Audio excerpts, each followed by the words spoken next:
Расцветали яблони и кручи, поплыли тумани над рекой.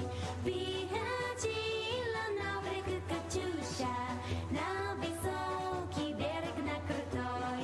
Приходила на берег Катюша, на высокий берег, на крутой. Приходила, песню заводила, пластье новое сизого.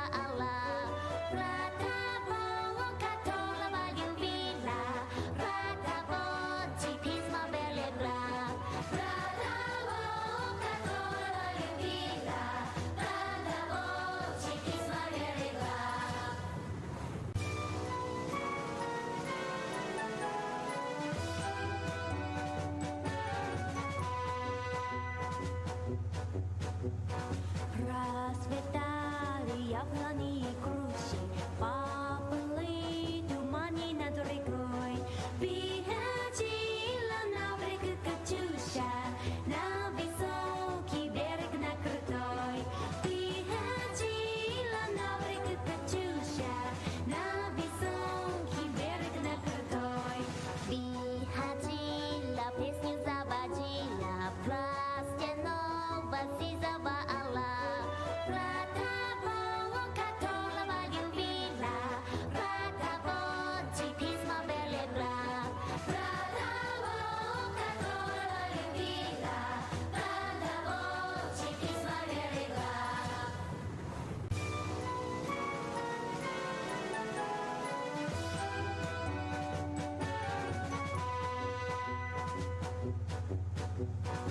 Расцветали яблони и кручи, поплыли тумани над рекой.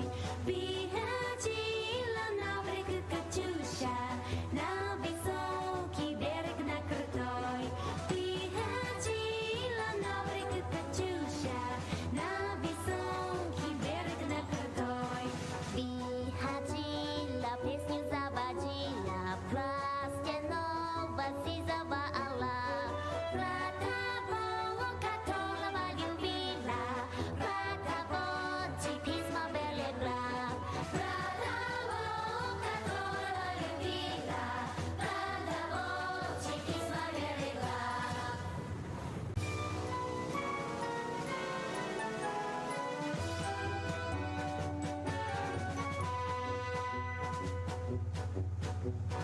Расцветали яблони и кручи, поплыли тумани над рекой. Приходила на берег Катюша, на высокий берег, на крутой. Приходила на берег Катюша, на высокий берег, на крутой. Приходила, песню заводила, пластье новое сизого.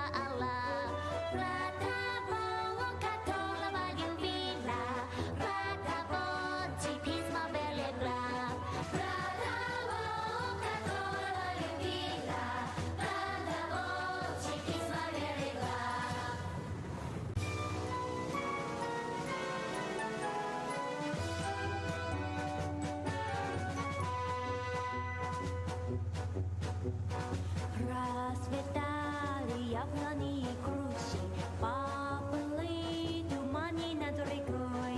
Приходила на берег Катюша, на высокий берег, на крутой. Приходила на берег Катюша, на высокий берег, на крутой. Приходила, песню заводила, пластье новое сизого.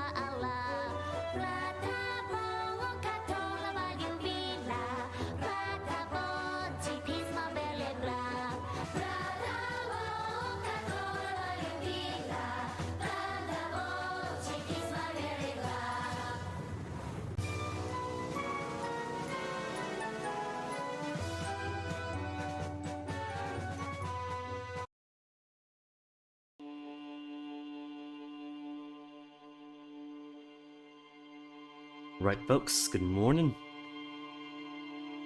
Has nothing to do with anything, but it turns out today is the start of the annual ant season. I thought for sure that this year we're gonna skip the ants. Because this year ticks seem to be prolific. Thought we were exchanging ants for ticks, but turns out no, we're just getting both. It's that time of year where they start walking around, you know? You get the scouter ants, and a few highways that you gotta figure out, oh no. Are these scouter ants looking for things in this room to consume? Or are they simply passing through on some super ant highway? Luckily, it turns out they're only on an ant highway, passing through from one side to the other. This is super exciting stuff. What the ants normally do here is they start outside the house in one corner, crawl across the driveway, up the side, through a little garden, into the wall, and then pop up in a room to go someplace else. And I guess this year they've chosen some orifice in some unseen corner to pass through to some other unseen orifice. What usually works for me is finding out where they're coming from and then putting a bit of sweet food out there to distract them, like honey especially. Ants love sweet, sticky stuff. And eventually they get the hint that, hey, why take all this effort to climb all the way up here when there's this big pile of honey right outside? But that's neither here nor there. That's just what I discovered this morning. A little treat for the VOD viewers. Anywho, we just listened to our volition last night to harangue Classy a little bit more. But apart from that, we actually sussed out some pretty good leads. There's a possibility that the killer... Well, we know it's not Titus now. We know it's not the Hardy Boys. And as much as it could be the fellow mercenaries taking out the colonel, it seems like all evidence is pointing to the 8th Hardy, Ruby, who is secretly not just the 8th Hardy girl, but also the actual tactical brains behind the operation, as well as being the mysterious lorry driver who was running drugs. But Volition thinks something is up. Volition thinks that we have been taken in by Classy, that we are so compromised.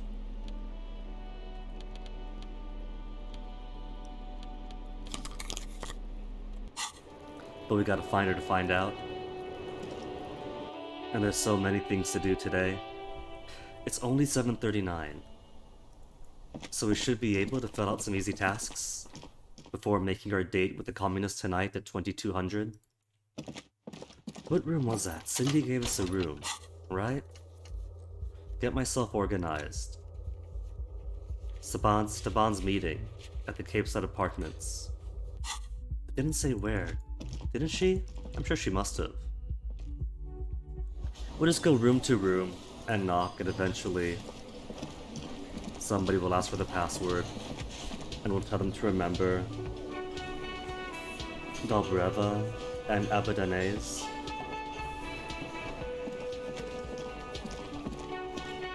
But first, there's a few more things I want to do. We still have to get a signature for the gentrification of the village down the canal. But it turns out we can forge a signature and then mail it and then get our gun back. And by the time they find out that the signature is invalid, too late, we got our gun.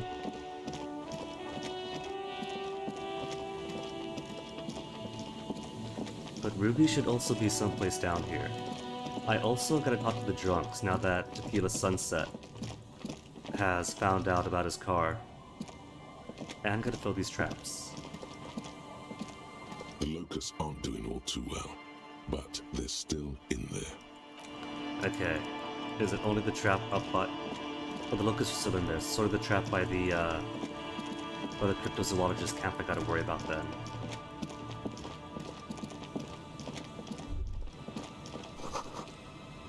Shots could have come from here, trees blocked. Yeah, well I hadn't considered it. But I asked the drunks to do a signature for me. You know, I do like how there's these beds, or not beds, but like benches around to pass the time. Benches and books to pass the time if you need to pass the time. But there's so much to do, I've always been so tense on time. Tequila Sunset.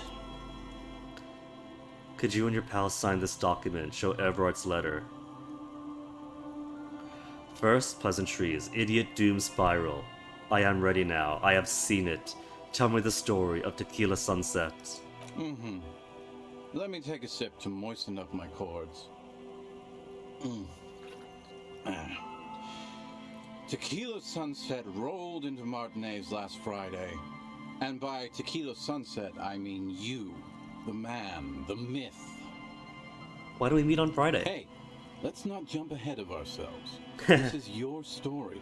Stop interrupting. Okay, go on. You got here on Friday to solve a case, hoping to be the early bird who gets the worm. And by the worm, I mean the buzz. Because as far as I know, all you did was get piss drunk. Word on the street is you went around the local hostel telling people that you're a police officer, and that it would be really fucked up if you shot yourself in the head right in front of them. That's pretty high concept if you ask me. Between the mercenary and Tequila Sunset, maybe the whirling really is a doomed commercial area if it attracted two of the same type of drinker in 2 weeks. Oh yeah, that's totally your style. The lieutenant's brow is furrowed. He's listening as casually as he can. Please continue. Yeah, not the first time this comes up. Cough awkwardly. Hey man, I'm not judging. This life's a valley of woes. Some of the highest concept people in history have killed themselves. And been drunks. See, you're simply an artist that thought we completed for actual art degree. That is his heart and soul. Either way, it was a late Saturday night when we, the Union of Marvin Alcoholics, got our drink on. Nothing remarkable about this. We get our drink on 24/7. Makes everything warm and glowy. I trust you know the feeling. One moment we hear the sound of a motor carriage. No revving interjection up from electrochemistry. somewhere on the plaza, followed by a series of dings and bangs. Do you remember the sound of wood cracking? The billboard? Naturally, loud noises pique the interest of anybody owning a pair of ears. That's just the reality we're in. Let me check something quick. Okay, I got plenty of points of visual calculus. Because I still haven't put 2 and 2 together about figuring out why there's a giant gap in the wood fence of the whirling with my tire tracks approaching and leaving it. I got plenty of points to figure that out if I keep failing it. I want to get off the story train now. No, keep going. Take us to the end of the line. Anyway, there was a brief silence. A gasp of silence, if you will. A poet. Followed by a real commotion. We heard the carriage careening towards the coast at top speed. And then... Sounded like someone jumped the canal. We grabbed actually our jumped the boomsticks and canal. rushed to the jetty. Never underestimate the speed of an alcoholic. What we saw was a sight to behold. A beat-up police carriage containing you. Right there on the beach. You revved the engine and screamed at the top of your lungs. The time hath come! Is it actually more true to Harry, if I want to play as Harry, to play the apocalypse cop? So, naturally, being the curious cat I am, I asked what time hath come. To which you replied, "The time hath come for Tequila Sunset, the end of all things." The end of all things. So if I want to play a full-on Oblivion Harry, who is practically making out with his electrochemistry, I do want to go the apocalypse cop route. Oh god, what happened next? Say nothing, it's more dignified. Every word I said was true. Tequila Sunset will break the looms of reality. Oh god, what happened next? Your reality contracted. You jammed the pedal, plowed right off the jetty, and through the ice. We ran towards the ice, whilst you crawled your way out, miraculously unhurt, covered in seaweed and shit, like some kind of sea monster. When we finally got there, you were sitting on the beach crying. You said that your badge and uniform were in the car. It was too late to get in there, though. The carriage had sunk too deep. Recognizing a brother in need, we offered our condolences and invited you to party with us, which you naturally agreed to. I have to wonder now, when you call the precinct, and you're like, hey guys, I lost my badge, do you get a really severe mocking? And everyone in the precinct's like, oh, this is pathetic. Could you believe this? This doesn't leave the room. This is an embarrassment. Don't give him any money. He's a mess. So I have to wonder, what if I didn't jump the gun? What if I waited? Maybe call the precinct to report on progress. But then stay mum on the whole badge and gun issue until I get my badge and gun back. Admit to nothing, appear clean, and then call and ask for money?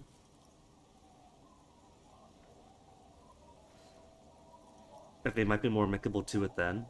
We asked about the whole Tequila Sunset thing, and you told us it was your name now, and insisted that we all call you that from then on.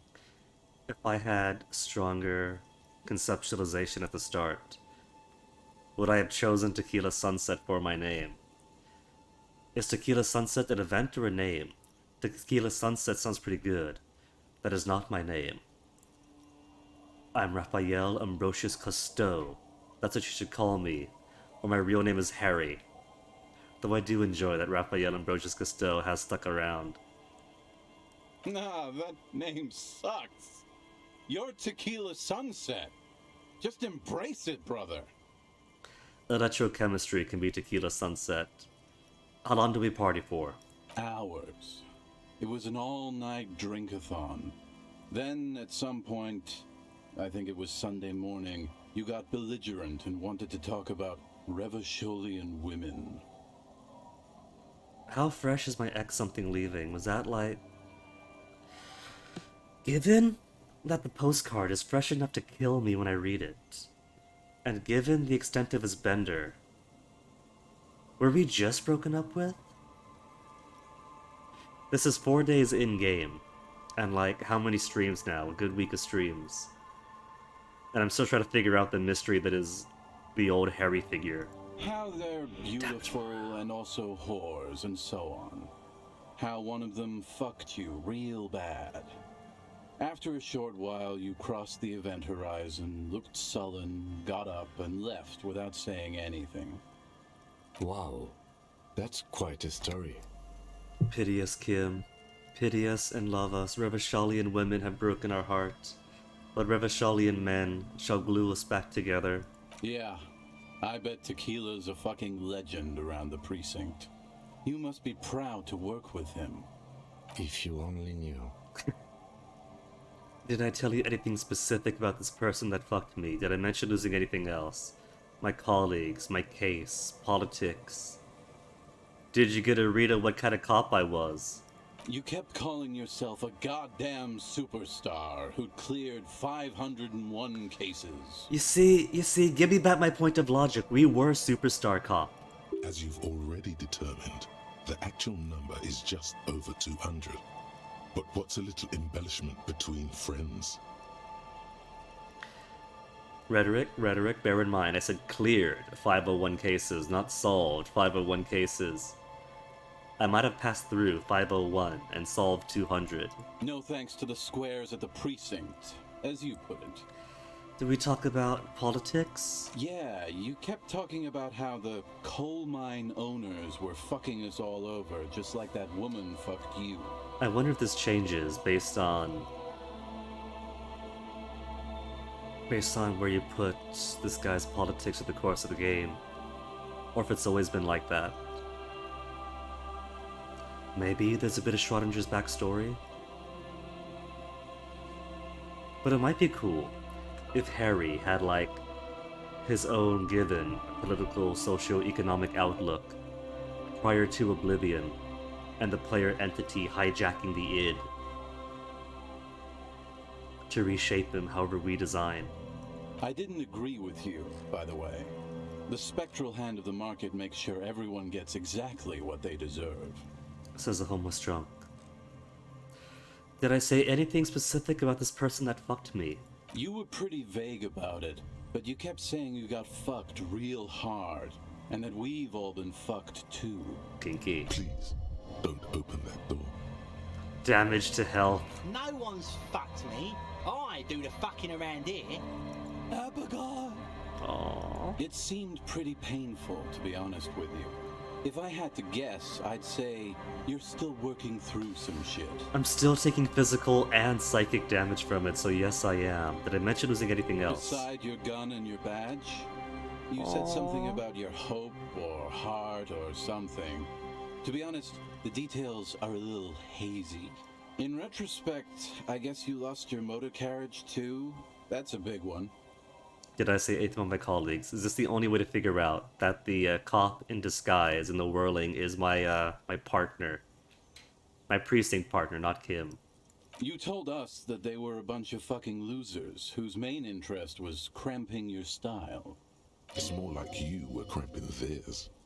No specifics, Empathy sobered though. up. It was more about you that night. You were the star of the show. Did I say anything about the case? Yeah, you said it was no biggie and that you'd solve it in no time. 1 week And later. you didn't need anyone to do it. You're doing it solo now. Sorry, Kim. That was a broken Harry that said all that. Raphael needs help. Raphael needs you. A lot of cops go solo and hermit once they reach that level of alcoholism. It's not meant as a joke. He's sorry for the hermit cop. Maybe that's why he's so willing to pity us and overlook our idiosyncrasies and put up with a lot of our worst aspects, since maybe he has seen worse. Maybe he's become numb to cop blowout. It's a hard thing for a man to confront his past. That's why I avoid mine at all costs. You said it could be characterized by his storytelling ability. He is. He's kind of a poet. Poet and storyteller. Revachel's greatest, maybe. Want to tell me another one sometime? Whoop-de-doo. So now I'm a fucking storyteller. Right. Why not? Better than a beach bum. Okay, we could talk about it later. Is what you almost say. But the words choke in your throat. Oh, what? We can't Do you say... really want to miss out on all this good stuff? Perhaps it's significant. Why not? What's in it for me anyway? Stories suck! Oh no. What's in it for me anyway? There might be interesting details, fresh experiences, Fresh experience. exciting rewards. You'd really ignore it all? Fine, give us a story. I was just thinking about time, right? I want to ask, do you have any more stories? Okay, we'll come back to them later. But alright, because it's already 6 o'clock. Not at all, tell us. Exactly. So you know what to say. Yeah, you look like someone with a lot of cool stories. Want to tell me if you became Idiot Doom Spiral? It depends, really. Are you willing to help me out? 6 o'clock. The gleam in his eyes and the slouch in his posture is so incredibly familiar. He wants might booze. get scammed here. Could cost me a lot. You want booze, don't you? What do you need? You want booze, don't you? I don't want it, man. I need it. Can't tell stories without it. Dry stories are boring, see? We are looking into my own past when I look at him. This is who I was going to be if Harry didn't die to become reborn as Raphael. So, have you got anything for good old Idiot Doom Spiral? A bottle for a story. Seems fair to me. Potent Pilsner, Sweet Commodore Red. There's also the vodka that we don't have right now. What if different booze gives different stories, and that's why you want to buy the 50 real bottle? Don't do it now, it says. That very well might be the case, but looking at you, I can say with great confidence that I needed more. So, for the time being, could you and your pal sign this document? What's it about? I'll let my hand address the situation. Maybe you've heard. I used to be a very successful businessman. I've signed more than a few lease forms or whatever the fuck they were. Anyone's got a pen? The pro's gonna do it. Excellent. That's a second signature. Could just mail this off and get my gun. Had the Screen 8 pen. All right. Next to Lillian Carter, Idiot, Doom, Spiral. Could I have my pen back now? Don't know if I've mentioned it, but I used to be a businessman. And as a businessman, I am going to keep the pen. For my trouble. He's... Okay, alright. This pen has come up several times. I want to quickly look up if I can get my pen back or if I need it or what. I'm gonna look up Disco Elysium, lost my pen. No pen to 4 signatures. Stuck on getting signatures. Small and relatable Kim moment. Disco pen and paper system. Kind Green 8 pen. Where is a Green 8 pen?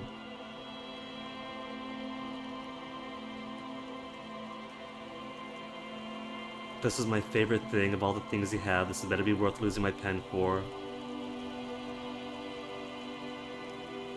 Okay, I guess this is the cost. I saved the neighborhood, but in the process, I lose the Green 8 pen that Lena gave me. No, that was my favorite thing of all the things you have. This had better be worth losing the pen for.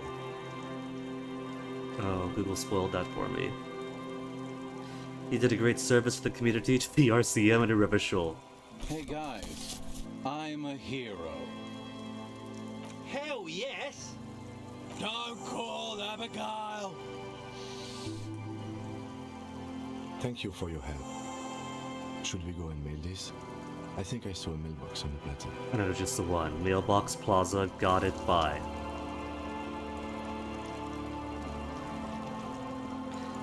And it's only 6:05, so I could quickly run down to Everard and get my gun back. I guess that the game here isn't just some mild gentrification, but Titus did tell us that this place refuses to go Union. So I guess Everard's game is that if these guys won't go Union, they'll pave right between the home until everyone leaves, and then the place becomes Union.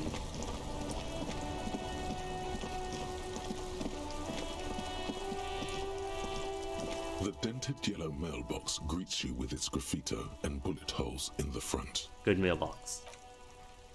Pat pat. The box seems happy. Oh, I don't get +1 morale every time I do it?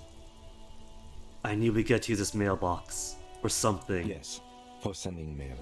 Drop the envelope in. You drop the white envelope in the darkness. It lands with a soft thud on what sounds like a couple of letters.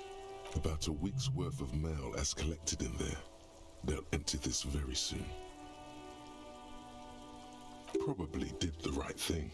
You can't trust that slug Everard. You know he's going to play you somehow. I mean, we know how the game is going to be played. We get the signatures and do his dirty business, and he makes Lillian's life very difficult. Alright, let's go back to Everard. If we don't mention anything to him, he won't know before it's too late. Okay. And just for show, fuck you, mail delivery box kick, and break our foot. There is a hollow ring as you kick the box. It sounds like it's mostly empty. Your toe hurts now. Mostly empty. I thought there was a week's worth of mail. Your toe has suffered damage. It hurts. Expected that. Well, that was a challenge failure for the pain threshold. Cool. You really showed that mail collection box. He does not actually think it's cool. If anything, the lieutenant feels sorry for the poor box. He's leaning in to inspect the layers of graffito that deface it. Oh, you're being sarcastic, I get it. It was actually a dick move, it was. Kim, this is performative, I'm doing this for show, so that Everard's men see me putting the letter in and then kicking the mailbox in frustration. That's selling it. Like the performance or on hanging the body. I wanted them to see it happen. The lieutenant pats the box ever so slightly. Dodged the bullet there. He must see the box as the weaker of the two, and you as a bully. Something he doesn't stand for. Bent metal, broken glass. Your path lies strewn with the broken forms of everyday objects. Pain threshold. Am I going to get a thought for failing pain threshold? You are the destroyer. Oh. The bane of inanimate matter. For bullying inanimate stuff. Gaze upon me, stuff with despair. No, I'm just a disempowered individual trying to take my disempowerment out of everyday objects. Or yeah, I rip shit apart. I'm just a disempowered individual punching down. Look, there's a discarded milk carton on the floor. Why don't you destroy that, too? Oh, this is gonna be sorry, cop. Good idea, fuck you, milk carton, this is all your fault. No, I feel sorry for the things I destroyed. I'm sorry, milk carton. You're right. That's definitely not the behavior of a destroyer at all. That's just severe anger management problems and a disregard for property rights. That's exactly it. How much sorry cop am I now? 12 points of sorry cop to 13 points of superstar. But at least I'm maxing out my communist cop points.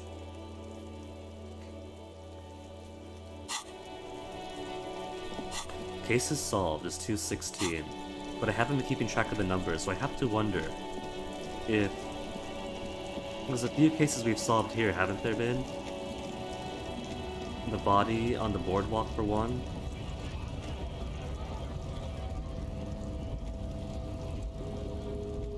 Maybe you can count the case of the missing locusts. Oh, hold on, I had a thought in there. Go back in. What was our thought?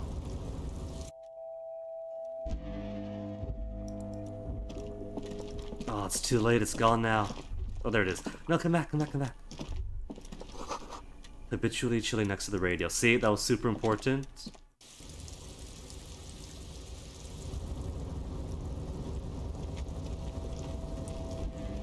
And now to make all this run over.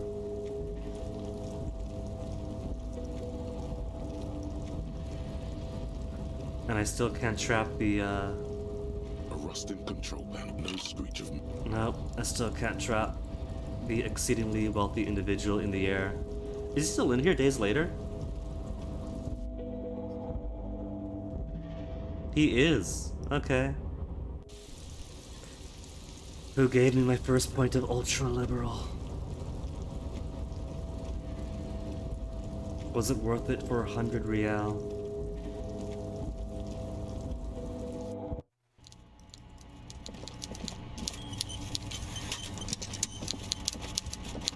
Okay, let's talk now. I have done his dirty work. Mr. Dubois, every worker, member of the board. How It can is I help done. you today? I mailed the signatures you asked me to mail. The Golden Boy returns once more. Wonderful. Simply wonderful, Harry. Of course. I already knew this. See, there was no point lying. Nobody would have related to him. My friend, the mailman, confirms the letter is on its way. You've done a great thing today. You've given the children of Martinez a future and proven to be a true man of the left. I can finally trust you now. We finally have his trust. You're in my inner circle. You too, Mr. Kitsuragi. We can talk about anything. The strike, the murder, your lost gun, nothing is off the table. So we get the gun back, but also he's gonna give us more information for the murder and the strikes? Judging from how happy he is, it looks like you did it. He doesn't appear to suspect trickery. Then get everything I can while he's here. Well done, sire. By guile and deceit, you're in. Can I get my gun now? Harry, I've got to be honest with you. Your gun was found 2 days ago. Withholding this information weighed heavily on me, but it had to be done. Of course, but where is it? An old woman has it, and let me tell you, Harry, word on the street is she's a character, so watch out. Is it the lorry driver? How did this woman come to be in possession of the firearm? Turns out she bought the gun from Roy, the local pawnbroker. And Roy had it? honestly, Harry, I have no idea how your gun ended up in Roy's hands. You sold it to Roy. Because you pawned off your gun. Cause I pawned it off to. Oh no. You pawned it off for liquor. You pawned it so you wouldn't shoot yourself in the head. It was my fault. I pawned it off. I'm a terrible cop. Needed money, so I pawned my sidearm. It's good I sold it. Would have shot myself with it. Wild stuff, Harry. Absolutely wild. I'm not judging you. We all have our dark days. What matters is union men are gonna help you fix this. Anyway, the neighbors of this old woman contacted my men because they trust me and the Debardeurs Union. Apparently, she was waving it around at the entrance to her building. Entrance to her building. Old woman. I'm thinking either the sweeping cleaning lady at the apartments. You wouldn't call the bookshop owner old. I'd say she's middle-aged, but not old. Waving the gun around doesn't sound good. None of this does. She was waving it at As people? I said, she's a character. I didn't have time for details. It sounds like she's unstable, but don't worry. No one got hurt. It sounds like a very disturbed and desperate individual. And who is the old woman? Unfortunately, I don't know anymore. You're gonna have to go in blind, Harry. But she's an old lady. How dangerous can she possibly be? Oh, and she calls herself the Pigs. The pigs. Calls herself the Pigs? That sounds bad. That's not the cleaning lady then, this is somebody new. I, for one, find it refreshing. Finally, someone calls themselves a pig. It actually sounds extremely bad, but let's not give him the satisfaction. So, could you set up a meeting before the truth about the letters revealed? I already have. Tonight, starting 10 o'clock. 10 near the old o'clock? fish market on the coast. The one on the boardwalk, a little past the fishing village. Be careful, Harry. I would never set you up for anything dangerous, but you did ask for this. Now, back to the fun stuff. That's two things I gotta do at 10 o'clock. Well... After 10 seems to be how appointments manifest in this game, so we could do the gun at 10 o'clock, get my gun back. Then go talk to the communists right after that. She will be there from 2200 hours till 0200 hours. Until 0200 hours. That is my inland empire. That is my gut feeling. That is not coming from any place of logic. This is what we're assuming. That's my assumption. More fun stuff. Seems like we already have fun stuff to do. So the signatures I got. I know you plan to force them out with the construction noise. Harry! By now, you should know I would never do anything tricky like that. However, if the construction noise and limited street access makes some people consider moving, Completely coincidentally. well, let's just say there'll be freshly renovated buildings near the roundabout where those poor people can finally enjoy a significant uptick in quality of life. I'm talking real affordable workers' palaces. We hadn't mentioned that part. But is that also a trick? Forcing them out to newly renovated places. Fully altruistically? Or is there some sort of catch, Mr. Everett? He proudly spreads his hands to demonstrate the size of the palaces. They're very large. So the village is doomed. You were there, you saw the place. A wasteland. There's nothing left. But mark my words, officers. We are going to reset it. Reset! I have big plans for Martinez, and they do not include humans living in those pig sheds on the coast. That land will be used for municipal buildings and commerce. Harry, imagine a youth centre supermarket church complex. Employing hundreds, no, thousands of people. The coast will be lit up with enterprise and life. Just not the life All of those living there. ruins out there turned into low-income housing. It already is low-income housing. Why not support them? Harry, enough is enough. We're taking this district back. The war was 50 years ago, for God's sake. It's time to move on. Youth supermarket church complex. You really expect me to believe that? The low-income housing. If even part of this is true, then why not?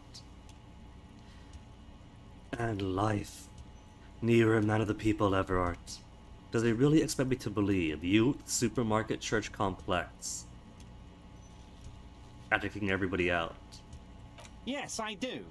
I got the centre, I got room for a retail complex, and in 4 years, I'll get the church too. There's already a The church. wheels are already turning, Harry. The wheels of progress. This post-war limbo, I won't stand for it. There are kids practically playing with their own feces out there. It cannot go on. There is true indignation in his voice when he speaks about the state of things, and even a touch of pain. And so he comes in, Mr. Outsider with outsider plans for how to reshape the community in his image, but doesn't benefit the community directly, it displaces them, and makes it more attractive for a new, gentrified community, which again, does nothing for the conditions of those actually living there. The pain is true. He's seen kids do worse than that. But wait, would you erect a statue to yourself? Joyce was right when she said you were up to something. You got this, you could rely on my vote. I don't like it though, because like I said, like I've been saying, his plan is to kick everybody else out and make it pretty. That's really it. Are the kids going to stop eating feces when they're kicked out of their homes and have to live in a less stable environment? Will you erect a statue to yourself? I'm not a symbolist, Harry. I'm a realist. My statue will be Martinez rebuilt. 5-story building complexes, workers on welfare, and landowners in Azon hating me.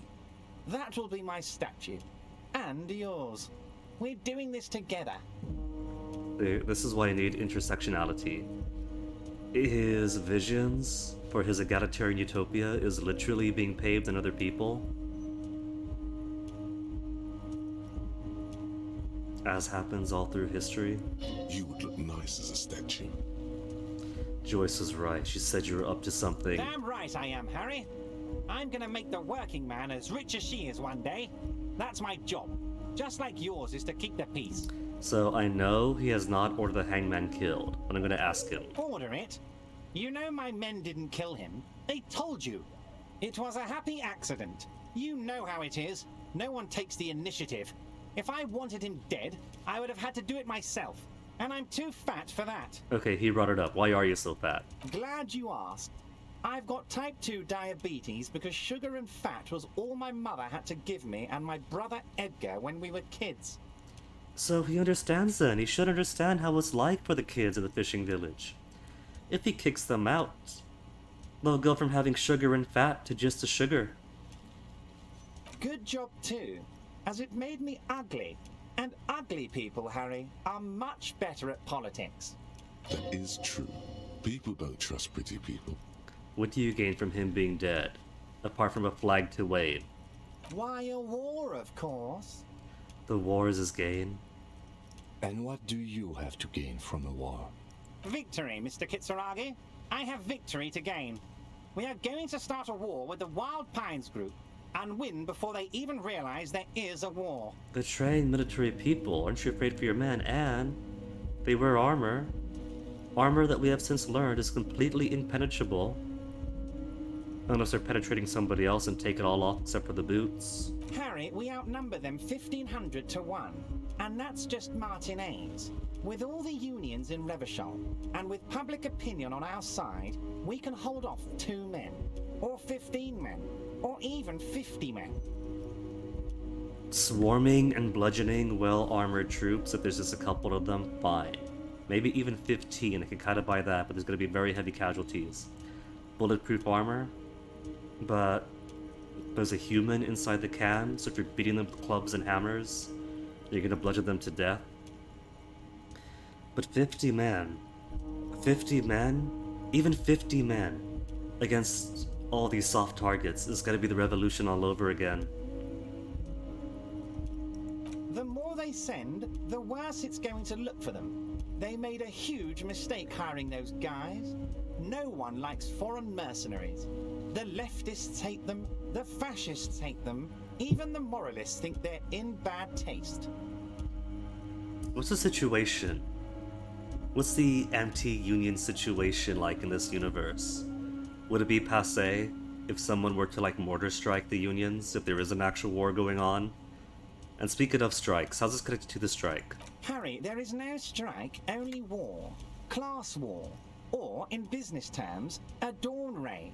Or wait, is that when you still pay them something? Because we won't do that. We're not going to give nothing.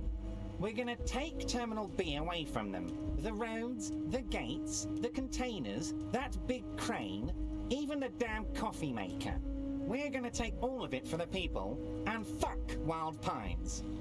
You know, having spoken to Everard long enough, I don't know about his brother Edgar, but for the lazy-eyed one, I do believe he's being sincere. He definitely has you running around in circles for him, and he's good at that. He's a gangster man. And so his ways are going to be a lot more brutish. He does believe in the stuff he's selling. Every worker a member of the board. Trying to build up community centers where everyone has at least some basic welfare. But the way he's doing it is progress through a bulldozer. And it's for that I cannot support him. The word fuck rings like a gunshot from his mouth. He doesn't swear often. So that's why you haven't let Joyce in? Yes. It's also why I let that midget Gaumont go. He's too nice. I can't put him through this. Plus, he knows how to get in here. That woman can't tell her tits from her arsehole. She has no chance. What? Tits from her arsehole. It's a local saying. Actually, no, it's not. And why are you telling me your plans? Because we're friends, Harry. Besides, it doesn't matter now. You can go tell her if you want. It won't change the course of events. Fine, we have maybe a I will. significant head start. It's already happening. How many of you guys are a union? I feel like this is gonna be distractions. You gotta talk to Ruby. How are you going to fund your new independent harbor? Oh, you mean what sort of goods are going to be flowing through? How am I going to replace all the contacts we'll lose once the poo-poo hits the fan? The clients will ditch us.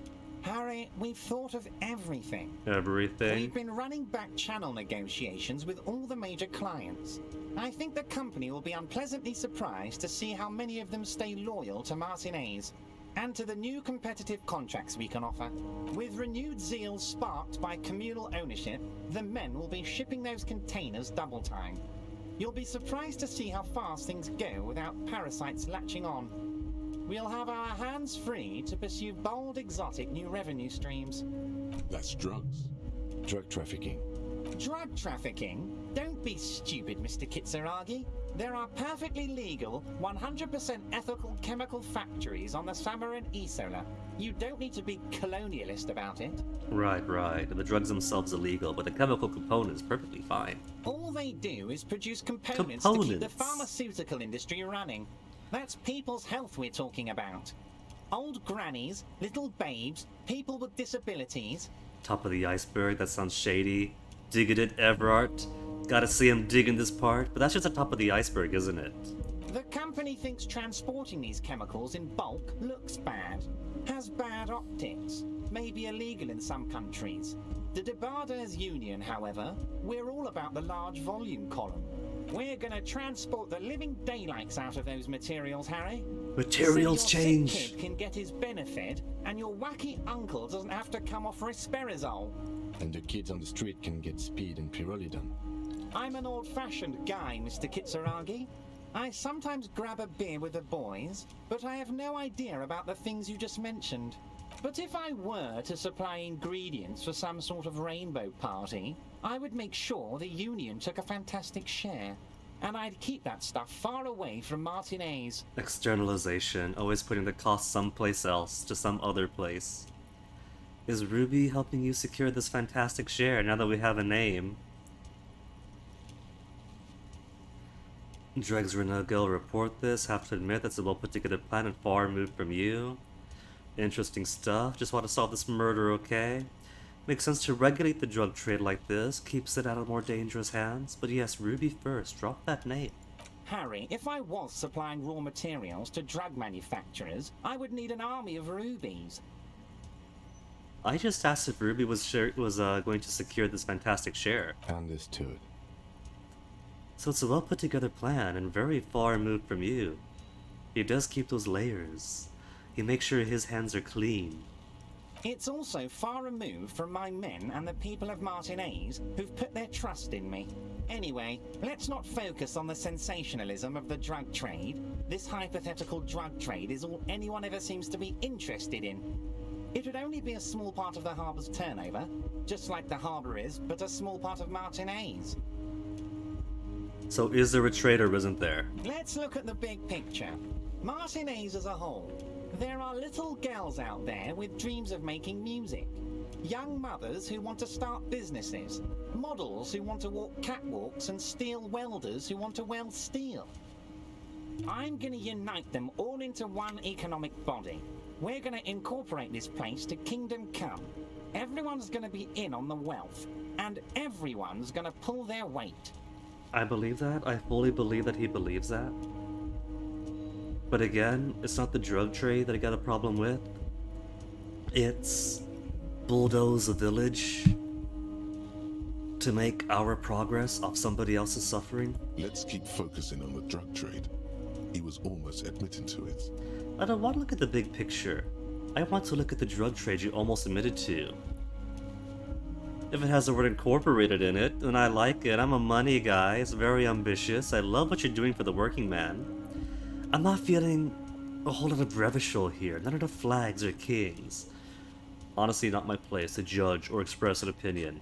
No, tell us about the drug trade. No, Harry. That's boring.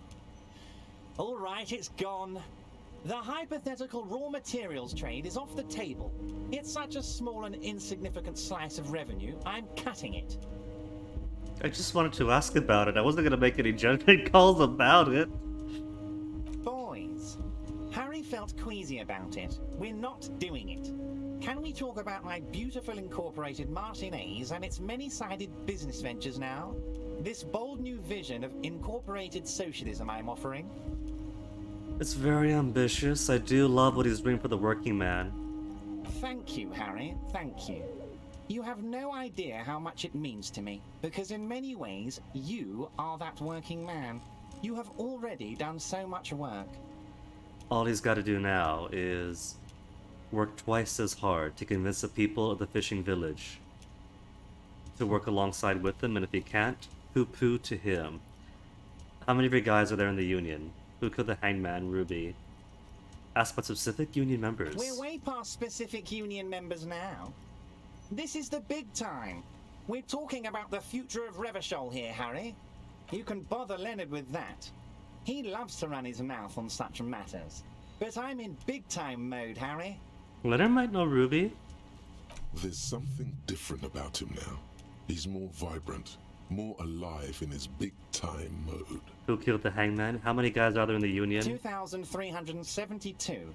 Plus yours truly, of course. And they're all well motivated. At least the ones you've seen. And who killed the hangman? No idea. Could have been his own mother for all I know. If you ever find the guy, give him a big fat kiss from Everard Clare. Couldn't have done it without him. He really doesn't know. A guy, huh? How do you know it's a guy? Because he doesn't know about Ruby. Most of the guys he works with, well, I'm sure he knows about Ruby, but not her involvement. And most of the guys he works with are the male persuasion. I don't. I told you it could have been his own mother. I'm pretty sure it wasn't anyone from the Union. Maybe it was the mob. Or maybe he killed himself because he was a closet socialist. Truth is, I simply don't know. He really doesn't. Alright, that's it then. Great, Harry, great. I think we have truly built a bridge between Martinez and Jamrock today. We have united the RCM and the Debarders Union. Oh no, sadness. Is he gonna be sad to see me gone now? This has been so great. I'm sorry we don't have more fun things to do together, but if you ever feel like bouncing something off me, my door is always open. I think that's it. I think he's done. A few more questions about the harbor, just gonna like loop back, right? I'm always Yeah, happy just to loops back. educate and very nice. Yeah, so that's gonna be that then. Everard Clare is done. We have the contact to get our gun back. But now it's almost 7 p.m. Leo, do you know about Ruby? Where to find her, maybe? Oh, hey, mister. I'm not gonna bother you with a long greeting, just like we talked Ask about before. someone? Mr. Evrat doesn't really want me to talk to people about union guys. But who did you want to talk about? Oh, there's nobody. Edgar, Manana, Measurehead, the bendy light guy, Titus, Everard, and Renee. But I can't ask about Ruby. Easy, Leo. Sure, mister. Then I guess it's just time to spare still. Back to the coast.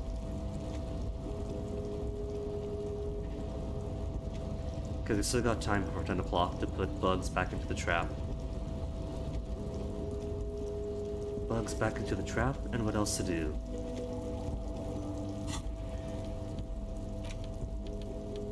Get my bag back on the off chance I find any more tar. Probably won't. I think I've out-tarred this area.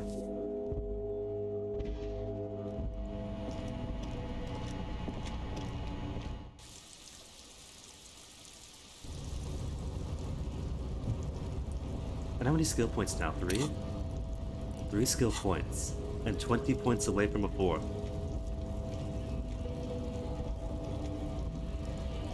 Let me quickly see if there's any thoughts I want to internalize with any of these points. Date to birth generator. -1 to all physique passives is pretty cool. Homosexual Underground is pretty much done, and the only bonus is stop obsessing about sexuality. But we have learned that Kim is also the Homosexual Underground. So if there is anything that I want to replace, Homosexual Underground has played its part already. Apricot chewing scented one. Double perception or +2 perception is pretty awesome. Motorway South. All intellect wide checks unlocked. I don't think there's ever an issue. +1 Inland Empire is okay. Simply okay though. What else could I try out? Rigorous self-critique. For Sorry Cop. Might uncover something of importance for a guilt-ridden past. Overproductive honor glands is only 20 minutes. 4 drama down is a ton. But it's only 20 minutes. Magnesium base life form. Less shivers cause no shakes. There might be benefit to this. Unless it comes with a penalty for being more hooked onto a substance. There's also the Wumpty Dumpty Dom Center. -1 suggestion for being an outsider only takes 42 minutes.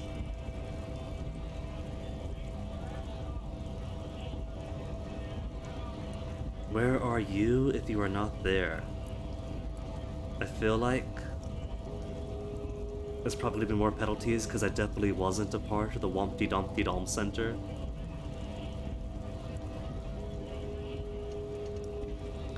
And everything else I haven't unlocked. Torque Dork. Kingdom of Conscience. I had pants of +1 Kingdom of Conscience, but I said no to those pants. Indirect modes of taxation. Does that relate to the ability to levy fines using my police paperwork?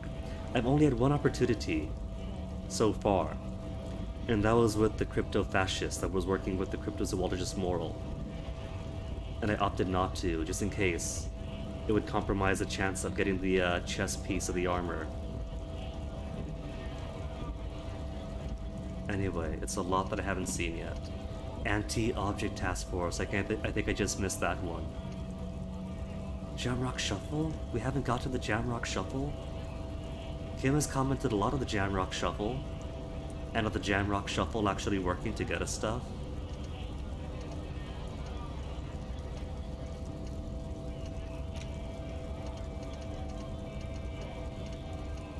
Suicide of Krasmazov? It even crosses stuff out if you've overwritten them. Okay, alright. What did I try out? Wumpty Dumpty Dom? Magnesium? I'm gonna try magnesium-based life form.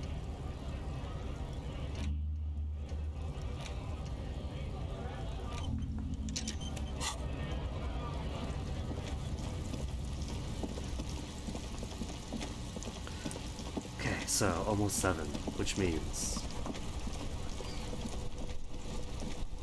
3-ish more hours?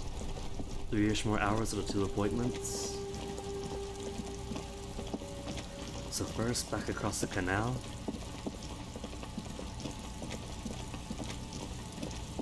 Three hours to give time for. We gotta find Ruby. So maybe put Bug in first, unless... No, packing the trap for the bugs is gonna be like the thing with the car, where suddenly gotta wait.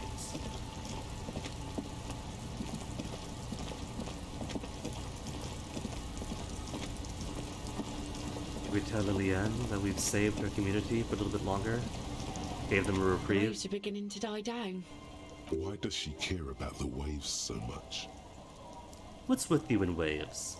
What is it with waves and fishermen? Yeah, We need to be out there with them, fishing, making a living.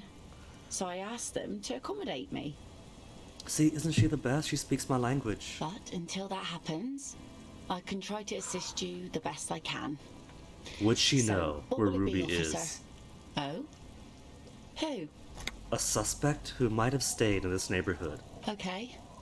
When did this person stay here? very recently, over the past few days. Might have arrived on Friday. Oh, Disappointed? I've been out on the sea for most of the past week. The weather's been good for fishing, so I usually start at 4 in the morning. Really? Yes, that's the optimal time. Got to make the most of the calm. I've been sleeping like a corpse after. The sea really takes its toll. Now I'm just waiting for the wind to settle to get out there again. Sorry I couldn't help you out. Maybe I can help you find someone else. Oh, that's okay. She's still a peach. 1 year for now, when Raphael's sobriety solidifies, we'll be back. Well, how can I assist you then, officer?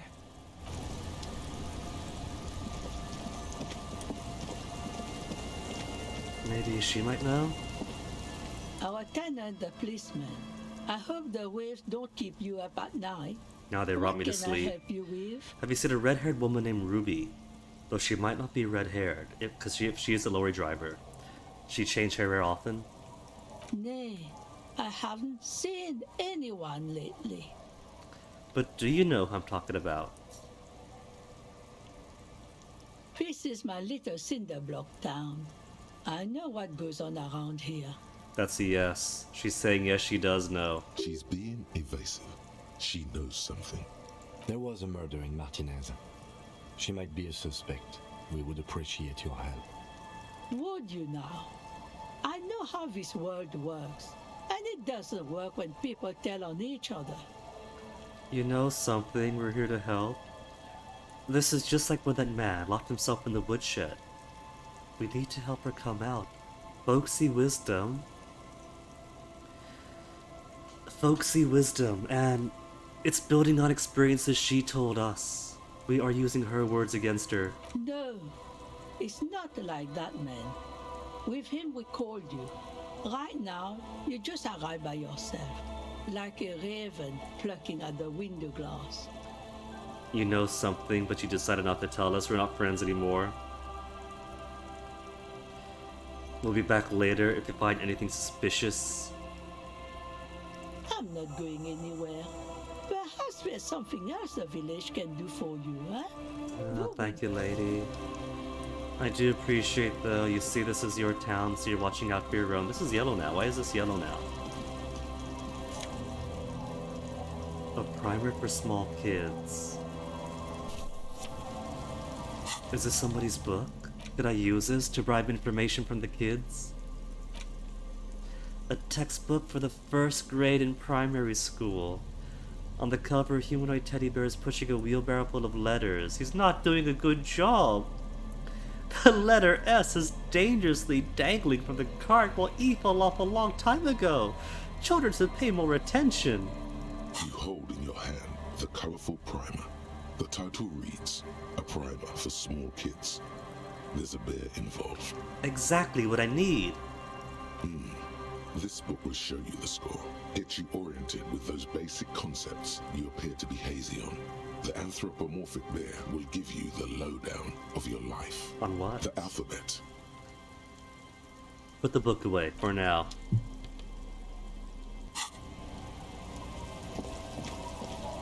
The kids might know. Maybe they've seen something. The kids are too small, though. They'll just giggle. One simple, one shy. But she might know something. She seems older and wiser. Actually, no. She's younger, so she stays in. But you can actually talk to her, unlike her brothers. Hello, mister. Do you know anyone named Ruby? Ruby. Ruby. Aww. My mom tells me I'm a big girl, but she doesn't know that I can't say Earl. Or like, sometimes I can, but then Uller. That's okay, little Lily. Just keep on practicing it. If you end up with a lisp in life, that's perfectly fine. The human experience is a kaleidoscope. Kids. Kim shaking his head. I'm gushing for how cute it is. Bye! I guess Kim's not going to want to start a family with Raphaël, Lizzie. Okay, maybe the older brothers might know after all. The scruffy-haired little boy kicks a stone while the other watches him do it. Is Lily your sister? Yes. Okay. Yes. Have you seen any bad people around? What bad people? I don't think questioning 4-year-olds without their parents present is gonna crack the case. Then we're definitely doing it. Well, I can't, Authority, because I got no other options besides saying children are stupid. And I'm not gonna say that to Lillian's kids. Hold on, he's got a thought forming. Where is it? Where was it? No? It came, then it went. Oh, right. I've also gotten Classie's passport is going to be where the bug trap is, too.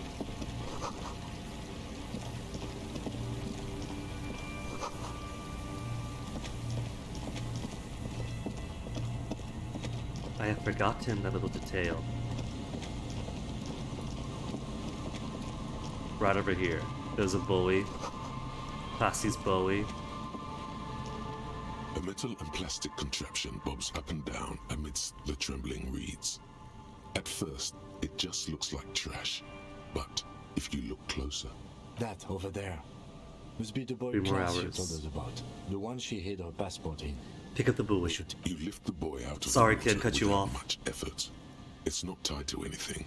The cords dangling from the bottom appear to have been cut. Snip the buoy. It smells like you would expect it to smell. A concentrated version of the coast. Salt, industrial slop, and decay. I actually do love the smell of the coast. When I spent some time professionally on the coast, all my other colleagues were like, "Oh, the sea smells so awful, the smell of the ocean, Inland people, you know, but I liked it. It was nostalgic. The water this side of the peninsula is cleaner. Actually, smells a little salty. Examine the ball. The number 11 has been written on the yellow plastic. It hasn't been in the water for very long, but it's already discolored and slimy with silt. A latch holds it close, but only just barely. The brittle metal of the latch has cracked. I really hope the plastic bag she's got her stuff in is more secure than this buoy. Simple construction. Very unsafe. Open it. A shot glass's worth of seawater pours out. Some algae, and nothing else. Nothing else? Well, damn. Really? What do you think took him? I have no idea. This is a minor quirk. We know what was in the Bowie anyway. A disaster, everything is ruined. Maybe she's already taken it. Maybe she was lying about having not retrieved it. Or think we do. This is a small loose end, either way. Not important, I hope. Maybe Classy took him herself. Could be related to the cryptozoologist, the little expedition. They were right over here.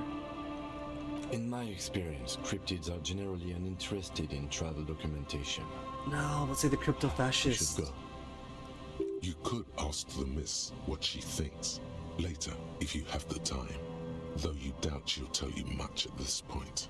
Lucky it's still here, would have floated away. We still got here too late.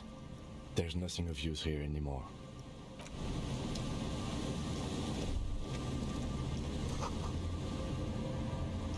Impossible if our... Really?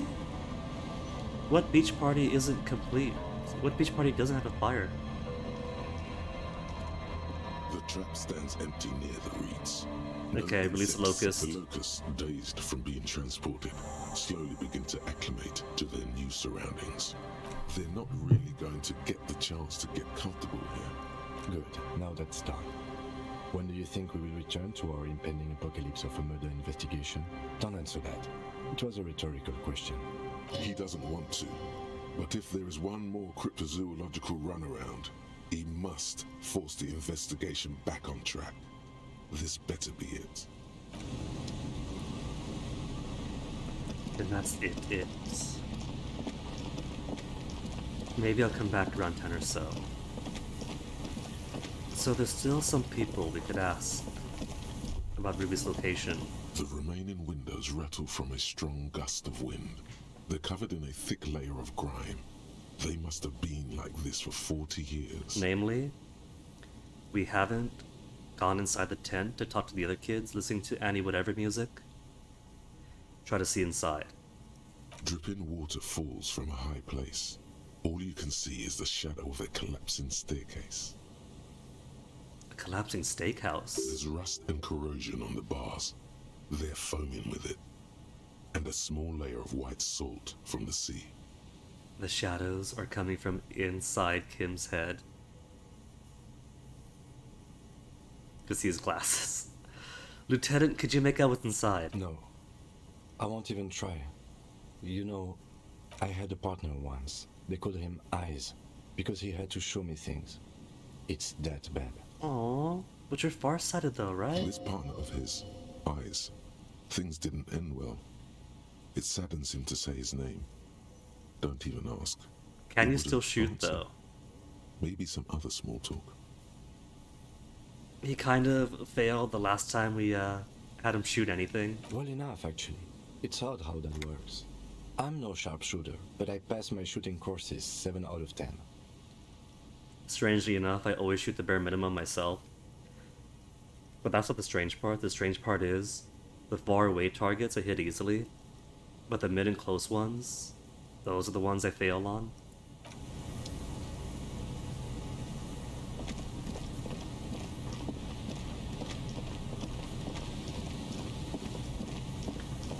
Right, also the boardwalk. We should inspect the boardwalk while we're here. Boardwalk and Land's End, to see if these are viable sites for the sniper. There's some tear.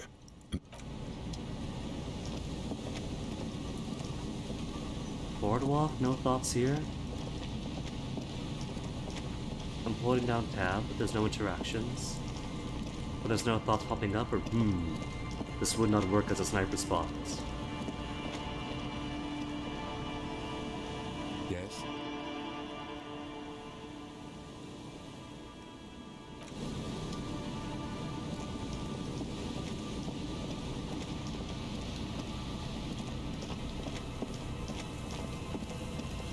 Maybe some other part of this boardwalk, because the boardwalk wouldn't necessarily have to be right at the end.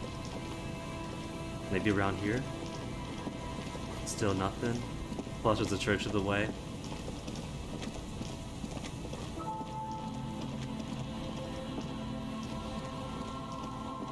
But yeah, no sniper nest.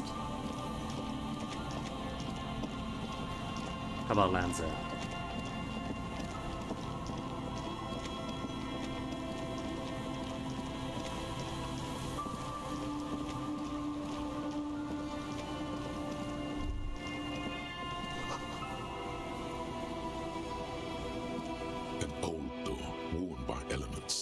starts the 3% low still for wind has interfacing. blown a sand dune in front of it. Could the The structure door be used to take hasn't the been shot? From here to the whirling, I can't see how. The church is in the way. I'm going to need to roll natural double sixes to get through that door. I don't think anything's gonna get me through otherwise. Which means if I want to get through, I'm going to need to quick save first and use ample save scumming. Is there something here that would indicate a sniper used this place as a nest for taking the shot? Just some urban detritus, a bottle, and a dilapidated old comms tower. The comms tower, could they have climbed up? In the distance, you can hear the breakers roar. I don't see it, Lieutenant W. Freighter. I don't see a person take a shot here and hit something there. In the whirling in rags. Maybe the campfire used by the perpetrator? To warm his hands before pulling the trigger? Perhaps. But anyone could have made this. The coast is specked with fires this time of year. See, Raphael, Mr. Internal Thoughts saying, this close to the sea, a fire is impossible. This is even closer to the sea. Truthfully, this seems like a very poor choice to take a 1.2 kilometer rifle shot from. Visibility is awful. There's water vapor everywhere. I think we can rule out Biddable Prime, was it? Maybe the assay to climb the comms tower. It's not possible to climb that ladder. And even if it were... Could bypass the ladder with their own ladder. There's no platform up there to aim from. They could, like, sit and lean against the mast. It does look extremely rickety, and wouldn't help much either. But look over there, the whirling in rags. There, 1.2 kilometers over the cold water of the bay, blue from the distance and the air, you see the smallest rectangle, barely visible. It's glowing in the dark night. The lights are on. Glazia must be in there. Looks like she kept her promise not to go out at night anymore. Such a good girl, you think. Electrochemistry, keep it in your pants. What about the cigarette butts then? Those? A smoking assailant who favors Tumutiri to Astra or Johan? Cigarette butts are everywhere. This is a common brand for old men. So we want to look for an old man sniper. An old man expert sniper that could shoot targets over a kilometer away into a tiny bead-like target across the sea and hit perfectly down the back of somebody's throat. Still, you felt it was important enough to make a mental note. That means something. You didn't pay attention to any of the other cigarette butts on the coast. Alright, so this place is a no.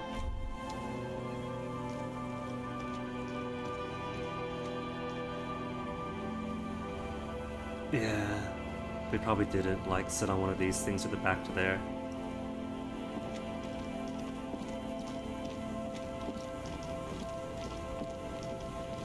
Which means evidence becomes stronger.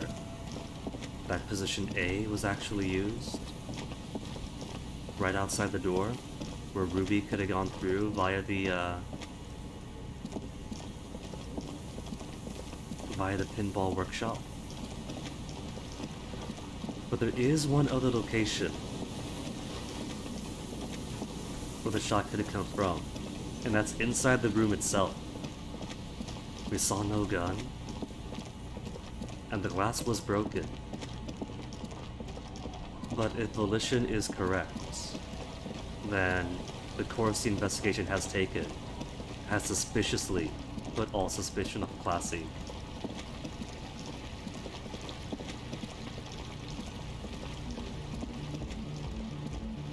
You know, kind of think of it, that door has been locked for a while at the church.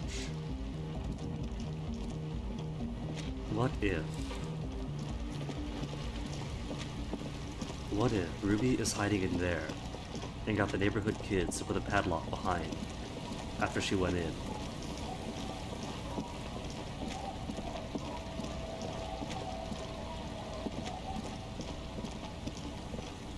Either way, gotta talk to him because we haven't yet.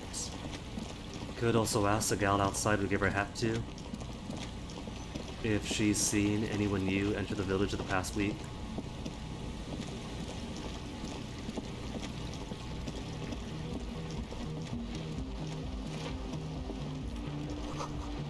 You have a moss on the stones. Okay, gal, give us deets. Hello again. Empathy is alright. Gotta give a point to empathy if I want to retry that. Have you seen a red-haired woman around here? No. Oh, well, that answers that. Just no? It's pretty desolate here. I only hear the dogs bark at night and see the shadows move down the coast. I feel like, though, that we were asking the wrong questions. Asking about a red-headed woman specifically, because this is supposed to be the same person as the lorry driver. And our lyricist friend told us that she sometimes changes her hair. That's good, no neighbors to complain about the noise to get a club going. Yeah, be nice. Exactly. It's our chance to turn the grim desolation into an overwhelmingly fun dance party. You see, Everard wants to just bulldoze his place and rebuild in his image, but there's already people here. And these people already have their ideas on how to rejuvenate this area. If he wants my full support, he should listen to these people and try to rebuild their own community in their own image. Empathy's already at 8. That's massive. What happens if empathy goes really, really high? At high levels, really puts in other people's shoes, cry for their sorrows, punch walls to relieve their angers, and be an even more unstable cop? I'll put 1 point into it.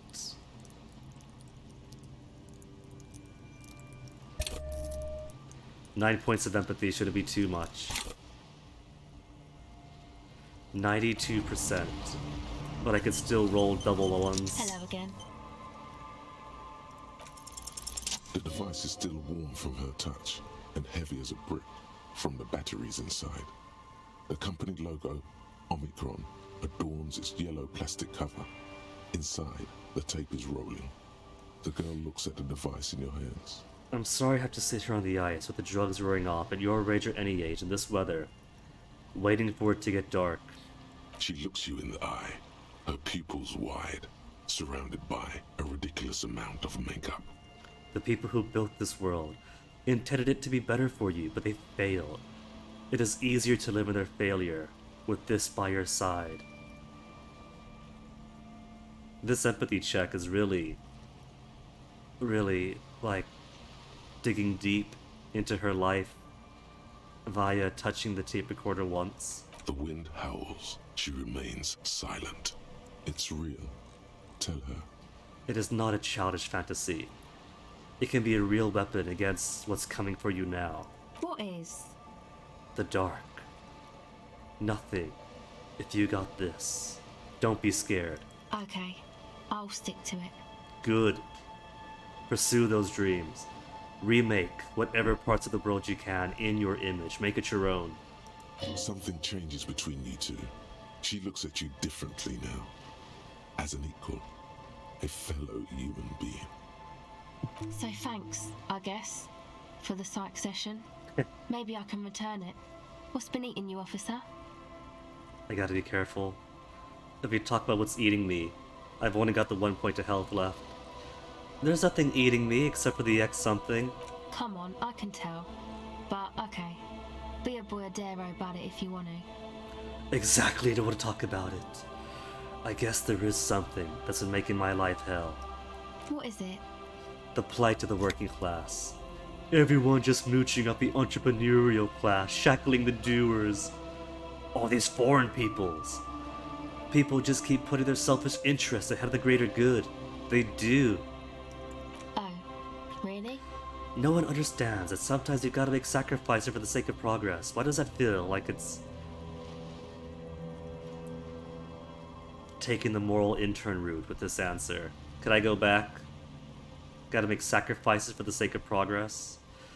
But whose sacrifice? This is the opposite sentiment that I read above. I should have known though. I really should have known, because it's always the when it gives you the 4 options, they're not telling you to answer with your heart, they're telling you to answer with the compass.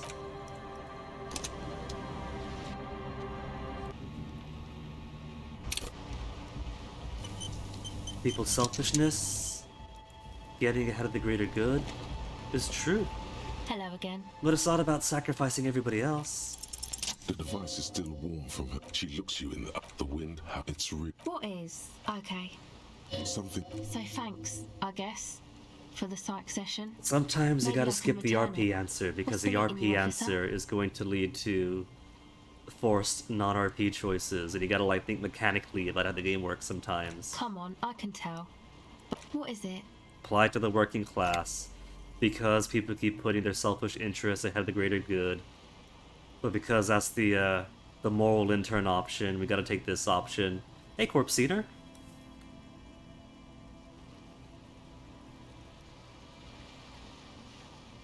Ow! There is your daily fluff fluff. Oh, really? The golem of capital runs rampant, smashing creator and slave alike. I fear the process is irreversible, Wow. and now my head is spinning. Social justice really matters that much to you? That's commendable. It really had you shaken up there. Are you sure that's it, though? I haven't seen much of this world, but what I've seen, social justice, is an adolescent term, sounds almost liberal. What's got me shaken up is a people's struggle. No, Raphael, we're doing intersectionality. We don't just go full-on class and ignore every other struggle. How's the inner monologues treating me? Yesterday was fantastic, because they were starting to argue with themselves a whole lot more. Probably not worth it? Yeah, pretty sure. Sure. Okay, that's it then. And she's already said she hasn't seen Ruby. So time to ask the other kids. And the other kid's gonna say no. Come on! Get in and close the flap behind you. The warm stuff's getting out. It's safe to assume this is their leader. Or at least he thinks he is. They probably haven't seen Ruby, but they could probably help me get into the church. Because they want stuff sorted out there too. Sorry, we barely have room for one. You go ahead. I'm too old for this. Kitsuragi, please. You gotta be younger than Raphael is. I'm actually not, he thinks. I just dislike delinquents. Exactly. I'm sure you will feel right at home. I'll keep watch. He says he's not good with delinquents, or has that impression, but he was great with the ones who were trying to be skulls. Sweat and laundry detergent. At least with the scent of laundry detergent. Oh look, the smiley face, this is theirs. Or the padlock on the door is theirs. Capri Long. Nasal spray, nope. They got Nosafed Ultra. They got paintbrushes though. Distilled water, speaker. Okay kids, you'd probably all count as one unit. You see a youngish man bleaching the tips of his hair with a toothbrush. He puts the toothbrush down and extends his hand in greeting. Hello, I'm Andre. It's a pleasure to meet you. He extends his hand, shake it. His grip is strong, sweaty, and warm. He's trying to project and inspire confidence. You gotta squeeze that sweat out to inspire confidence. This is my posse, Noid. The young man with earrings looks at you suspiciously. Yeah. And Egghead. Egg! And that's you? With his head all lit up. But it's probably hypnotic music. Together with a Settle Burger, who's out there right now, doing some seriously progressive sonic experimentation, we like to think of ourselves as music venue organisers. How many music venues have you guys organized there? We have many in the pipeline, officer. In the pipeline, but not yet. And why are they here? You see, we've been all over Jamrock North, prospecting for real estate to establish a new venue in. Also for talent. I mean, I guess you can probably see this part of his hair, because on his character model itself, he's got a full head of hair. Here, it almost looks like he's a full bald egghead. But he's kind of got that orange slice right above him, so who knows? But he seems charming enough. Yeah, thank you, Egghead. Egg! While there is no shortage of raw, unfettered talent spinning tapes in Jamrock, we've had rotten luck with the real estate part. Place is a shithole. I apologise for my friend Noid's potty mouth. I realise this is not how you speak to a police officer. He has authority issues. No need, the place is pretty bad. Next time, lock yourself. Which is something you wanted, your friend Estelle said there's a problem. We'll get to that conversation when we finish his conversation. Put him at ease. Which brings me to the problem of occupied ecclesiastical property. I bet you've noticed the derelict hive of narcomania on the coast. Derelict hive of narcomania. An attempt to pander to your perceived conservative sensibilities. No person his age would ever use a word like narcomania with a straight face. Don't fall for it. Enough histrionics, what are you talking about? I'm talking about the church, and I'm not exaggerating. Even a place of spiritual refuge can become a magnet for all sorts of dopeheads and burnouts if left unattended. The only attracted here are some old fishers and the drunks. Dopeheads! Burnouts! Well, I'm sad to say, that's exactly what happened. Sad because we were just about to put Martinez on the map with one of the maddest dance clubs in Jamrock. Nah, strike that. In Revershoal.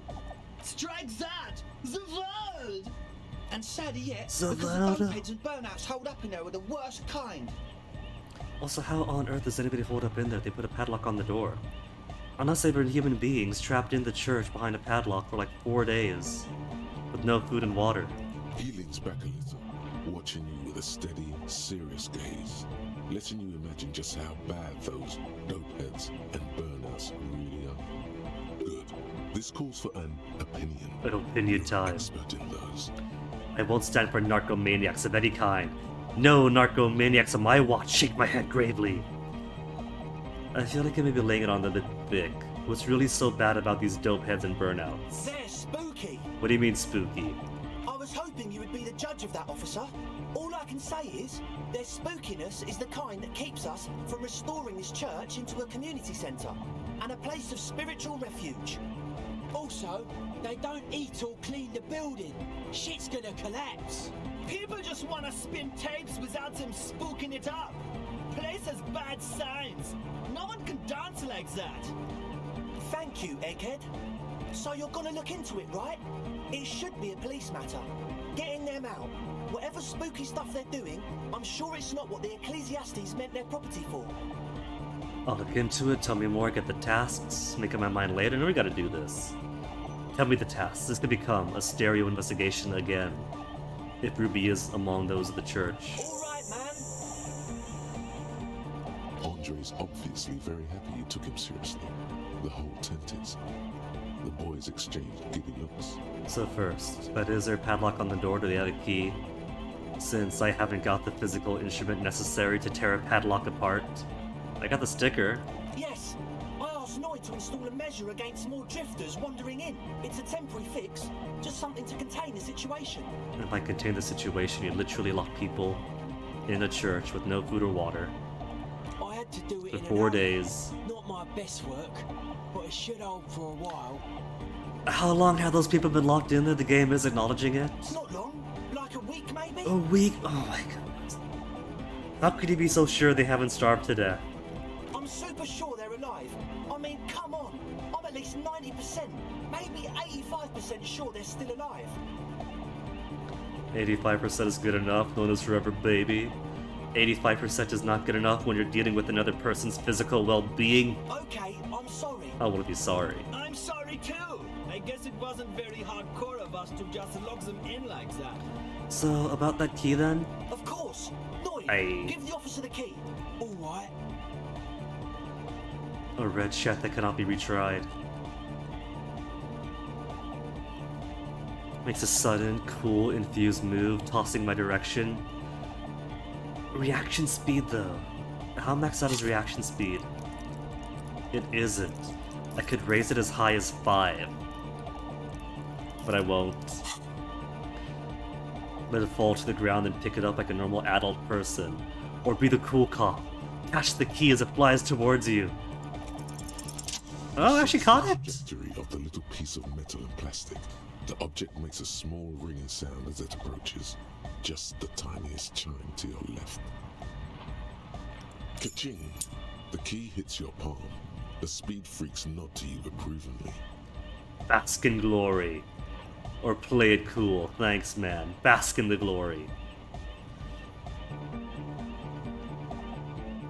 Is probably what a 42-year-old who looks like 55, washed out, burnt out cop would do. Catching a key would be such an ordinary, everyday thing. I'm gonna bask in the glory. The young man with ribcage-shaped suspenders looks at you, standing there, with a goofy grin on your face. That's just the expression. That's permanently etched into my face. The word august, used as an adjective. That's how cool it feels to be old and cool in the eyes of the young. Let's face it, you're near death, yet bathed in the golden rays of stately grandeur. Like a late summer's day. Like a daddy-o. Like a tequila sunset. None of this tequila sunset business has got me to death's door. There has to be more to this world. Damn right I am tequila sunset. Arriba! Now, tequila sunset is who Harry wanted to become. He tried to create a new identity, and in doing so, in the creation of that egg, hacked Raphaël instead. Are you sure? It's probably too late to be a tequila sunrise. Aww. Right, other questions? Sure, man. Tell us what you want to know. Let's Who do it. exactly are inside the church? Or locked up for a week? And Ruby should have arrived here a week ago. The timeline could work. She could be among those in there. Truth is, I don't really know. None of us do. I don't even know how many there are. All we've seen are glimpses. You haven't even seen them and you want the police involved. Well, there's also the machinery. This machinery is of the deeply mystical variety. Machinery, chicanery. When I first scouted the place, back in February, it was abandoned, empty. Took some time getting the crew together. So about 2 weeks ago, we came here hoping to set the stuff up. Suddenly, there are all these strange machines lying around in there. Suddenly. This could be tied to Ruby then. Because Ruby's got some shady stuff going on. So that, in need of operational machinery, and she hasn't been seen since. We come in a week ago. She flees, holes up in the church where her either drug running stuff is or pale stuff is, gets locked in by a bunch of kids, and hasn't been anywhere since. Maybe? One of them has wires running into bowls of water. Wires into water. Never seen anything like it. Andre, tell him about the feeling. Oh, and it felt like there was something in there with us, watching us from the dark. No, the other one. Which other one? I'm not as in tune with my emotions as you are, Egg. Give us those emotions, Eggy. Felt like silence. Awful silence. For this man, even regular silence is awful enough. But that was something greater. Could this relate to her pale manipulation? But you haven't physically seen anyone? Not exactly. We've just seen someone who we think is a woman go in and out of the church. A couple of times. And we felt someone or something eyeing us inside. Woman. But that's kinda it. Red hair, lorry woman? Sure, why not? Yeah. It's not a straight answer, Andre. But not really. Brown hair. Old. Heavy, dark side. What Noid said. So brown and older, Ruby might have dyed her hair. Coulda? Though it seems like a stretch at this point. You have to see for yourself. These people are not reliable. What was that about something watching you? Like you aren't alone, you know? It wasn't quite human, if you know what I mean. Not human, as in a ghost. Do you know what he means? Rhetoric, do not open the floor to me. I'm gonna give the worst It was answers. this dark shape climbing upside down along the ceiling, like some kind of crabman. Grandma.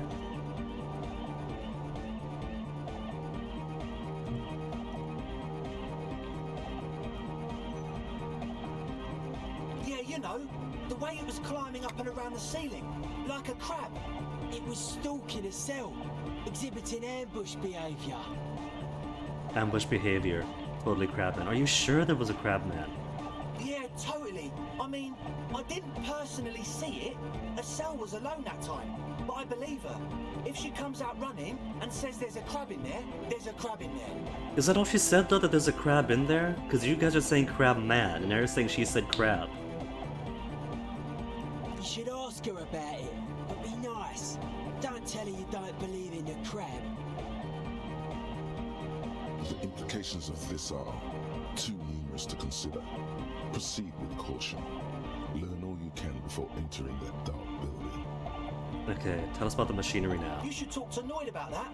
I just got a distinct burnout and dopehead sign from them. Probably jacked up to some snuff station too. Probably, very likely.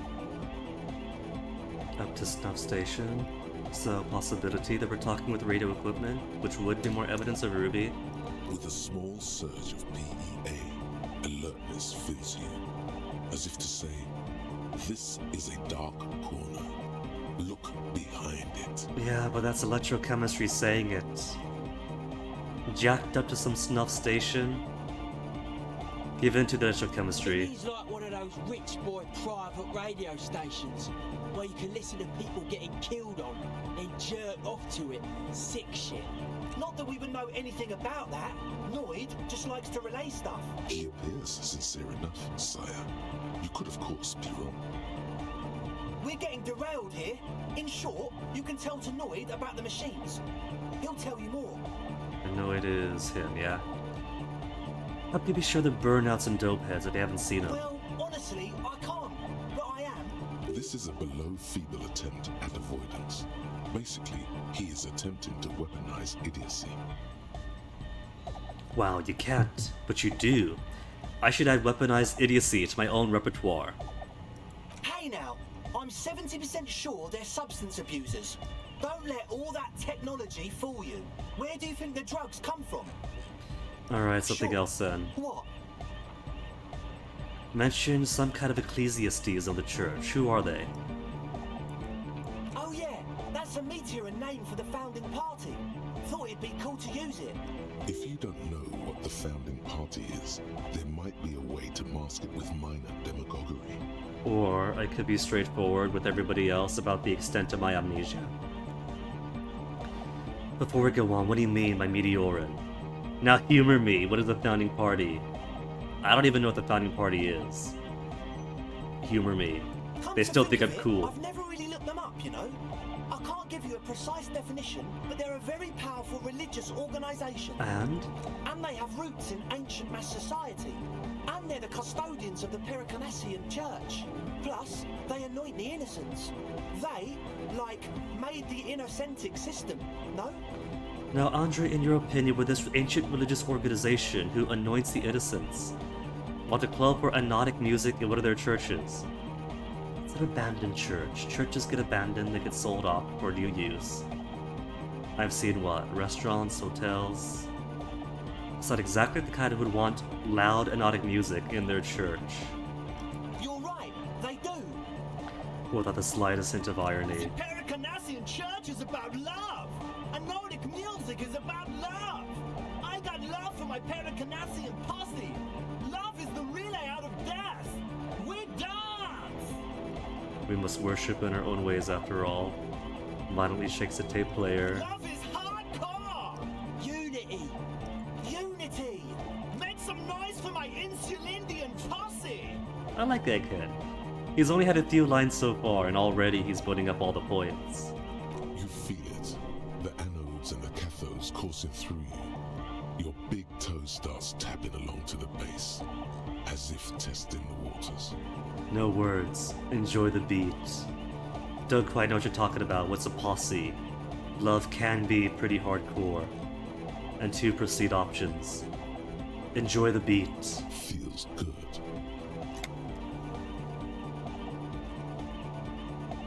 That's broken my arm. There we go. Dance it up, Raphael.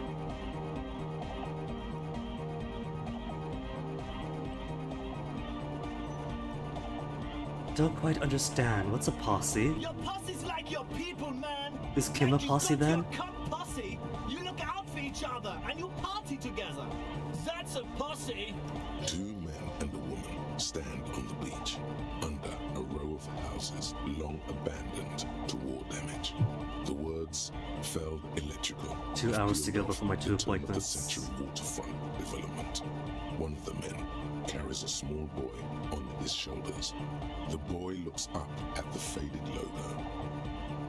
The woman says to him, "Good to see you here, special consultant. We're worried about the Lieutenant Yefreto." Special consultant. Feld Electrical. One man has a small boy. Is that the special consultant over by the Feld Electrical building? Who we spoke to earlier today in game time? Why are you worried about Was that yesterday? Lieutenant Yefreto? Asks the boy. Then a wave comes crashing in. They're still out there, we could talk to them. Sounds like you're just saying random things. Love, posse, make noise. Love can be pretty hardcore. Oh yeah, it can. He's coming around. You're getting it. I'm getting it, but I'm still confused. It sounds like you're just saying random things. Are we? Breakthrough imminent. You hear a wave crashing outside, not far. It's a big one. The rumble dissipates into the baseline. I don't like that "are we." It's like... Oh look, he actually is nodding his head, I just realized. Oh, that's so cool. It's like the style of writing where you make it look so superficially mysterious. And then when somebody asks, what does this mean? Does this mean X? The author just says, does it? Mm-hmm. Nah, not too much a fan of that. Yeah! You're right. How could the founding party be anything but enthusiastic? Dance music is about love. And so is a Park-ordered Carson church. On second thought, no, this is too much. No sane organization would want this level of absurdity. Yes, they do. Yeah! Yakokata! The place to be! He's even speaking in tongues the church would approve. He seems ecstatic that you share his vision of Pericarnassianism. Right, what he said. Do it for the masses. Do it for the crew. I didn't want to say it, but it was pretty lame of you to imply otherwise. Anyway, you got more questions? The one No, with that's the it then, large right? head is still looking at you, nodding his head, waiting for your body to start moving. You feel like you could go for a little disco when, or if they get this club going. You've got it in you. Okay, now tell us about this tent full of equipment. Yes. What? So you brought your own water? Yeah. Good to have, bitch to carry. When I first scouted the place, I did some reconnaissance. I'm not sure the church even has running water. And it's distilled. Oh. It's the one they sell at the fuel station. It's like he's lying to you, my liege. But he's slippery enough that there's nothing for you to grab hold of. It's alright, there's no shame in it. So somebody in here has sleep apnea, and they need distilled water for the pump. It's perfectly fine. Hate to tell you, but it reeks of sweat in here. It does, doesn't it? Told you. It's the we smell had of a life. smell problem. I also smell ether. Why? It's mixed with a particular chemical scent, like laundry detergent. He sniffs the air, then shrugs. A shrug is good enough for us. Why say it when you can shrug it? Could it be the distilled water isn't for sleep apnea pumps? What's with all the Nosafed? The what now? Bottles of nasal spray, the Nosafed Ultra, you got a lot of it. Oh, the old Ultra. Could he spot me one for my health? He's like an actor, looking to the souffleur for his line. I have a major sinus infection. Stuffy nose. We all do. Shit's all blasted up. Winter. Can't even breathe. That makes sense. No, but you all sound fine to me. Except for Egghead, who sounds amazing. Yes, that's all Nosafed's doing. Without the Noser, I'd be drowning in shit right now. Sure. Nosafed is the shit. Can I have some? Sure. Here you go, officer. The Noser. Blast away. I get the Nosafed. What about the engine starting fluid? The engine starting fluid? It's for starting engines. But what engines? How's that extra high ether content going to work out for you? Does it do the trick? I guess it does. Super, nod, let it linger. And what is ethyl ether anyway? No idea, man. Maybe I need the right answers. The engine starting. What What's engines? with the goddamn Romangarod earrings? It's cold. The fluids for the generator. Keep on it, sire. I guess it does. Yes. What? The What's what that? now? Oh, He's like an I have a major sinus infection. Yes. No suffix. Yes. What? The engine starting fluid. What's with the... keep on it, sire. I guess it does. No idea, man. Nothing unlocks when I talk in circles. It does. Told you we have a smell problem. And the smell of ether? Ether? I don't smell ether. Do you, Noid? You just admitted to there being ether in here. No? He sniffs. A shrug is good enough for us. Well, if that's it, alright. He nods enthusiastically. Oh, then it's a logic check. No doubt. A little That relief. was high. Unexplained ether, unexplained nosophed, unexplained starting fluid, headphones are sold. Logic is so low, but As always, we'll be right here. I have clothes and improve my logic. But first I have a thought to complete. Magnesium-based life form. We tell them, hell no. You're about to become a magnesium-based life form. The age of the primitive carbon man is done. No longer must mankind rely on slow-working background radiation to take us further into our genetic destiny. This is the era of guided evolution, and magnesium is the key. You are the first of your species. The next step in human evolution. An advanced magnesium proto-man who mags it up, drinks it down, and sniffs it sideways. What's the catch? How bad have I shot myself in my magnesium-based foot?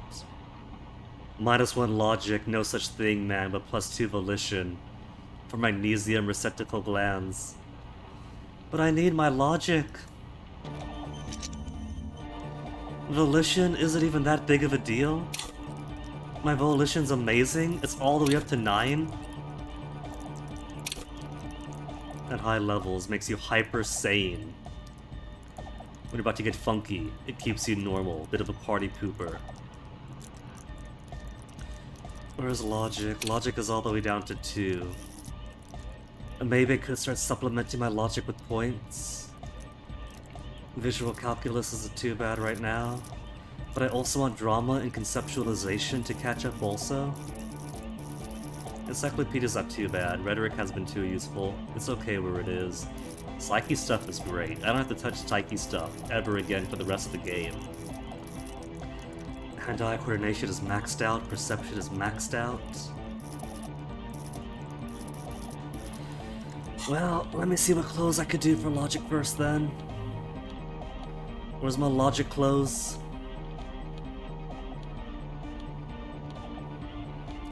Volition cult clothes are no longer going to be necessary. That is my logic shirt. I am wearing my logic shirt and also deficient. My logic shirt just got cancelled out. There's encyclopedia glasses, there's my logic glasses. +1 logic. The conical hat. +2 logic for the people though. The fallen people might have to be a permanent fixture on my head if I'm gonna be carrying around the -1 logic for no such thing, man.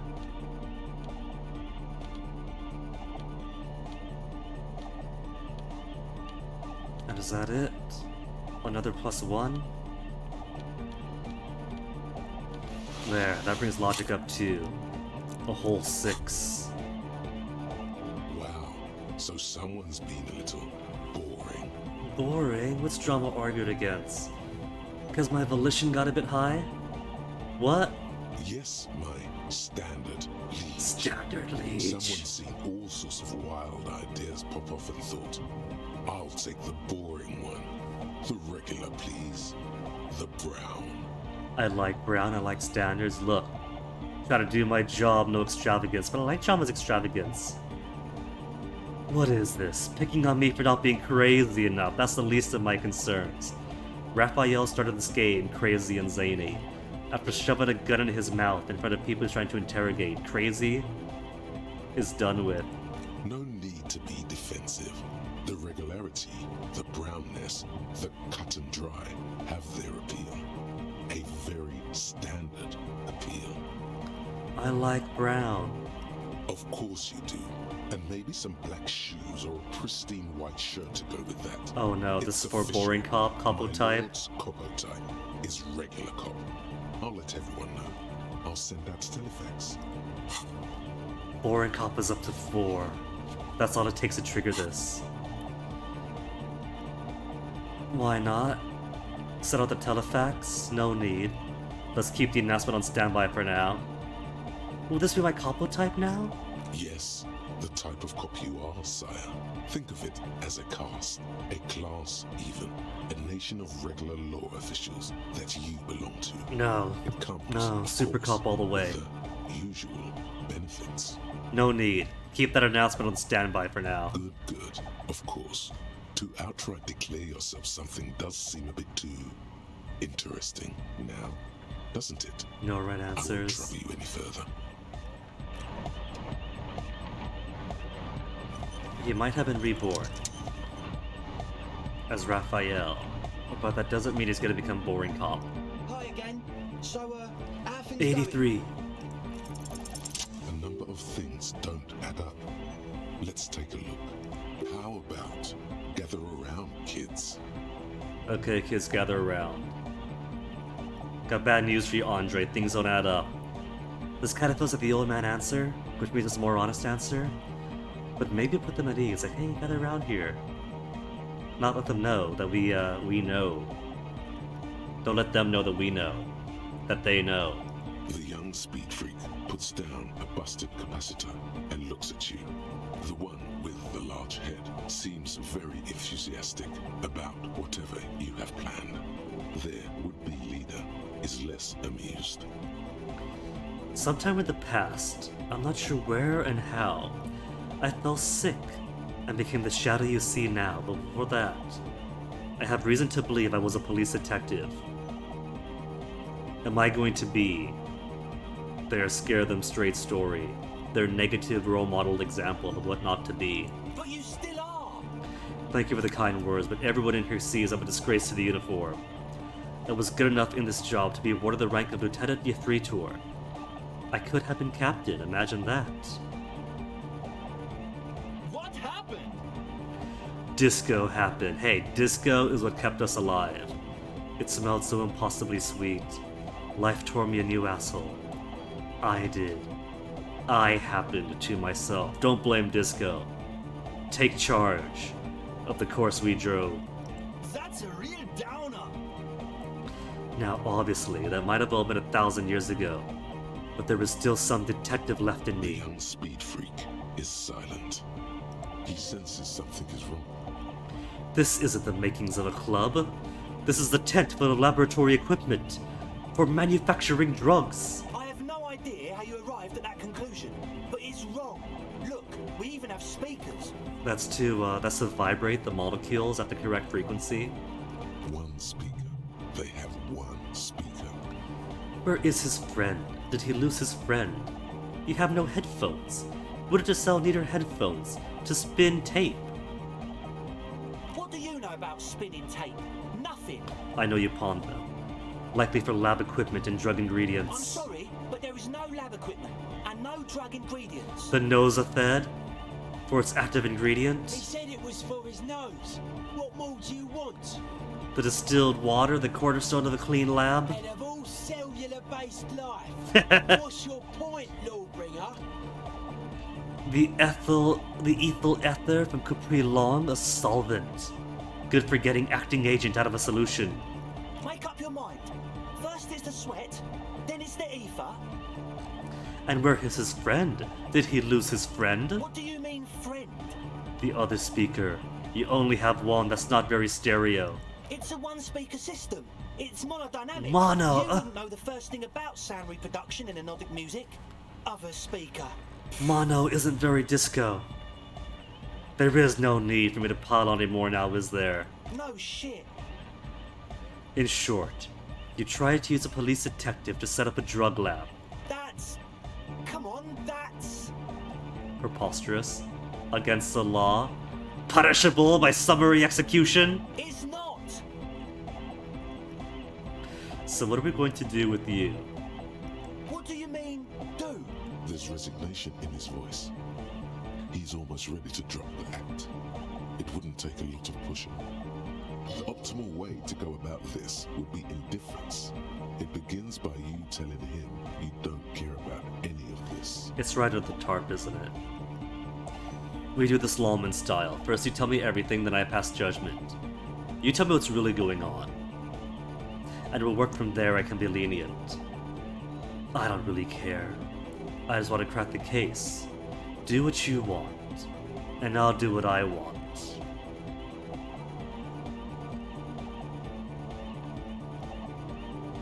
Is that really the right answer suggestion? I kinda feel like 2's pretty good. You tell me what's going on. And promise leniency. 3's kind of a threat in its own way. You do what you want. And I'll do what I want afterwards. If I dislike what they want. Maybe. I'll listen to the voice of suggestions in my head with the worms coming out of its brow. Really? Of course not really, I'm a cop. Now tell me what's going on immediately. Really? No. Maybe this makes him more brittle before the hammer comes down. Tell me what's going on right now. Who else?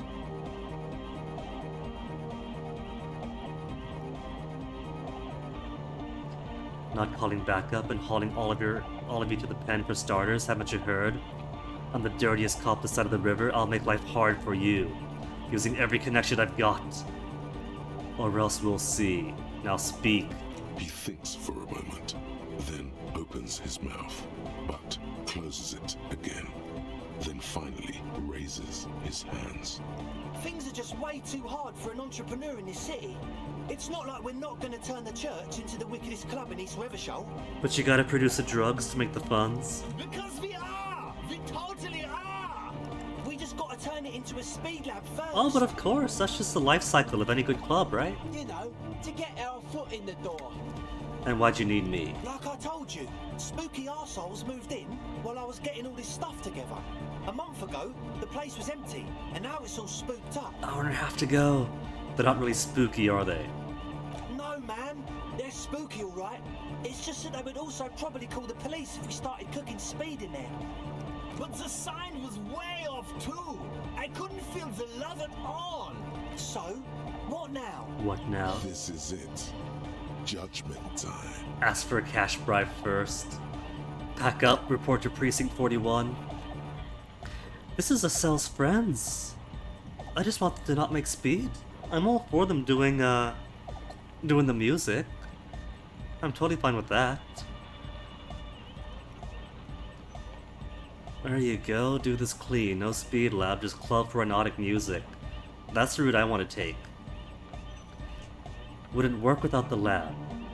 Do what you have to keep the club alive. Look into the spooker situation. I could take the cash bribe, but if I do that, they'll need the speed to make the club work. They can keep their cash.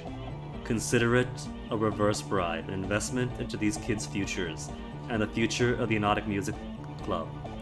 Proceed with it. Yeah! I knew it.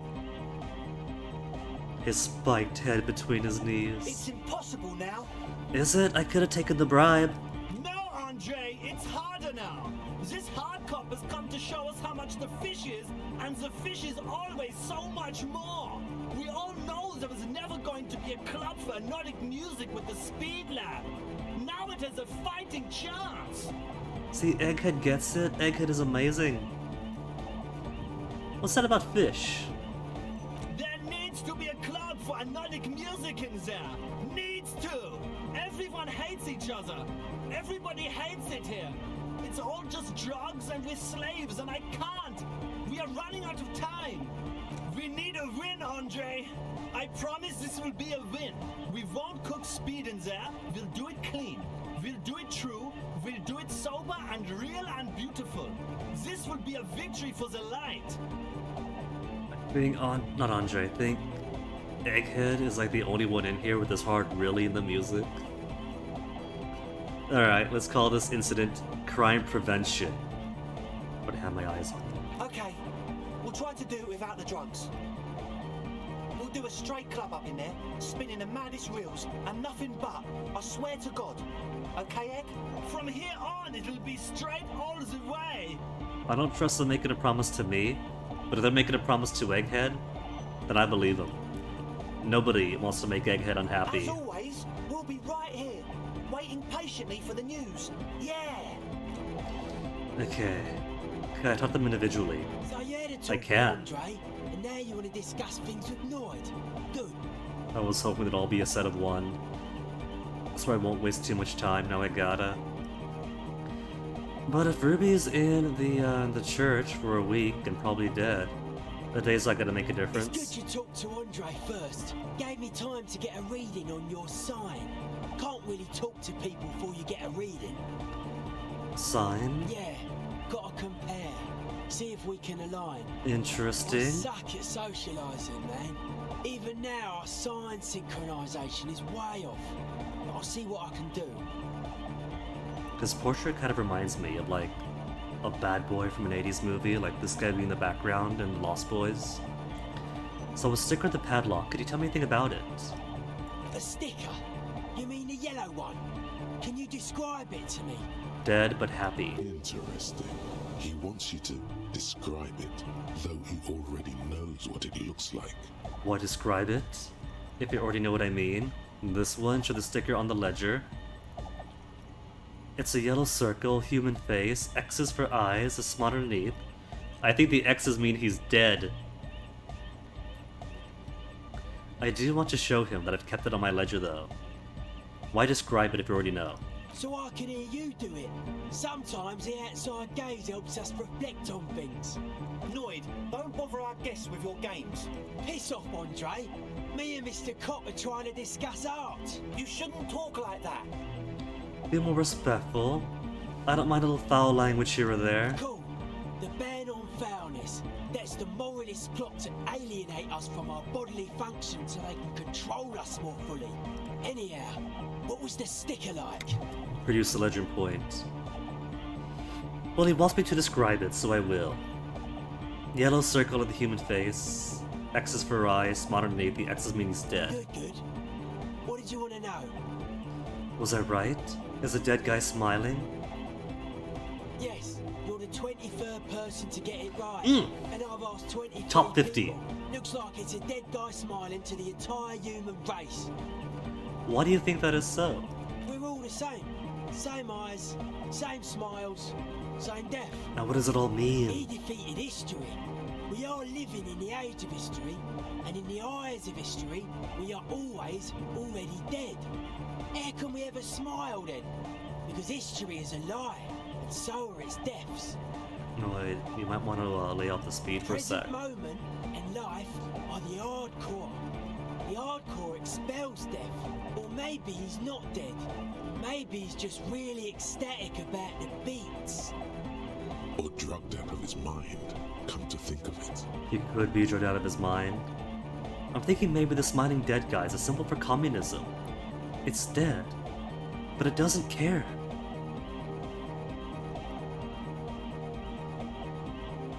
What's the interpretation of that, though? That's an interpretation. But what's the interpretation of the interpretation? Dead but doesn't care, in that it is a pest, a cockroach that just won't die. Or dead but doesn't care, as in, it hasn't succeeded. But it shall. It'll keep on struggling. It doesn't care. If the odds are impossible, there's a positive and a negative way to interpret this statement alone. Yeah, that interpretation holds. What makes a sticker modern? Simplicity was brought to us by classical solarist modernism, but that was a tasteful, harmonious simplicity, right? Yeah? Well, hardcore is not tasteful or outwardly harmonious. It's a warning shot, This will be dangerous. The echo of man's loss haunting him. The sticker, the clothes, the music, same thing. Came up with all this yourself? Not alone. Many people are thinking the same thing right now. We all see the same smiling dead guy in a couple of X's and a circle and a curve. The beat is the same for all. I guess one could write an entire treatise on the thing. But what for?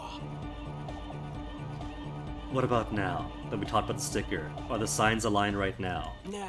Still no? Still strongly out of sync. Stage gamma disalignment. You heard me. Alright, but first, why are you called Noid?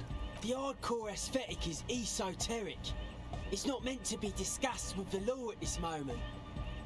It's not easy to reach a harmonic resonance of signs without some adjustment.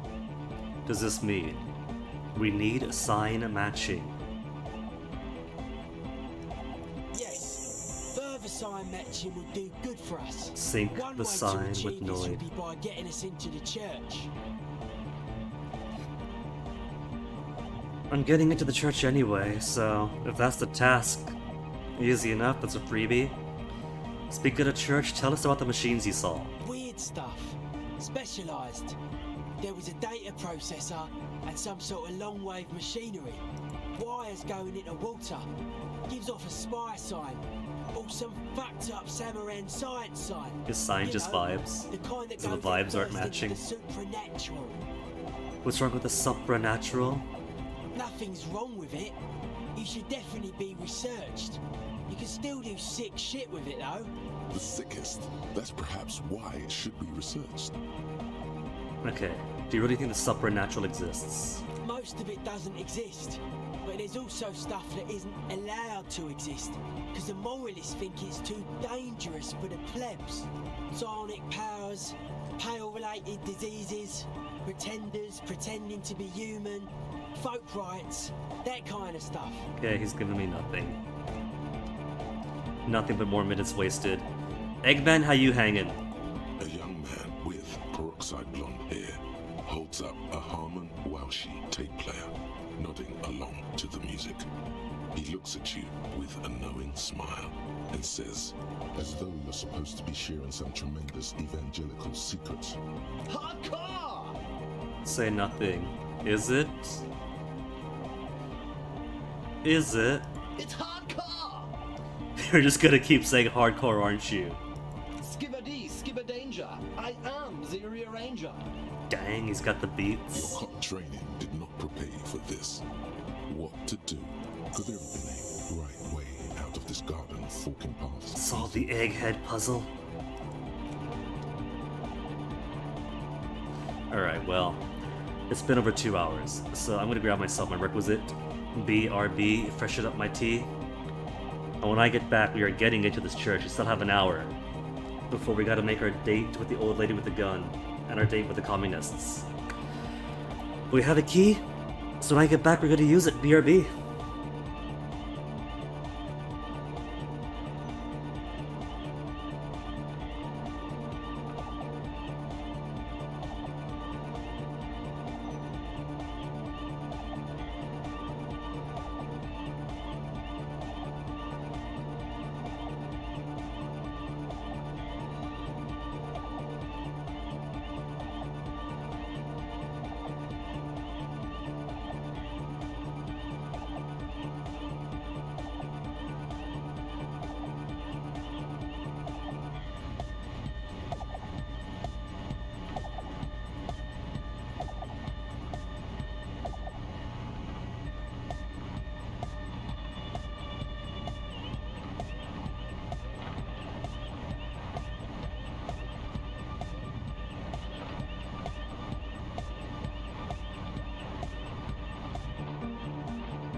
Alright, enough stick dance music. Let's get back and get started. And Kim, how was the cold, waiting outside all night? No complaints? I think Kim would have liked them, they weren't too bad. But before we go to the church, gotta ask Raphaël about the crab person. The shaggy-haired girl kneels on the sea ice. She looks up as you approach. So you talked to my associates, right? Are you going to help us? I'll help you, all With right? the church, I mean. We gotta get in anyway. Great. Let us know if there's any progress, will ya? We've been waiting for weeks here. Associates tried to use me to set up a drug lab. I'm guessing you knew. I did, and I'm sorry. For what it's worth, which isn't much. It's fine. Egg's got the right idea. Egg is gonna lead them into the light. This is why I didn't go into the tent. Typical delinquency. But Kim, you missed out. You would have been proud. We shut that operation down. You don't get to choose your posse, they choose you. Mine are idiots, but they're mine. I tried to talk Andre out of it. I even tried not to lie to you. Indeed, she merely tried to omit the truth instead. It's that you opted to admit the truth. It's the same thing. Rhetoric, you and I have a difference of philosophy here. Should have tried harder. I don't care, I'm loco. I just want to know. Wanted you to know that I know about the plan. The plan's been busted though. I'll go cop answer. Give Rhetoric his cookie. I know, but I knew you'd see through their plan too. I'm not an idiot. I should have been able to control them, and I will in the future. I promise. A cell, a control you want, but Egg has got this. I trust in the Egg. May I ask? What did you tell them? Do what you will with your dance club plans, just no drug labs. Please? Thank you. I'll get them under wraps, I promise. The others told me you went inside the church. What did you see in there? Oh, that. You're not going to believe me. There's no point in me telling you. We know about the crab. She's less prone to blurt it out, crab man, than the others. We'll see. Go ahead and tell me. Okay.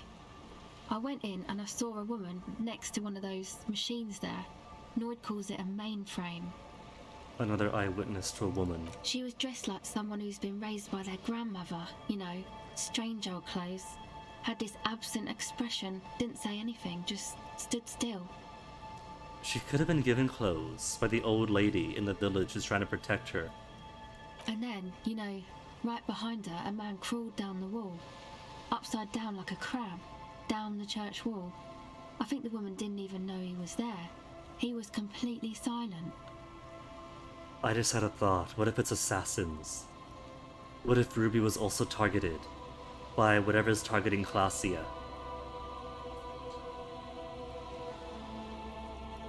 He stopped right before he got to the floor, then just hung there like that, looking at me. Right at me. I fucking turned around and walked out. End of story. Like a crab, you say? Just note. What did this crab man look like? If she's afraid to use a term, we'll say it. It was too dark. I couldn't tell exactly. Come on, she obviously could. She already went into detail. Quit stalling, what'd you look like? You're right, I believe you. You're wrong, I believe you.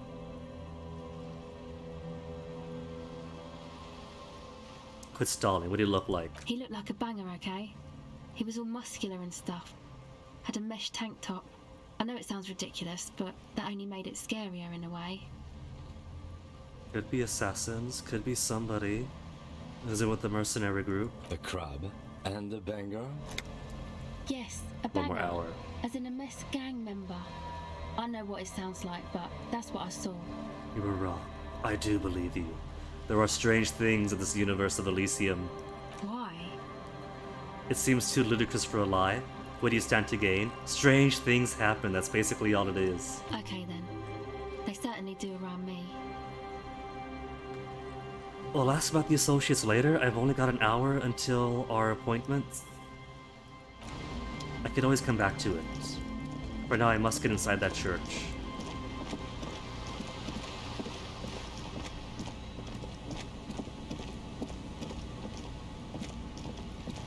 Pathfinding, try to put me behind a post. Alright, let's solve this mystery. Ready, Kim? heavy wooden doors, more than the lock turns easily. You hear a click as the shackle pops open. Let's go. So, there's possible crabmen, there's possible machinery, there's possibly Ruby. As you do, you hear the echo of the doomed commercial area. Its black holes and dusty machines.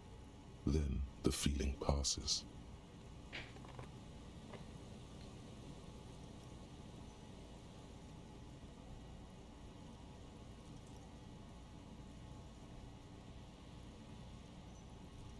A great whoosh of air rushes into the dark innards of the church, as though rushing to fill a great vacuum. In the heart of the city. New location. Ooh. Oh. I think she must have gotten out then, if she was locked in here for a week. Thoughts of the psyche type? A strange just fills you. You should walk here, not run. Maybe I will give some veneration.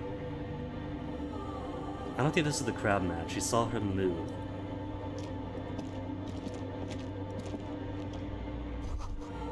Fork lightning patterns that I saw outside? Fork lightning.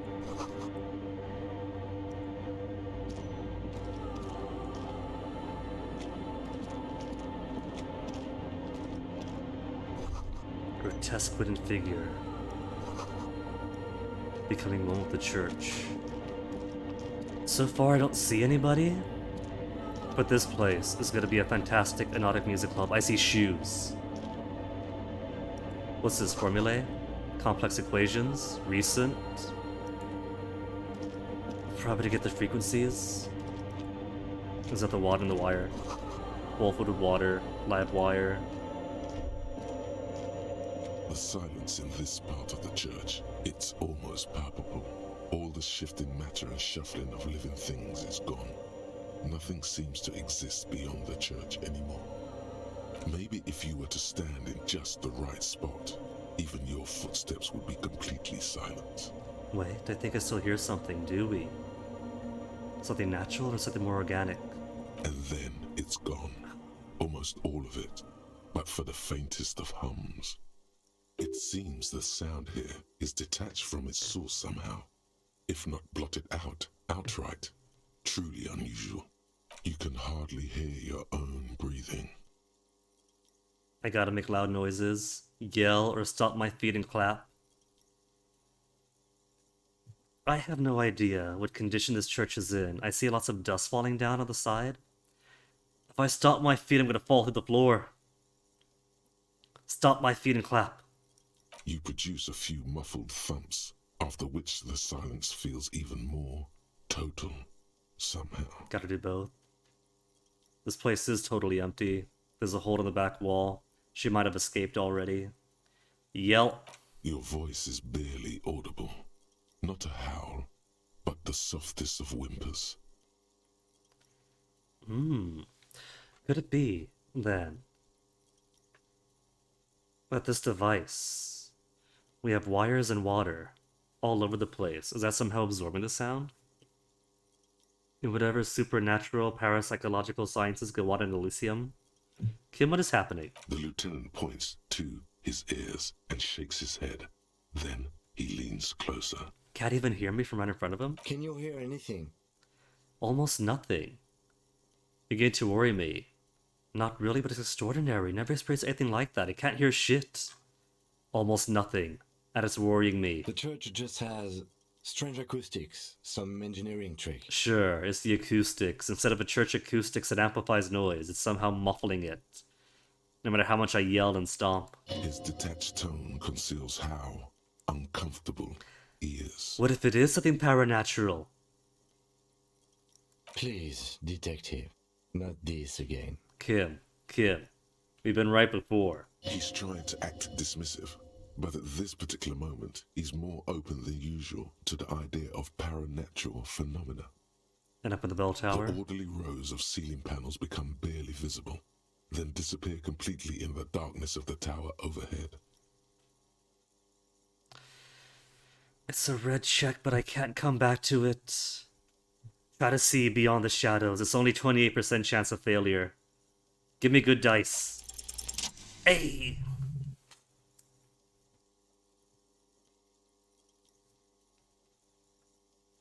More strange hanging figures.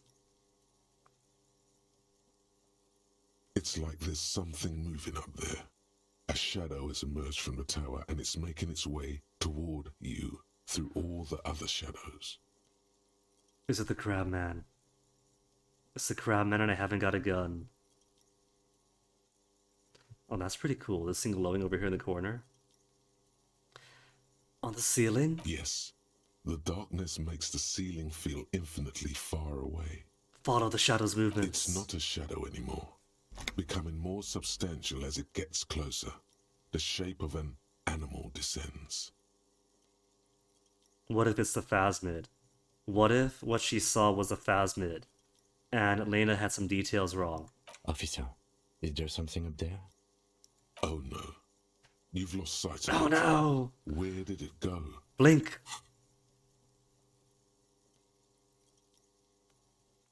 You That is not a something phasmid. hanging from the rafters, looking straight at you with dark eyes. Phasmid is supposed to look like a stick. Maybe it's possible to talk to it.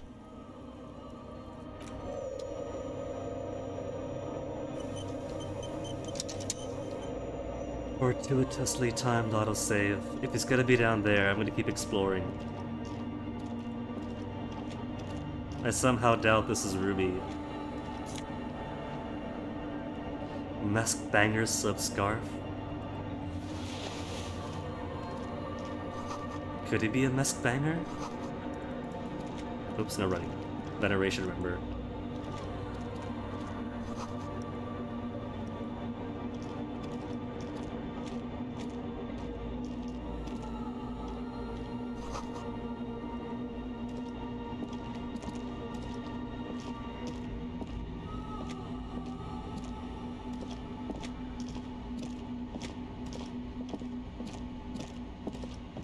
Him has secured the kit, the shoes. Good partner. Mess bangers, red brokes. More empathy. I've already got a good amount of empathy. Okay. And nothing else to loot.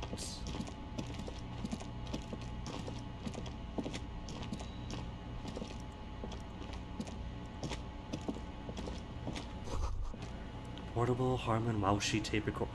Can I take it? Possible it's recording something. Maybe it is. Siphoning electrical current from the outside into the antenna.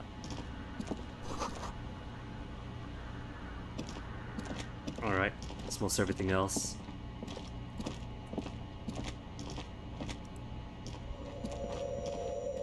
If I'm going to make contact, where do I want my stats? Everything psyche is fantastic. Maybe shift things from logic more to conceptualization or drama. Endurance is a mere 1. -2 from damage. Okay, we got the nose sprays for a reason.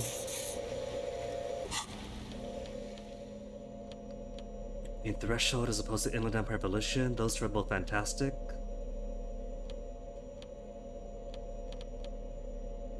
Pain Threshold. How's Pain Threshold? Pain Threshold is 3. I'll take Drama then.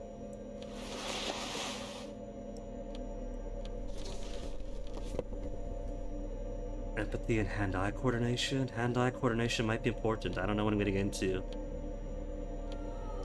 Composure is where? Composure is at 5 currently. More visual calc.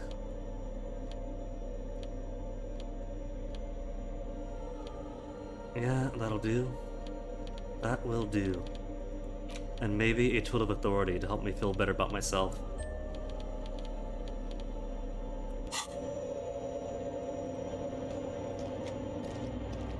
The shadow is a man. A man made of the same stuff as the carpentry of the building. He is studying you intently. Really?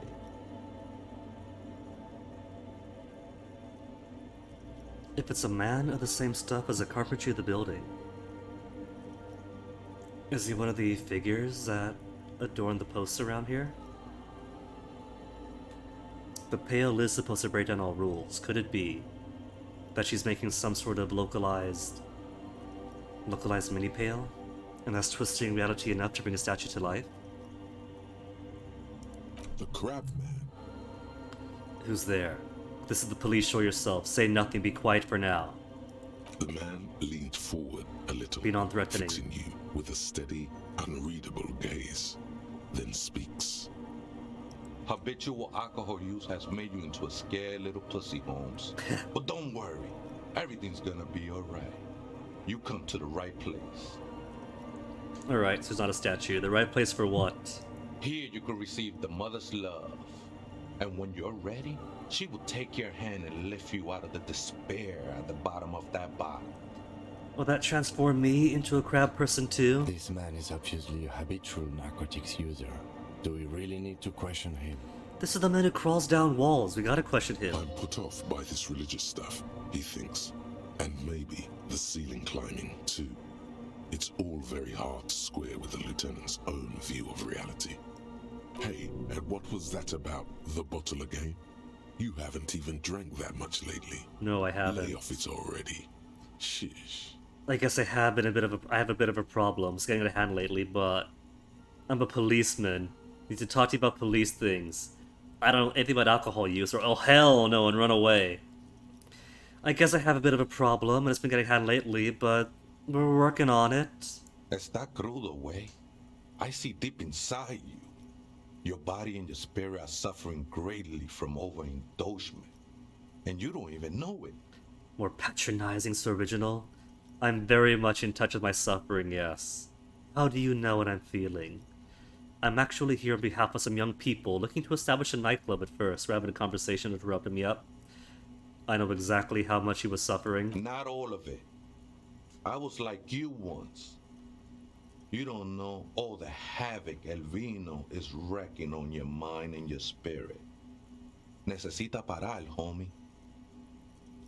You know, actually, since we're here, you may want to pay attention to what the ceiling climber is saying. I'm working on it, Mom. We're getting Raphaël a sobriety. If the lieutenant agrees, then maybe, just maybe, you should pay attention. I haven't even touched a bottle. Since what? Day 2? It's been 2 days since we last had a drink. Look at these crazies. What is this? A fucking intervention? Sit down, Metrochemistry. You, Crabman! You don't tell us what to do! Tell him! Okay, good. I was worried that... See, because I took my tie off, right? My horrific necktie with so much personality. For stats. But I was worried if I do that, is my necktie not going to speak to me anymore? But it does. It speaks from the pocket. That's cool. For some reason, I feel like I have a point there. Who do you think you are? Some crazy guy under the roof? What is this shit? You know, alcohol is central to my identity. If I wouldn't drink, I just wouldn't be me. This is stupid. That's all well and good. But we need to talk about unlicensed occupation of ecclesiastic property.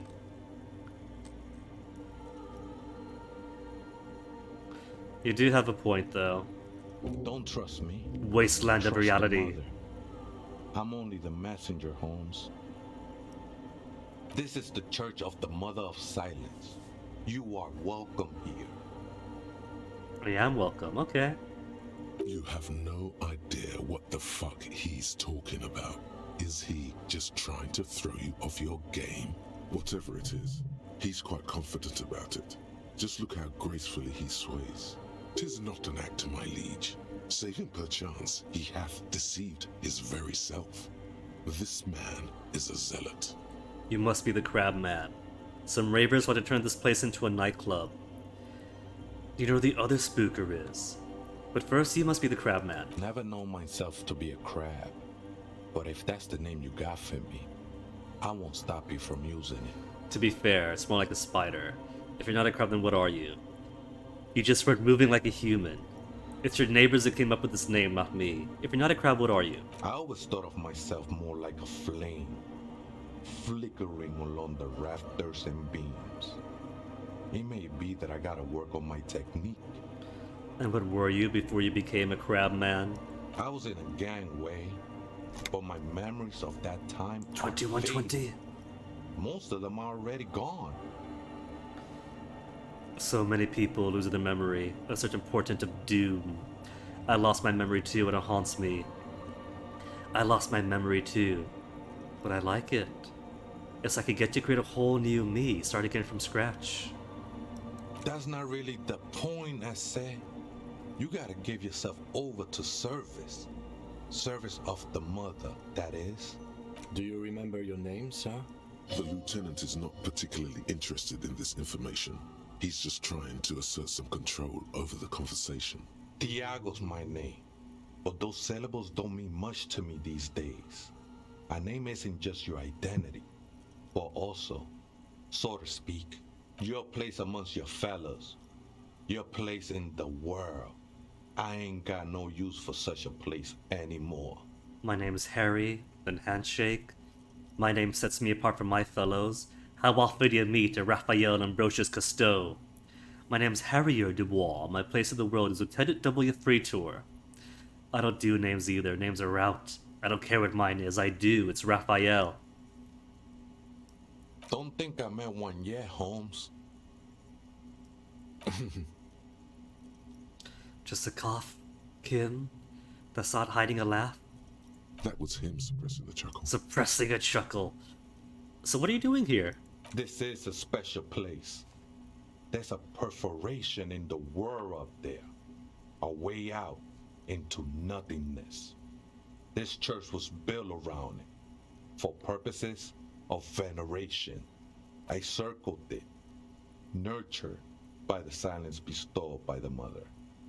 One of these days, I'll be pure enough to go drink from it directly. It was a mother of silence. Oh, that's no simple question, Essay. She is one who can be painted or sculpted. She is a cavity in the dark beyond sense. She saved me, but I couldn't describe her to you. No one can, Holmes. And no one ever will. Does she drive a lorry and blink in and out of consciousness? What will happen once you drink for this preparation? I will be incinerated, but not destroyed. Finally, I won with the state of the world before reality began. That sounds a bit like substitution behavior, no? You know a thing or two about that. Sure, you didn't just switch one drug for another. It's not like that at all, man. It's just faith and joyful service. Too gleeful, those words. He is lying. Not to you. To his very own self. Faith is a kind of a drug. Push that. My thoughts are having. I heard that before, Way. And I know I can't convince you on the spot. But think. When's the last time you woke up from silent communion with a hangover? Regretting what you did last night?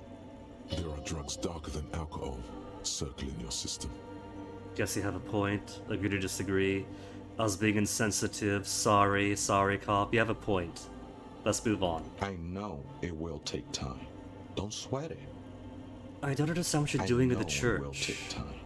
Don't sweat it. I'm a seraph, Holmes. I sing the mother's glory. He's a seraph. Does that make us then? Sans seraph. You should sing for me, the super cop. Does it make sense for you to sing She's a Mother of Silence? Sing for me then. Sing the Mother's Glory. I ain't from no Marietti, if that's what you're thinking. And the song I sing is Silent as the Mother. Hey, Ed Weirdo, does that mean you like that one? He lost his cool there for a moment. Seems you hit some nerve. Okay, what if I had some different question? I'm a seraph, Holmes. I sing the mother's Sing if glory. she's a night mother. I don't mean literal singing, Holmes. This is the mother of silence we're talking about. It's the singing of a burning heart. You may be thinking, but fire crackles. No, Holmes. That's the material that's burning. The flames themselves are without sound. So how do you find the church? Hard to say. I think I did some construction work here. Back when I still had material worries. Up there, I realized what the true purpose of the church was. If he's been hanging around in this church exclusively for weeks if not months, then he's not kidding about back when I had material worries. Unless he's licking dew and algae off the beams. Been spending a lot of time here ever since. The past is nothing to me now, eh? It didn't belong to me. There could be truths to what he's saying then? In a metaphysical kind of way? You like how eclectic the characters of this game are? They have some amazing characters. It's pretty funny how everyone in some way is kind of a joy to talk to. No matter really who they are or how terrible they are. The only universal rule is that the racists can go stuff it when it gets to that point, but everybody else, everyone is such... Everyone's so interesting. If this game has an uwu anime cat person, it'll truly represent everybody. We can groom Raphaël, but I don't think the options include cat ears. Are these his, the shoes and scarf? I think they were. A long time ago. I had to shed them like skins to get closer to the center of the silence. You could have them. I don't need them anymore. We are going to meet someone who calls herself the Pig. So that could be close. They look pretty dapper, actually. Okay, other questions. The sinewy figure lingers on the wooden beams, blending into the shadows. She's been here a long time. Does he know where the church is abandoned? Police raid a while back. Did you witness it? I don't know if it's a Dead by Daylight character. We haven't met them yet. Everard's given me her name and where she's going to be tonight. But it could be somebody with the Pigsona. We'll never know until we see her. Not really. Or at least I don't remember much of it anymore. The mother's love has done its job. That's what's so great about the mother. It lets you forget about everything. Yeah, but Taigo, the booze does the same. He disparages the booze, but the booze has successfully completely wiped out any memory of the hairy man. But some ravers want to turn this place into a nightclub. Is that going to be a problem for him? The ones in the tent outside? Right? I see them. Guessing they're the ones who call me a crab. Probably scared of me. Do they have a reason to be scared? Nah, man. They look pretty funny. And I don't harm no one anymore. Anyway. What does he think about the nightclub idea? This place is supposed to be a temple to a silent mother, after all. Why not?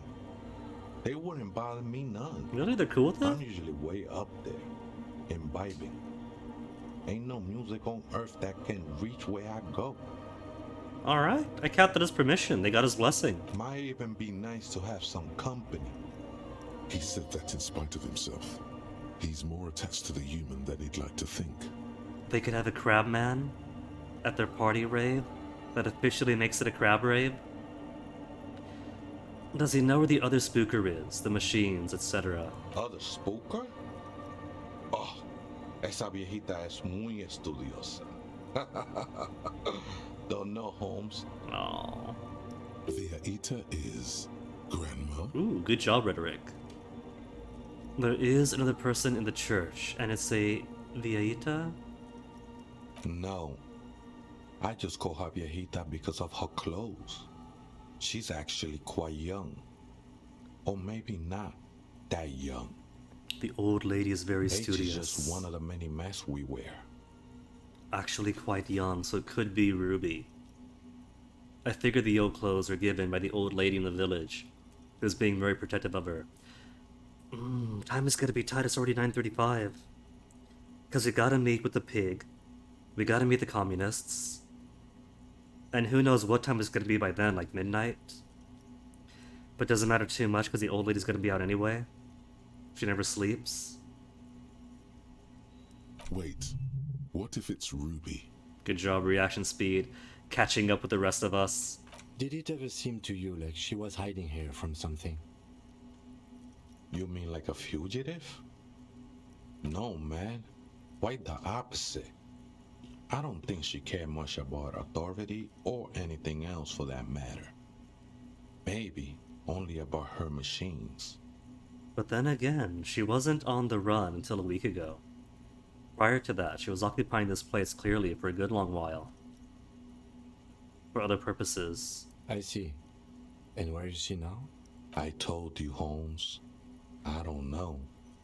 How could you not know when you both live here? Because she goes out and he doesn't. Don't really follow her comings and goings. Just see her typing on her computer now and then. We got different interests. Nothing else to tell me? How she looks? What she does? Who is she? I'm afraid not, Essay. You just have to wait until she comes back, or search through her radio computer. Which we could totally do. Thanks!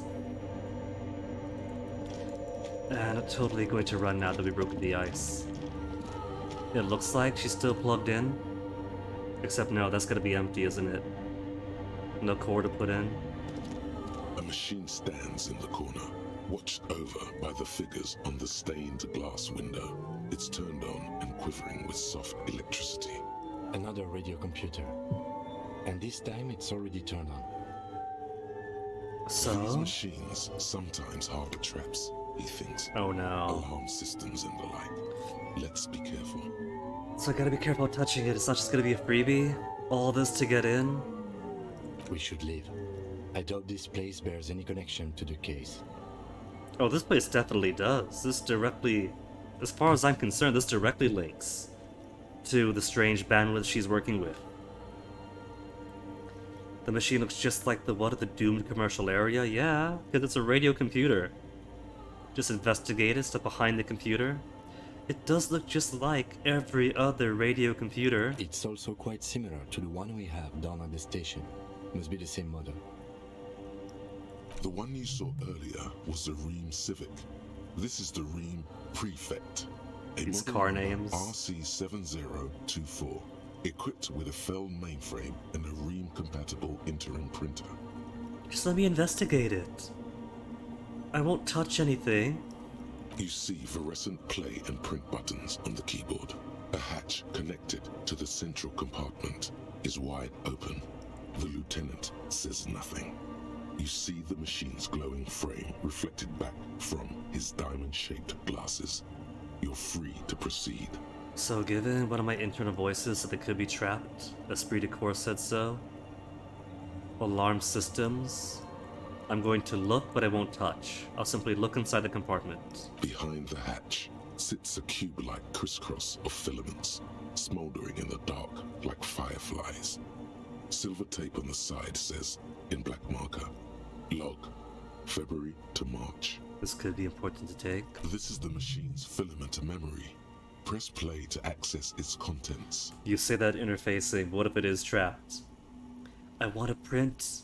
I want to play. But well, it's gotta read out here. So we could print. Are those the only two buttons to worry about for now then? So how would this be trapped? How would we bypass any possible traps, given this very limited interface? And there's nothing else but the hold of the back? Okay, let me try printing. Printing should be safe. The machine's keyboard is still illuminated. Nothing happens. Nothing? Play then. The speaker comes to life. Static seeps through the machine's planar magnetic driver. An old lady greets you. Her voice sounds 100 years old. Good evening.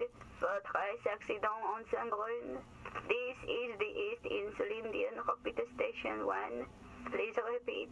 Is this the personal log? I remember her. Oh, I haven't seen her since the RPG company.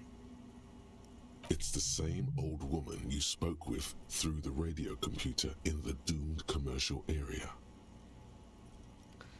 Fortress accident. Is this an annex of the same group? Yvonne, it's me again. How are you? Good, thank you. Please repeat. Is this the personal log? I looked inside the core, but the tape on the filament just says log, February to March. Good. Please repeat the password. I haven't got the Let's look password. around. There's no use trying to guess the answer. Maybe he knows something. Diego. I don't know the password. Received.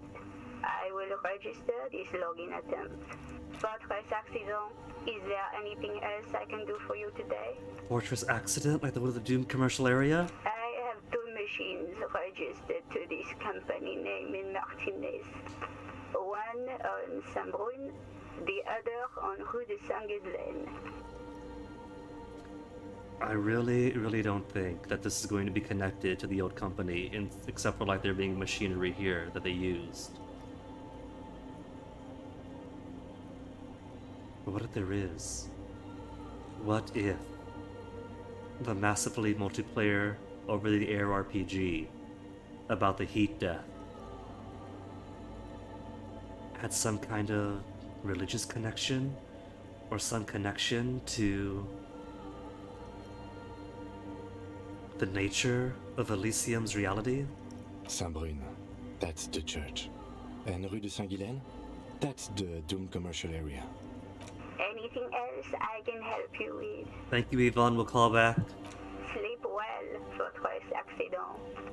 Oh, because it's late at night. The machine's keyboard is still illuminated. Okay. Alright, got someone to speak to. Have you heard her speak the password? Given that this place sucks up sound, though. Oh, hey, wait. There's coffee in the back. Oh, wait. I meant the mother's love. Have you by chance heard the even simple words I butcher so much? Vieta say the password to her computer? Too many times, essay. Ooh. You need it for something. Yes, give it. Surveys are a good way to fish for personal information, especially in the name of public safety. Drama's dragging out its S's again. I'm doing a survey, passwords and passcodes, identifying regional trends in the interest of public safety, of course. Tell me the password is a step closer, he's not gonna listen to threats. First degree murder investigation. Honestly want to break into a radio supercomputer. We're doing a survey. I'm gonna listen to Drama. Don't sweat it, vato. The password is afterlife death. Got it, thank you. That is true. But what comes after death? Knocked out in the Empire. What you think of that? Makes me almost pity La Nilita Pequeña when I hear it. Alright, I think thanks. we're done here, essay. And so he crawls off into the darkness? That was an interesting conversation. However, I'm still not sure whether we'll find our suspect here. No, but there might be clues in the radio computer. And we could finally break into one. Maybe if these computers were of the same business ownership, the password could be the same for the other one too. They're both Fortress The machine's accidents. keyboard is the speaker comes to life. Good evening. Fortress accident on Saint-Brun. Okay, got the password. Good. Please repeat the password. Afterlife, death. Good. I have unlocked the filament. After ending the call, please press print to access the filament. Fortress accident. Is there anything else I can do for you today? No, thank you, Yvonne. The call is finished. Raphaël out. Sleep well, Fortress accident. The machine's keyboard is still illuminated. Great. The printer prints out a long text document with dated paragraphs. It looks a bit like someone's journal. This is probably going to take a half hour, because reading. But I'm sure that the pig and the communists are still both going to be out there when we're finished. Read the printout. The first entry, made on the 4th of February, 51, by an unknown author, is short and concise. Arrived at the church. The door was boarded up, so I used the crowbar to get inside. Looks like the place has been deserted. Nothing out of the ordinary, but I'll ask around. Need to figure out how to get the electricity in. The lieutenant leans closer, scouring the printout over your shoulder. Just as you finish reading, he looks up, muttering under his breath. 4th of February. That's over a month ago. Whoever set up those machines has been here for quite a while. Do you think this law might be connected? It definitely is. Our case? No, I don't think so. It must be some local eccentric. I don't know, Kim. I think you completely forgot about Ruby's connections to bizarre radio frequencies. This feels to me like someone working with bizarre radio frequencies. Record the second entry, or read the second entry. 6th of February, 51. Had a little chat with the local fishermen. Said I shouldn't go near that place. That the church was spooky and ridden with narcotics. It's a little spooky, alright. Still haven't figured out the electricity. See? Even one of the spookers themselves says it's unnerving. What was that about narcotics? This could prove to be interesting. Alright, electrochemistry, that might find us more loot. You could look around the building. I doubt that we can find any. It's just idle fishermen's gossip to scare away the kids. Nothing spooky about this place either. It's just abandoned and cold, and in an awful part of town. Then why doth the lieutenant protest against spending time here so often? Alright, third entry. 7th of February, 51. Finally got the electricity in. Next on the agenda, She's a got new an agenda? antenna. I'm thinking Esker series, something advanced. Esker series antenna? Why need it? Why would anyone need any of this equipment here? And the fourth entry? 8th of February, 51. Bought the antenna, had some problems setting it up. Called Simo for help. Heard the others are back to making art. Drinking somewhere out of town. Sulislav started a rock band again. Lexi has been seen asking money from strangers. This doesn't sound like Ruby then.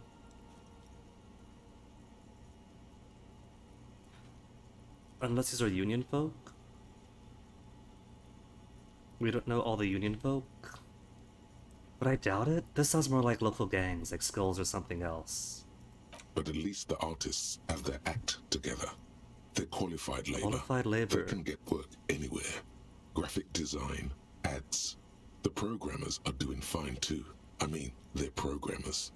The writers, though, they're fucked. I just have to find out what caused that data loss and be done with it. Still don't understand how it managed to wipe out the backup, when the backup wasn't even connected to the front. I know.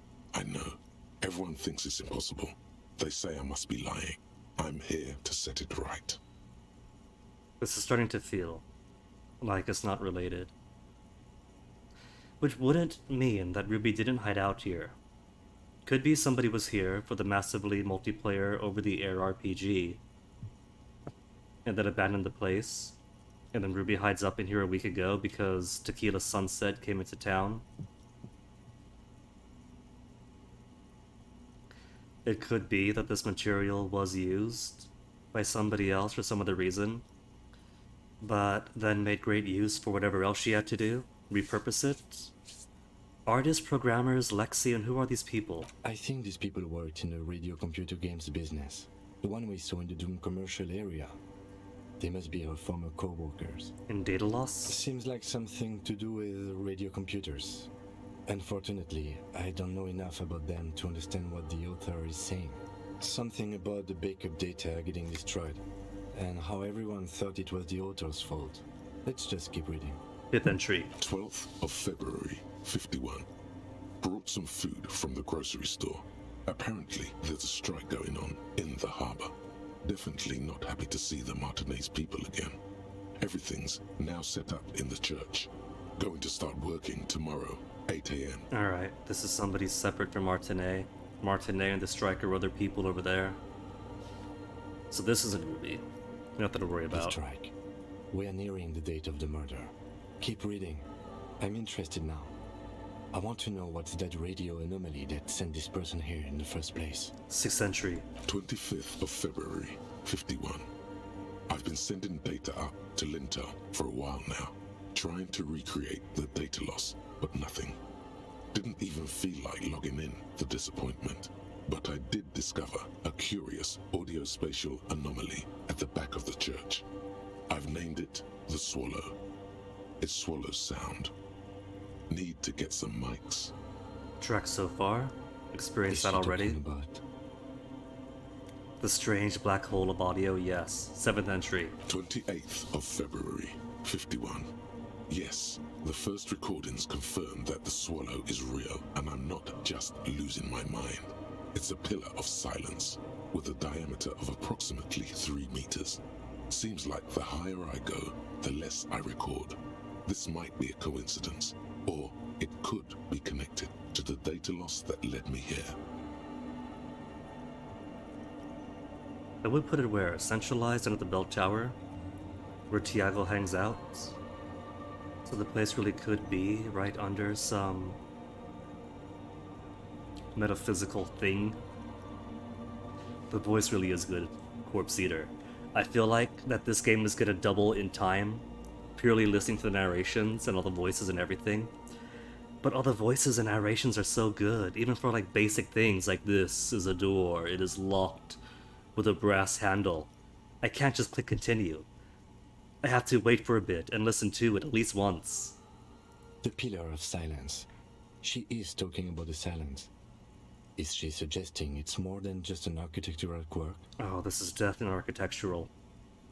What could it be? The lieutenant doesn't answer. He follows your gaze, studying the basins. The water shines in them. No ripples. Next entry. March 51. Some kind of young disco men have appeared next to the church.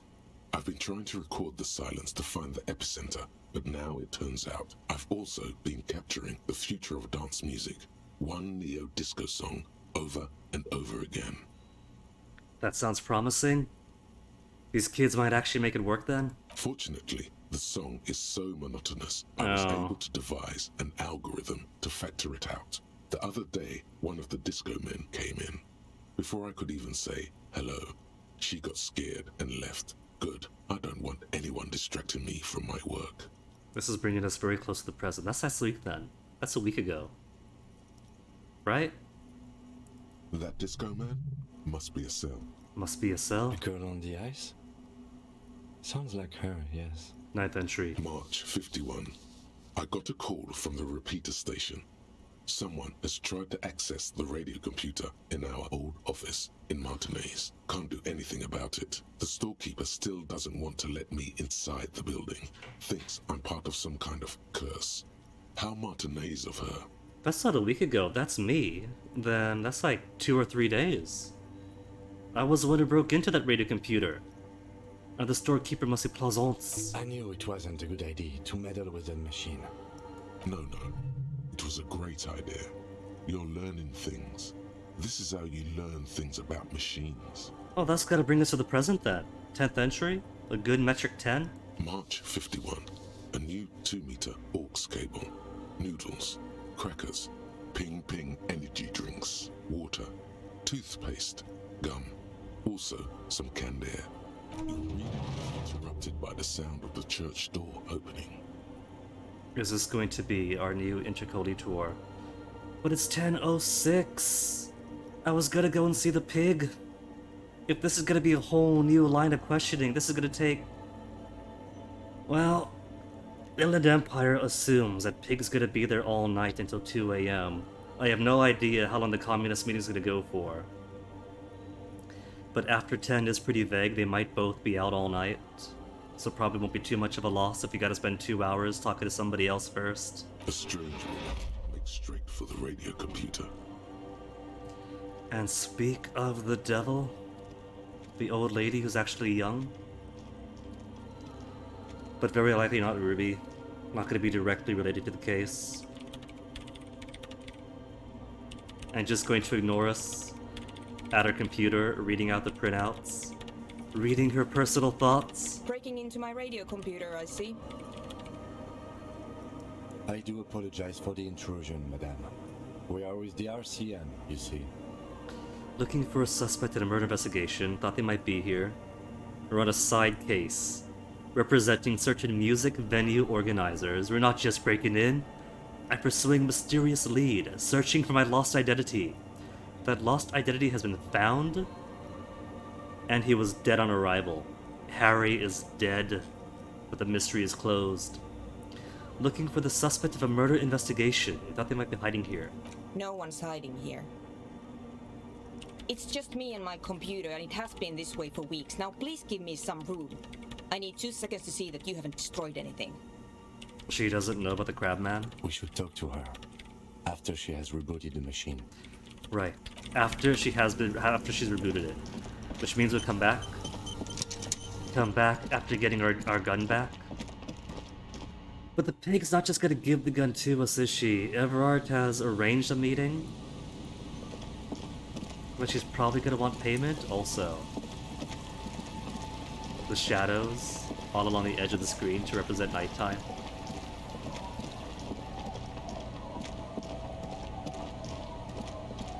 Door's locked. Lillian and her kids are all in bed now.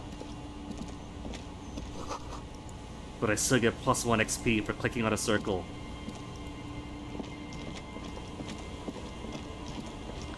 Soliran. Okay, where's the pig? There's the pig. Said she'd be with the fish market. That's the fish market, I think. I'll just keep the Oh, Joyce. in the channel, Oh, if different that's pig. okay. It's too shallow near the pier. Don't tell me old lady calls herself the pig. Don't tell me Joyce has my gun. Joyce, really? You have a pig Sona? Hi, ma'am. And it's a jetty, by the way. Of course. Jetty. I prefer a good jetty to a pier any day. Jetty. Something about the way she says it makes you want to sing. Jet today, jetty. Oh, jetty, oh, jetty. It's good to see you here, detectives. I only just arrived myself. What brings you here, madame? Nothing, really. I've had my eye on this jetty for weeks now, so Betty I and the decided to jet. investigate it personally. This cluster of buildings isn't on any of the official maps, as far as I can tell. You know what? What if I was get this wrong angle? At the surface level, Everett wants to turn this place into a commercial area by bulldozing everybody out of it. But what if the reason he wants to do that is purely to deprive Joyce of an acquisition? That. And she's also keeping an eye on you. Have you been spying on us? Spying has such a negative connotation. I did track your progress along the coast, however, and decided I would be better able to assist you from here. Then there's the matter of that little scamp in old lady clothes. She threatened to paint the cordelate she read. Like blood, you see. Well, I like it the way it is. White. No, it can't be Joyce, because they told us that the pig is an old lady that's been waving my gun around other people. So the other old lady, the other scamp in old lady clothes. What is this? Destruction of property, hooliganism, elder abuse, and who is this scamp anyway? Who's the scamp? No need. Lillian and I are getting on much better. For one, she appreciates the concept of rent. And how do you like it around here? How do I like it? Water drips down eaves of Eternite. The jetty below her feet creaks to the tune. The smell of salt and dog shit in the background. They have dogs around here? But I haven't seen any dogs. It's pornographically poor. The street has no name. All the men are dead or missing. And is that the carcass of a motor carriage over there? My motor carriage. Fortunately for you, madame, the RCM is on the scene. Not giving me a chance to claim it, Kim. All right. Politics time. Let's react. But I wanted to get my gun. Real men, real politics, real thoughts in your head. You're right to be scared. This is all your fault. You're in no danger. The working class have no idea what's happening to them. Try not to be scared. This is just how the real city looks. The place is doomed either way. Don't worry, I got her sword. Show it. This is simply how a city looks. Beneath the glitz and the glamour. Supported by parts like this. Oh, I'm not frightened, officer. I'd never... It's early spring, and the rains are coming. An officer enters a low hut of stone and wood. Inside, weapons are piled against the walls. rifles with splintering stocks, and swords, tens, if not hundreds. They're antiques, says Lieutenant John, the archetype McCoy, to his partner. They're digging them up from the catacombs now, fixing them. Old caches from the revolution. I just had an eerie thought. Esprit de Corps has been giving me these insights into other activities going on with the rest of the precinct or wherever else. But given that there's going to be a riot in a few days, maybe even tomorrow, what if all this is foreshadowing for the pace of things? The children carry them up. Come May, the streets will be flooded. May. Outside, the wind rattles the loose hatches, flooded with cheap weapons in angry hands.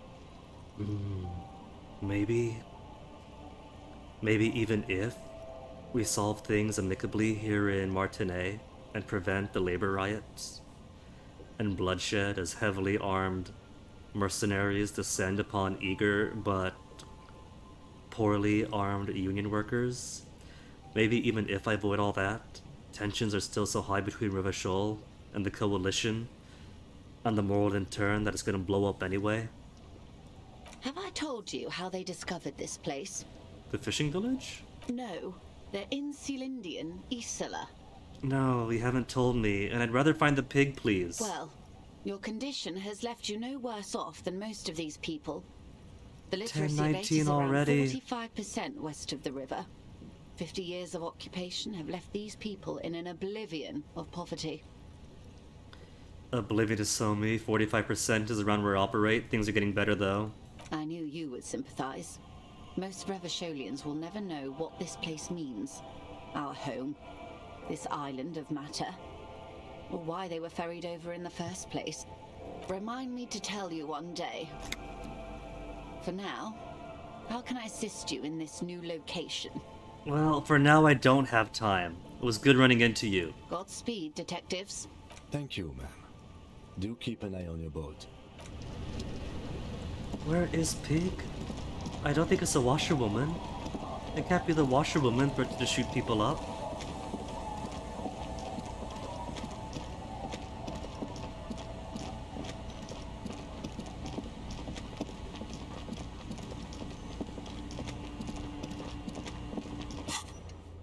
Salveg. Confront the pigs. Old Fish Market at 2200. Till I see the boardwalk. Walk past the fishing village. Okay.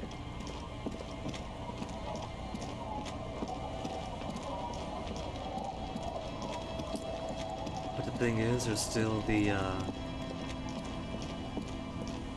there's still a clock on it. Which means, wait, it's not ready yet. What, it's after 22 already. Past the fishing village, towards the boardwalk.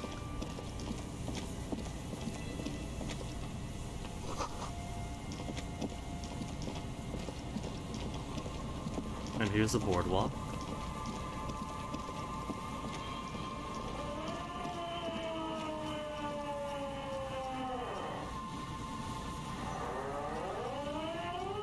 And that'd be the pigs.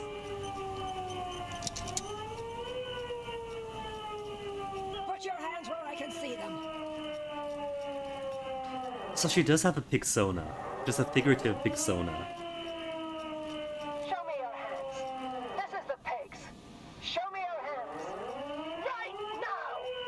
Scavenged, battery-powered police lights protrude from her back. The flickering light show reveals a gun in her shaking hand. Her hand shaking worse than mine does, remarkably. Her hand is trembling from some sort of neurodegenerative disease. Madame, please drop the firearm immediately. Oh, Kim's got his gun out. What should we do, Kim? Where's my hands? Easy, ma'am, take it easy. It's just a standard flashlight, ma'am. Calm down. The saber is only decorative, it's not a threat to you. Oh no, I'm carrying two weapons, flashlight and a sword. Flashlight, ma'am, calm down. Failure to comply. Suspect is displaying aggression. Officer, under duress. Officer, under duress. She's really got it into her role. I am the police. Don't move. Don't move. Hands I'm not moving, ma'am. Just need you to calm down. We just want to talk. Lateral vascular neck restraint. Carotid sleeper. Carotid sleeper. Critically reducing blood from passing through the neck of the suspect. Be careful, detective. Don't do anything that might set her off. The situation looks bad. And eye coordination is a red check. Steady your breathing. Okay, if it's already as low as 17% to tackle her, and it can only be tried once, I don't think clothes are gonna help me out. How's my hand-eye coordination? Maxed out as far as it can be by points alone.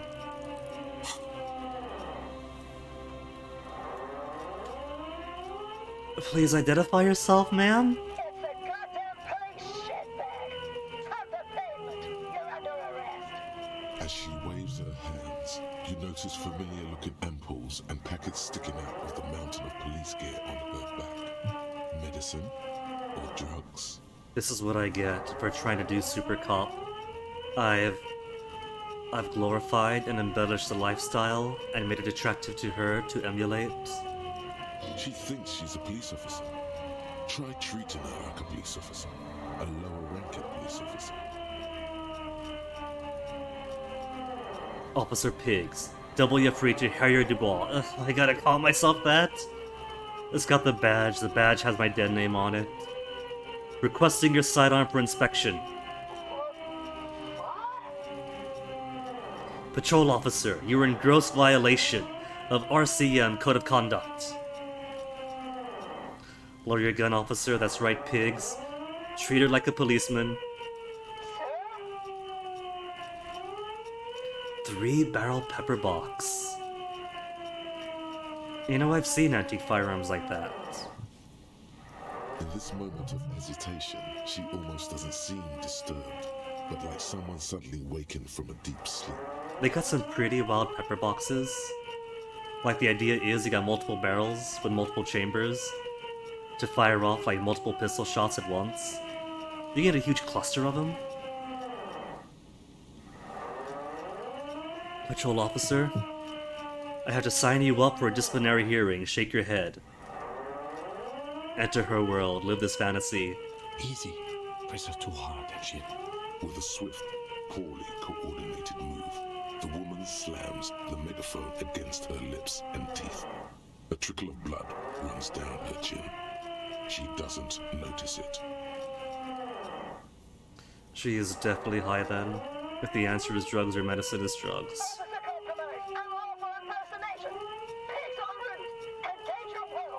Okay. She's actually more agitated now. My bad. 28% road cop on the loose. We could solve this peacefully. Please lower the weapon.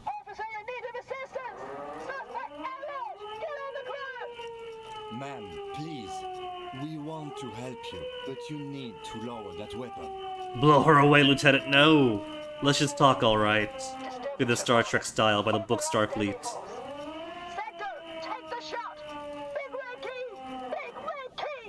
What happened to make her like this? Loneliness. Yes, sure, but also in a less abstract way. The neurodegenerative disease I mentioned earlier. So just a +1. Ma'am, we're here to help. Tell us what's wrong. The woman looks at you, but through you, like you don't exist. Her eyes gleam feverishly, and the rotating police beacon lights reveal deep scratch marks on her cheeks. Recent, self-inflicted. This is the police! Unlawful engagement! Hands on the ground! Scumbag! So this is what the weather's like on the other end of a cop's gun. Kim? Hear you, ma'am. Look, hands going on the ground. Kim? Fascinating. See, just fascination. This is what happens when we're not around. That's what you got out of this, Kim. And there goes the rest of the options. I can't go back to it. I should have put my weapon down, try to put her to a more cooperative state. I don't want to mention the D word around the Pigsona. Are you on drugs? Confiscated contraband!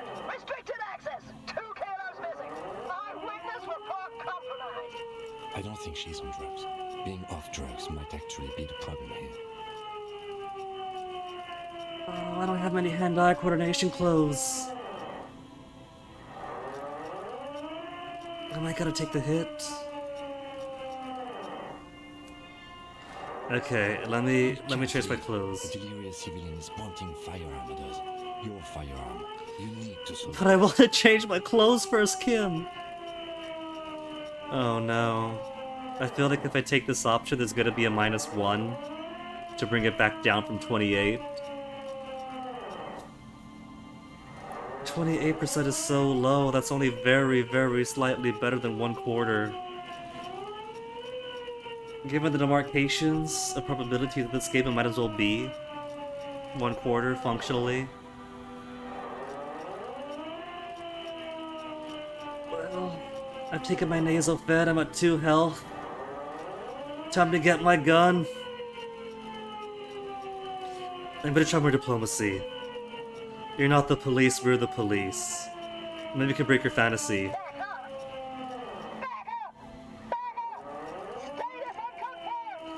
Baby, you know who I am. Everyone knows. Wink.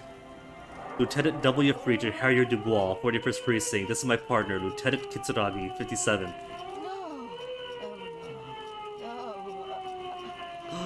Breaking through. Breaking through. What's the situation, officer?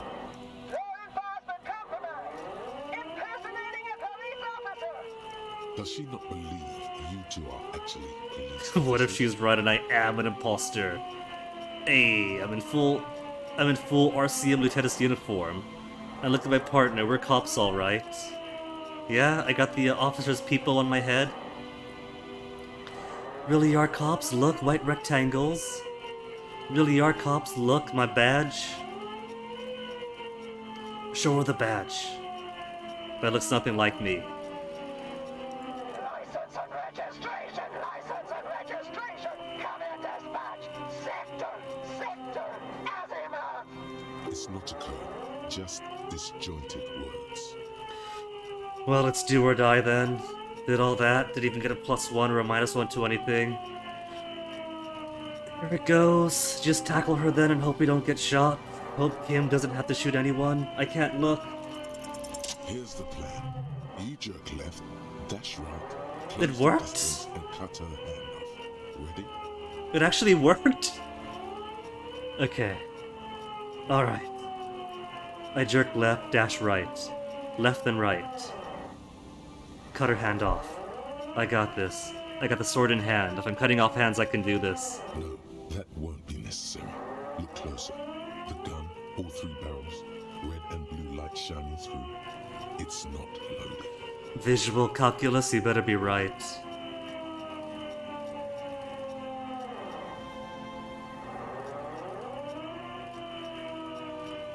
Whisper to Kim. Almost certain there are no bullets in that gun. Visual calculus might be wrong. If I'm like, what are you gonna do? Shoot me, and she shoots me. It's 3 bullets with a pepper box. Almost certain there's no bullets in that gun. Whisper it surreptitiously to Kim. I've been thinking that too, but it's impossible to tell for certain in these lighting conditions. Ma'am, the weapon you're holding is mine, and I know it has no bullets. What was the point of all that visual calculus then? All that scaring me on a route to cut her off. I mean, I guess you don't gotta tackle her, that's a win. The poor gal's probably suffering enough.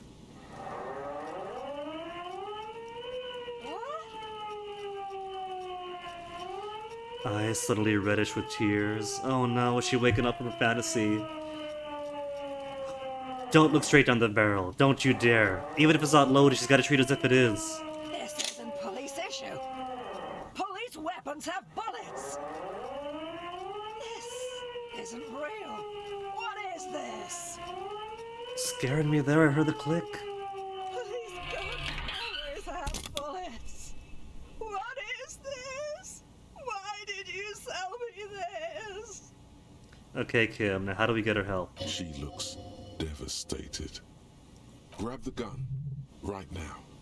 This might be your only chance. Done with this gun and leave it behind forever? I'm actually curious how that plays out if I do. The precinct is gonna hate me for it. But it is police property and we cannot have loose guns in circulation when there's a riot about to happen and violence about the streets. And at least 2 of the 3 major factions want blood in the streets. One less gun. Ever cares anymore? Why would they treat me like this? Pigs, it's okay. We'll get you back across the canal. There's an apartments where communists will take care of you. Poor woman. We need to figure out what to do with her now. Yes, Kim, we definitely do. Nobody's ever around. Nobody ever comes to visit me. Arresting her sounds like not the answer. She's lonely. She needs community. She needs fellow human interaction and presence. She's old and not all that well. And this place is dying around her, so the number of supportive community members is already minimal. You're not alone. We're all here. The woman stands in front of you, motionless, unresponsive, almost like an inanimate object now. A mountain of police paraphernalia. Friends in prison isn't exactly the same, though. Prisons are such bad environments. I can't condemn her to that. In there she is alone, trapped in a world of blue and red lights. Is that what the ladies in the Orange New Black did? I haven't watched that show. At most, I've seen everyone else talk about it, but not that much.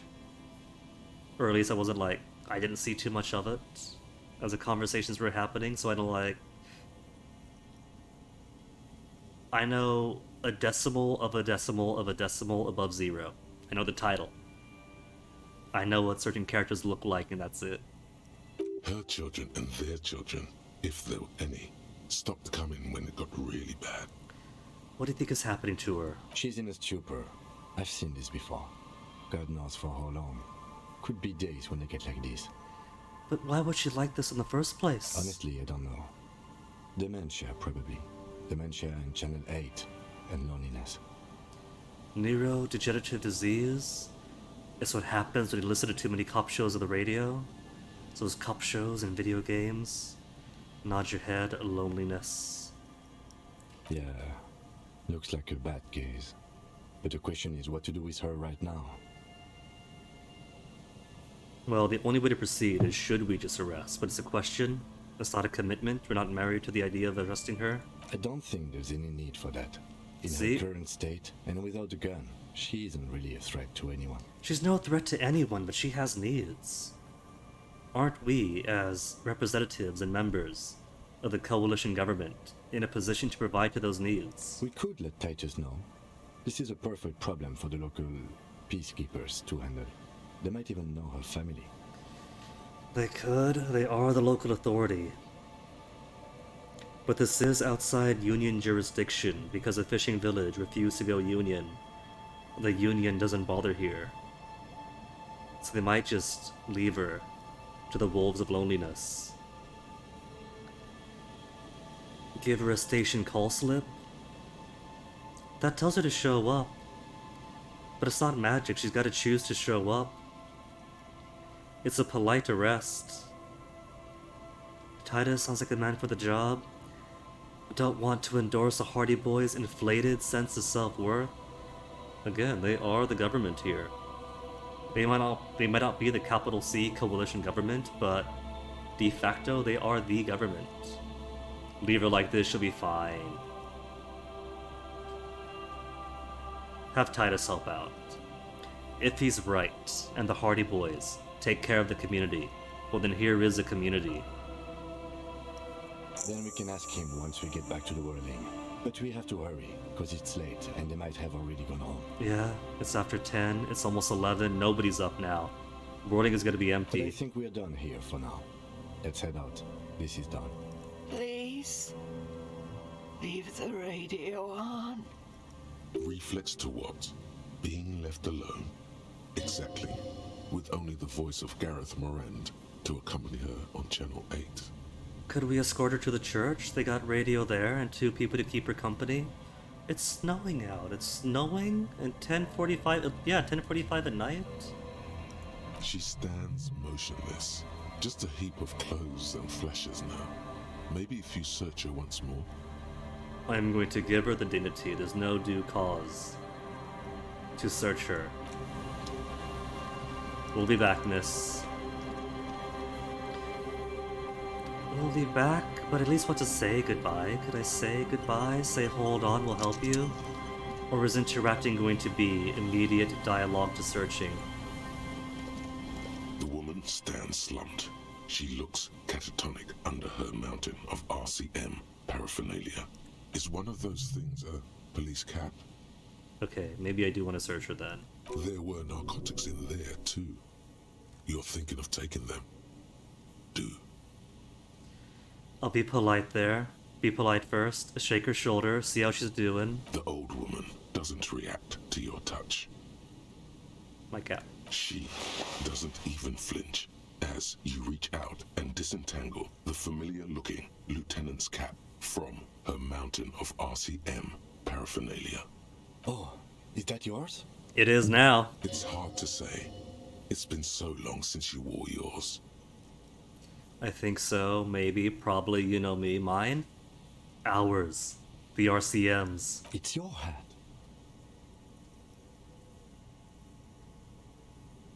That's what comfort she has. She can't hurt herself any worse. I'm gonna leave her be. Her and her narcotics.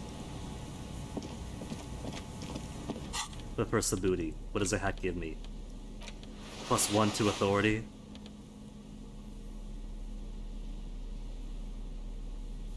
It does kind of complete the outfit. But give me my +2 logic. My logic is taking such a dive already. Okay. We're a little bit late. 10:49 now, but we could possibly make our date with the communists. It says after 10, right? Where is it? Get organized. Meeting is after 10. It is currently after 10.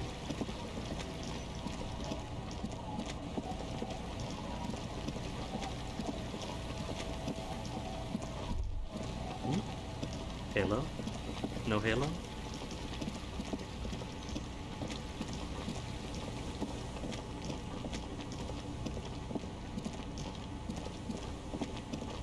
I could fast travel to make it instantaneous, but the fast travel takes time, so I can't.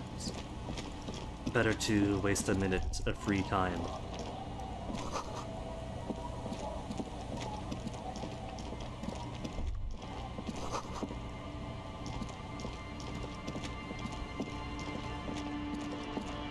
Glad to see I'm just now getting thoughts and perceptions about thing I've already spent so much time identifying and working on.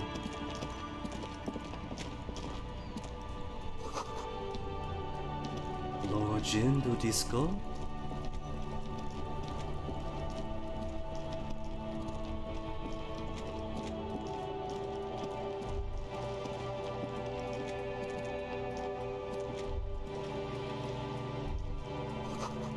Man from the Yamdal to the Fire Wild. Did we see that one already? That's old. Whoa. What have we here? Visual calculus, it's a bridge. But these inner monologues also take time. Can we keep this short? A bridge with loose nails and rot-infested wood that 2250. A construction code violation if there ever was one. Let death come. I'm a Revacholian badass. Kim, looks like we've got a construction code violation. True. They never cleaned up the war damage. The rest of Revachol looks better, though. But Lieutenant, think about the splinters. The bridge is fine enough. Locals use it all the time, after all. It's nothing to worry about. Shall we? They made me use a whole minute. Okay, so which apartment? Which apartment has a meeting of communists? One of these doors has the star and the antlers, doesn't it? More importantly, which one's interactable? There's Star and Antler. This door has been closed with a padlock. A chalk-drawn number on the board says number 11. Padlock? It's a solid lump of metal. Soft on the outside. It is deeply corroded. A solid pair of chain cutters would make short work of it. Better whip out those cutters. You won't get very far otherwise. There's no point knocking then. If the padlock is on the outside, nobody's in here. They can't unlock it when they're locked in. Next door then? You hear someone walking around inside, rearranging the furniture. The number on the panel says 10. If only I could remember where Cindy said it was. At the Cape Side Apartments. The walking stops abruptly, but no one comes to the door. Maybe it's upstairs. You can feel tension on the other side. Sounded like a woman. A woman's shoes.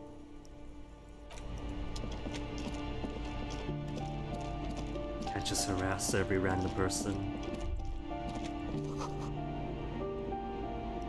Master Investigator, you just can't keep yourself away from locked and hidden places, can you?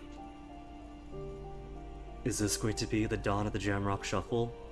Honor bound to investigate every square inch of this world? I'm not some sort of peeper. Must investigate every square inch. Attaboy, the Jamrock Shuffle secrets were gained. made for you. They wait patiently for you to uncover them. Okay, Jamrock Shuffle. Oh, I got 2. The Wasteland of Reality as well. In order of appearance, Wasteland of Reality. -2 physical instruments. From insomnia for a whole 20 hours. When brought to your attention that you are an alcoholic. And that it's a sickness, and it's killing you. Crawling on your knees through life, your booze-filled belly dragging on the ground, your brain now fuzzy, now in overdrive. Your hair sticking together with today's cold sweat and yesterday's vomit. Perhaps you're right. Anything is better than this. Even bone-dry reality itself. Maybe you can quit. And the Jamrock Shuffle? -1 esprit de corps. Which is fine, I got so much esprit de corps. And it only takes an hour and 5. By now it's clear you like to look inside containers. You like to open doors and see what's behind them. Maybe secrets, maybe more juicy containers, let's be honest. You like all containers, trash cans, utensil trays, manholes, coat pockets, secret containers left behind by the Philippian kings that hold forbidden relics. Okay, you haven't come across one of those yet, but one day... Wait, is that why you're so hell-bent on opening containers? Do you think you'll find the Holy Scepter and the Orbe di Montab? I do want both. I want to give Raphael the sobriety that Harry can never allow himself. But I also want to see what the Jamrock Shuffle gives me. But my head is full, there aren't any more thought cabinets left. +1 XP for every orb clicked. I've already had Jamais Vu. And I've answered some hard questions. William Le Million is staying. Date of birth, name, date of birth generator.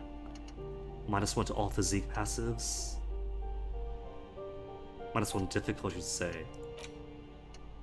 Maybe I should give up being some kind of superstar. The rock and roll cop. The monopoly of state violence with celebrity worship. I could erase that. Mazovian socio-economics, though, has completely nothing but disadvantages. The +4 XP for left-wing dialogue options is pretty sparse. That's mostly when the game breaks away from organic narrative to say, here, pick one of these 4 options that align to these 4 political choices. Which is +4 XP for all of those, but how often do those come up? Detective Cousteau is staying. That is all benefit, and we are Detective Cousteau. Finger Pistols is staying. Motorway South is staying. Staying and staying. So who's leaving? Maybe Mazovian socio-economics can go up against the wall, as can Jamais Vu.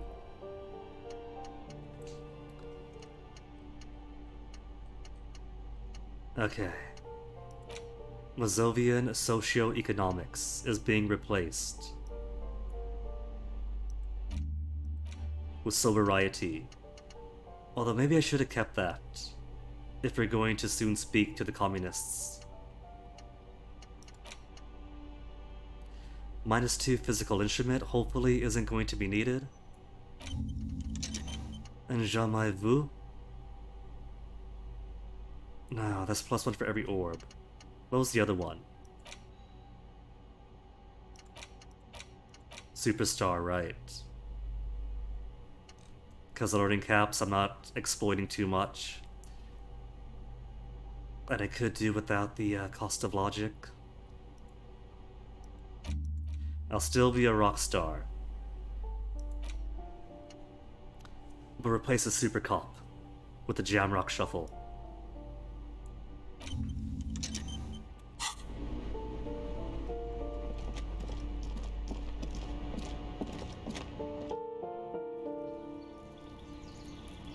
Who is out here? We have Martin Martinet. And off along to the side we have the woman whose husband died. Other balcony then?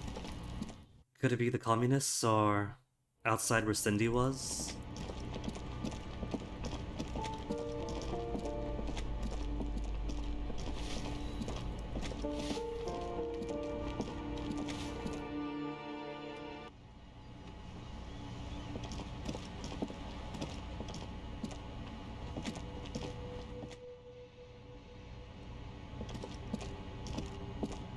These are the apartments, aren't they?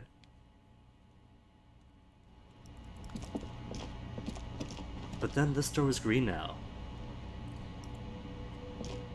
It wasn't interruptible As before. you approach the metal grill, you can hear several voices having what appears to be an animated discussion. Found him. This must be it.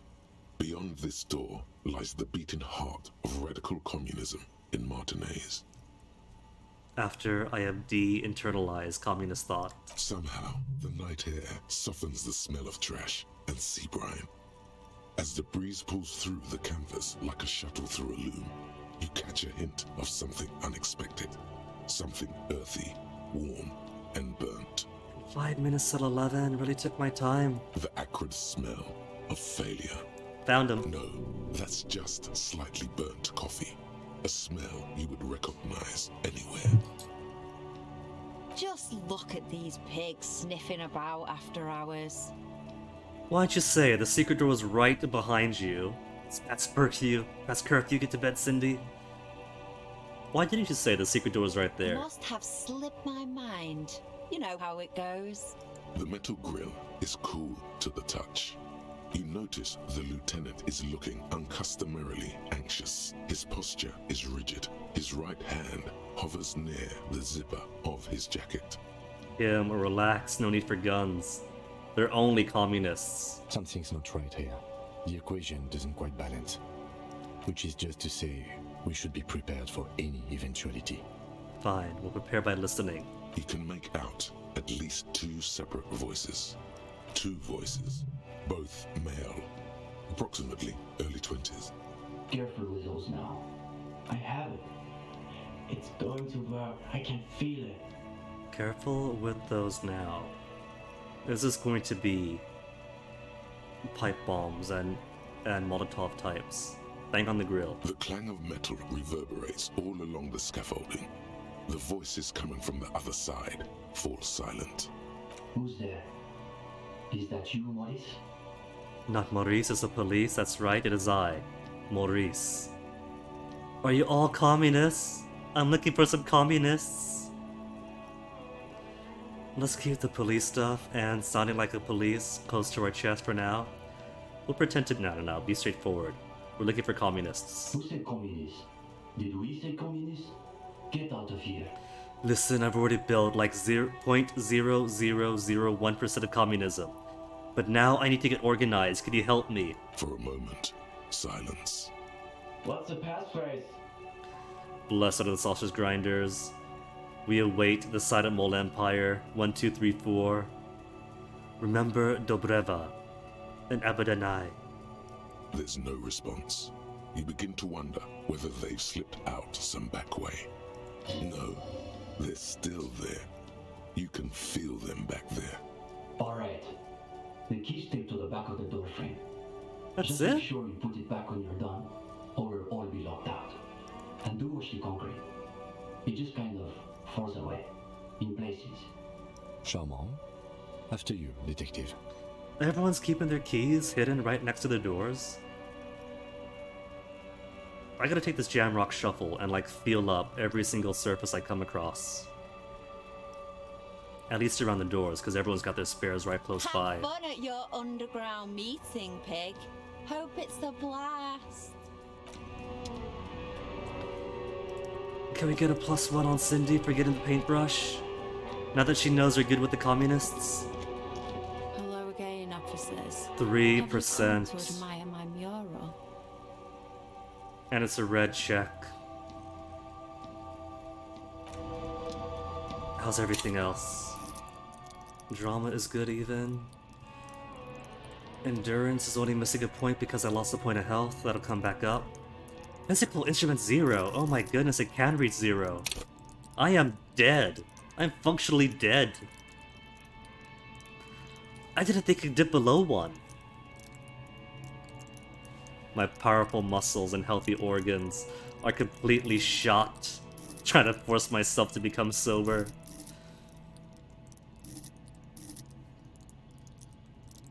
It's only for 20 hours.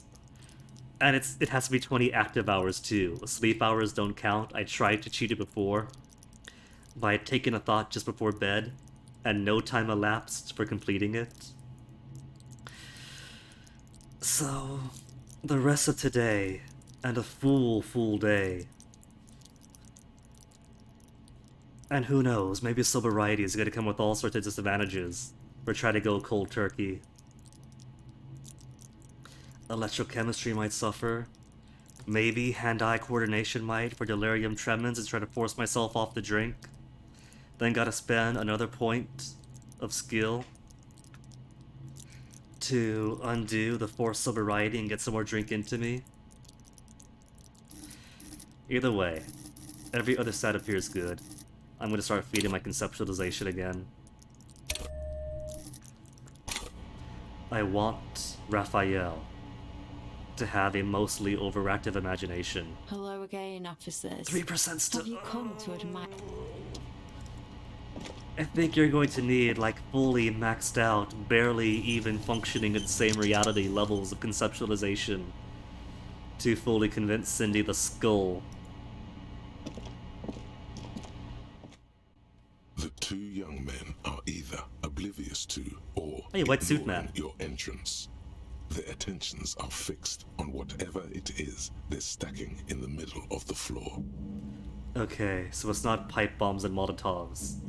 This is the making cool, balanced architectural stuff out of Jenga blocks type communists? Oh no, are these architecture type communists?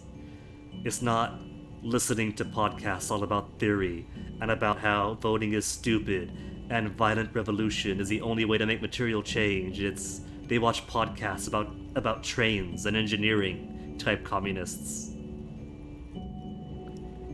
Are these dorks? Matchboxes, it appears. I think it's holding, Alexis. It is. It's holding. It's definitely not holding. Those matchboxes are stacked so haphazardly, it's like they want them to collapse. It's a metaphor, visual calculus. It's a metaphor, you just don't get it. This is what we need, greater conceptualization. Careful, careful. Ah! And so it collapses. But this time it'll work. Damn, hardly any difference. You two, you are late. They should know the meeting starts at 10 p.m. sharp. I had other things to do. I had to find the pig. They said after 10. One leader and one follower. The most ancient power dynamic. What, they have hierarchies here? There's a great deal of tension in this young man's shoulders, more than someone his age should bear. Meanwhile, his companion inclines toward him, eager to catch every word that dribbles from his friend's mouth. Don't let them see you flustered, sire. Play along. Okay, no flustered necks. Weren't exactly easy to find. What am I late for? My apologies, comrade. I had to be sure I wasn't being tailed by our class enemies. And I had to find my gun and casually rob a homeless, suffering woman. We all have to take precautions, especially during these delicate times. What matters is that you've made it, and that you've done the reading. Uh-oh. No one said anything about reading. You'll just have to win this one. Impossible failure! Ah, I failed it! The reading. Yes, I've definitely done that. What is this reading? I thought this was a revolutionary group. There must be some misunderstanding. Nobody mentioned any reading? Kim, did you do the reading? No, detective. The only reading I've been doing is right here. He seems to be wagging the notebook at you, as though he suspects you may have forgotten why you're here. I have not had time to secret pretentious communist book clubs, nor have I done their reading. Kim, not so loud. They're going to think I'm not cool. It doesn't sound like they've done the readings, dabei. Ah, they found out. Kim, you betrayed me. Well, this is getting awkward. I'm not sure what you're expecting to find here then. There's profound consternation in his voice. You suspect it's about something bigger than your not having done the reading. Oh, this is why I need to get organized. This is why I gotta seek these guys out. I don't even know about the reading. Maybe they can explain themselves. What exactly are you two doing here? What are you doing with those matchboxes just now? It's enough for tonight, goodbye. Okay, alright, if I've already lost first impressions, what exactly are you two doing here? In the most generous sense, I would say we're cultivating revolutionary consciousness. Yes, that's probably the best way to describe it. But more specifically, we are running a reading group. The most rigorous and theoretically advanced materialist reading group in Martinaise. Comrade Steban is a great discussion leader. One of the best at the university. So, a primitive form of reading the podcast and regurgitating the podcast and having to bounce back and forth between a very narrow community in such a way that everyone else is an outsider, not a true leftist, and blah-de-blah-de-blah. It's obvious they take this group of theirs extremely seriously. Whatever you do, don't compare it to a common book club. Where's the common book club option? Sounds like a regular book club now. Is this where I could square off? In theory combat. Sounds like a place for intense intellectual engagement. Theory combat. Where's the theory combat? We have been known to get into some spirited debates, but it's always in service of our larger intellectual and ideological project. Precisely. We are not interested in senseless parroting. We like to read critically. Sure you do. Within the contours of Mazovian historical materialism, of course. Didn't realize they taught radical Mazovian theory in universities. What does your reading group actually read? Get the idea? I didn't know they taught radical Mazovian theory in universities. Huh. As though you can call that problem teaching. One thing you learn quickly at university is that you're not going to find a real education in any lecture hall or discussion seminar. We are post-attendance, basically. Post-attendance. Very revolutionary approach to academia. Exactly. The only worthwhile part of the so-called École Normale de Revachol is the library. That's where we've made our greatest critical strides. Kim, can we arrest for truancy? What do you actually read? We study all the foundational texts of Mazovian theory, of course. Just last week we finished the second volume of Puncher and Watman's Innocence of Capital. So, they skip class. They spend the entirety of their time reading theory and theory alone. And they don't want to engage class, where their understanding of the theory can be turned around, butted against other perspectives, and basically keep chipping away till it properly fits within Martinet or Revachol and the world around them. They are podcasts and Reddits only. Truly extraordinary. And before that, we spent 6 weeks on Staten Plaza. This is fine. You can handle a list. In fact, you find the tedium strangely soothing. We've also read Vert Muller's The Megastructure of History, and before that, Real and Reality. Real and Reality, but I don't see these guys among the common people. Where are they among the other societies across the Isolas? Seeing how everyone does things. All they got is books.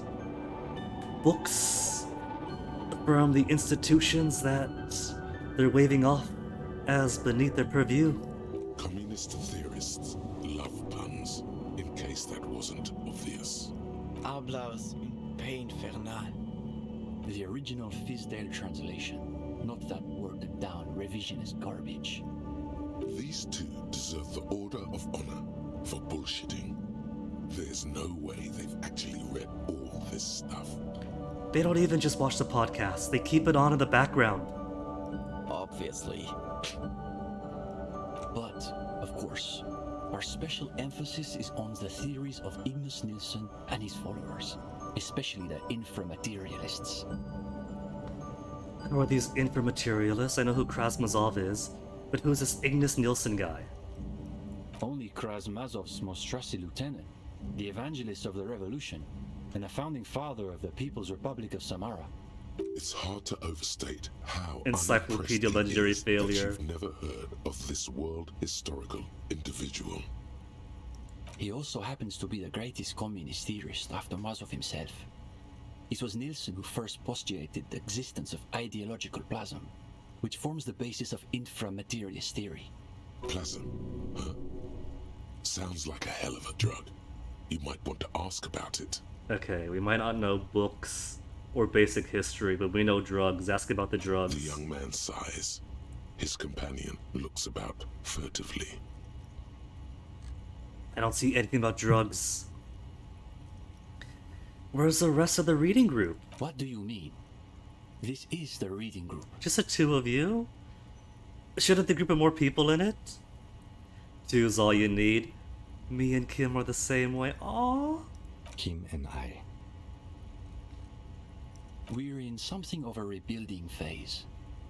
Some of our former comrades didn't have the ideological fortitude our work demands. Okay, but what happened to them? Intellectual attrition is maybe the best way to describe it. Felix said he couldn't keep up with the reading on top of his classwork. And Susanna wanted to read text other than Mazovian theory. Like novels, if you can believe it. Imagine the audacity of wanting to read a novel in a reading group. Novels. Unbelievable. Maybe they simply haven't found the right group yet. Unbelievable novels. See? Even the gendarme gets it. We've tried recruiting new members, but unfortunately the current intellectual climate is pretty hostile to inframaterialist thought.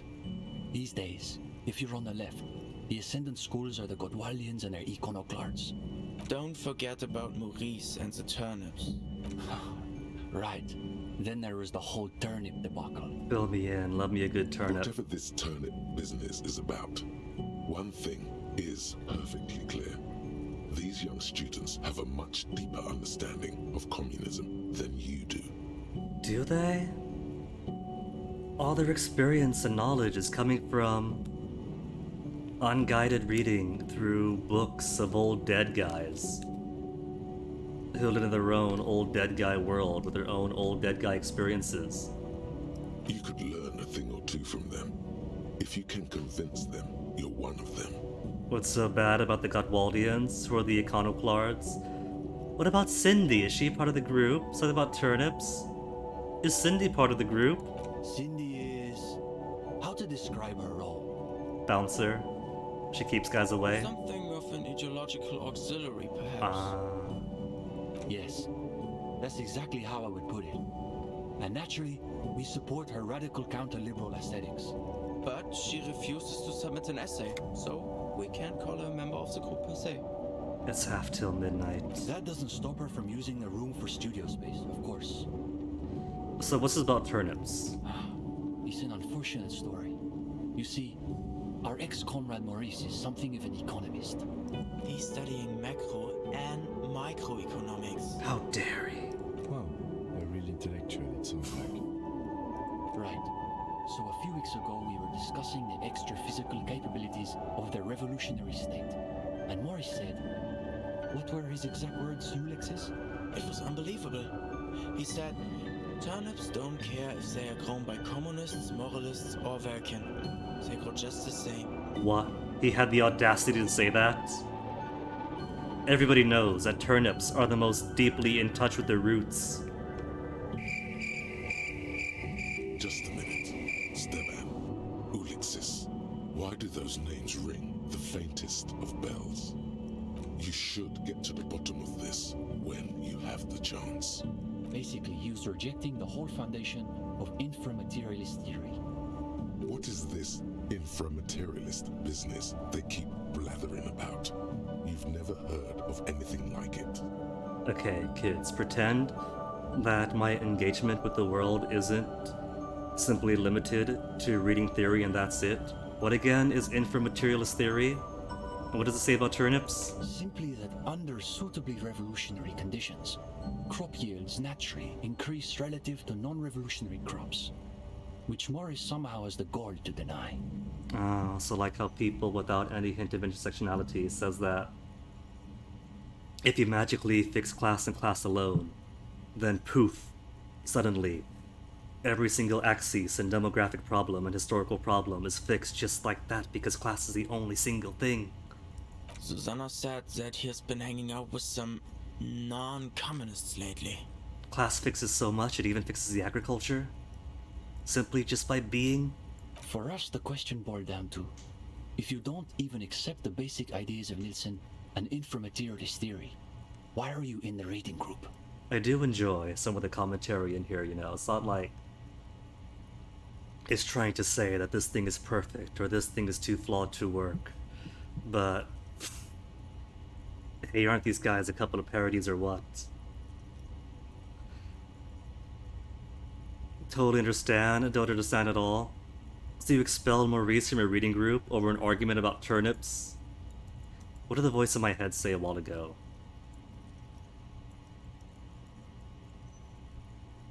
Where was that? That was too far away. I can't go back to the voice in my head for guidance. Yeah, totally understand. At least play along. I think that's what the voice said. Don't hint that I don't know anything. Of course you do. It's pretty basic stuff. So you expelled Maurice from the reading group over an argument about turnips. Well, it wasn't so much that he was expelled.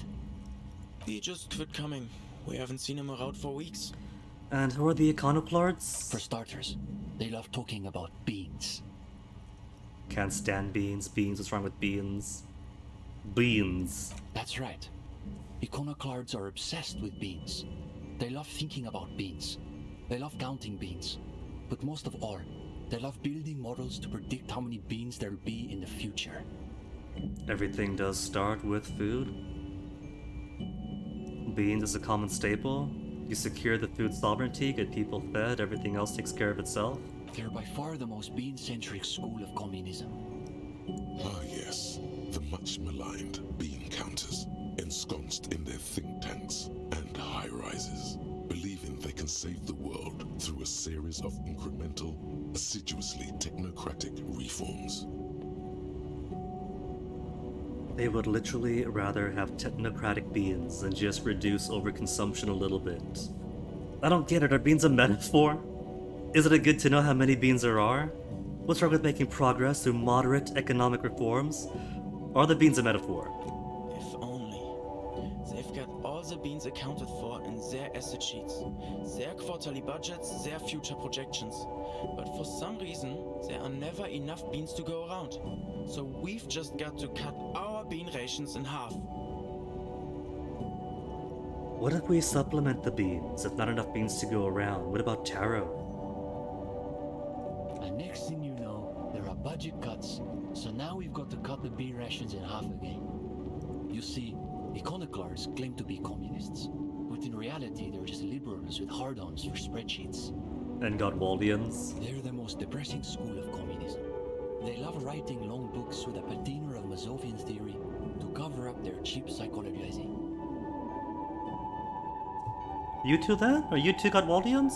A gang of cheap psychologists and intellectual midgets. Typical Godwalders, in other words. It's okay for Uli to say that because his dad is from Godwald. What's so depressing about their theories? The Godwald school believe that intellectuals as a class are capable of sparking revolutionary change. So all they can do is critique capitalism from inside itself. In other words, they have lost faith in their own relevance. That's why they spend all their time smoking cigarettes and writing long works of criticism that make you want to commit suicide. Oh, that sounds miserable. It is miserable. That's probably why they're always committing suicide. You see, the Gottwald school look like communists. They talk like communists. But scratch the patina and you'll see beneath that they're just depressed liberals who've read too many books. And that word. What about liberals? Are they liberals too? Are they? Of course not. The only people who actually call themselves liberals are mouth-foaming reactionaries. Basically indistinguishable from fascists. You'd need an X-ray machine to tell the difference. Okay, heard enough. Something Go else. ahead. Do I know you two from somewhere? Something new members.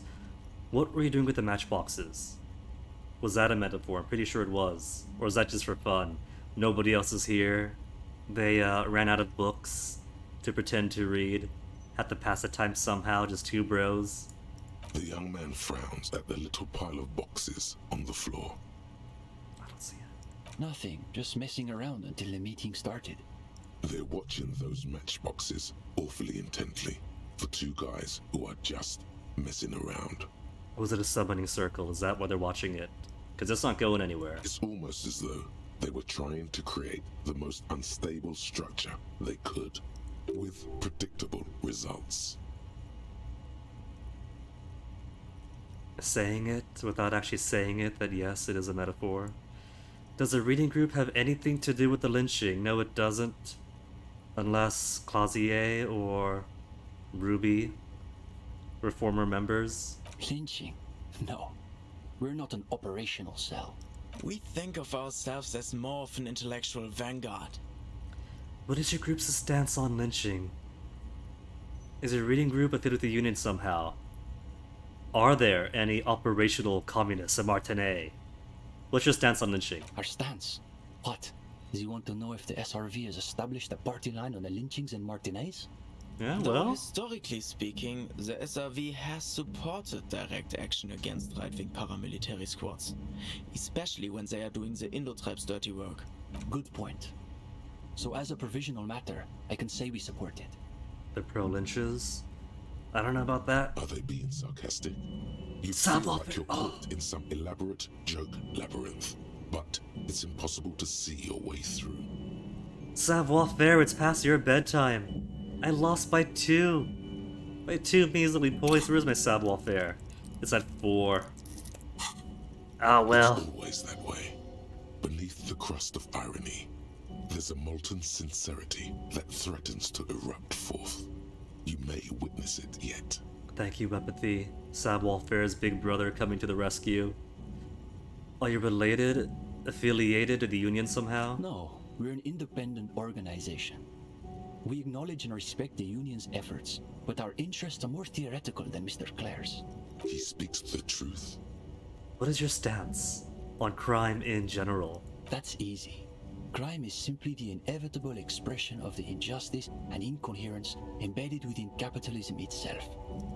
Delivered with the smug assurance of a schoolboy reciting a maxim he's committed to memory. It's a symptom, in other words, not a cause. His companion can barely suppress a yawn. Okay, so are there any operational communists in Martinet? No, unfortunately.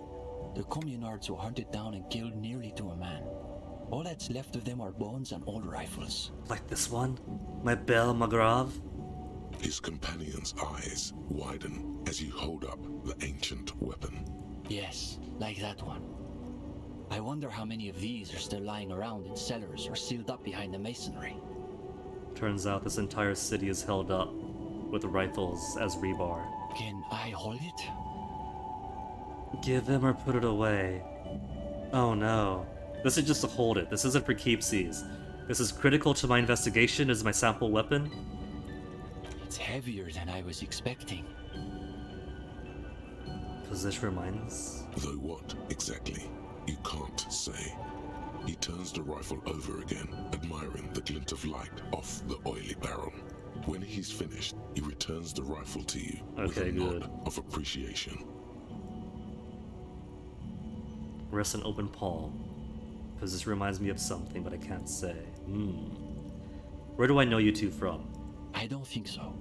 Unless you've been hanging around the Culture Studies faculty at the École Normale de Revachol. Oh, that's where they're from. Perhaps he subscribes to La Fumée. La Fumée. Oh my goodness, that's right. We picked up a copy of La Fumée a while ago. That's sarcasm.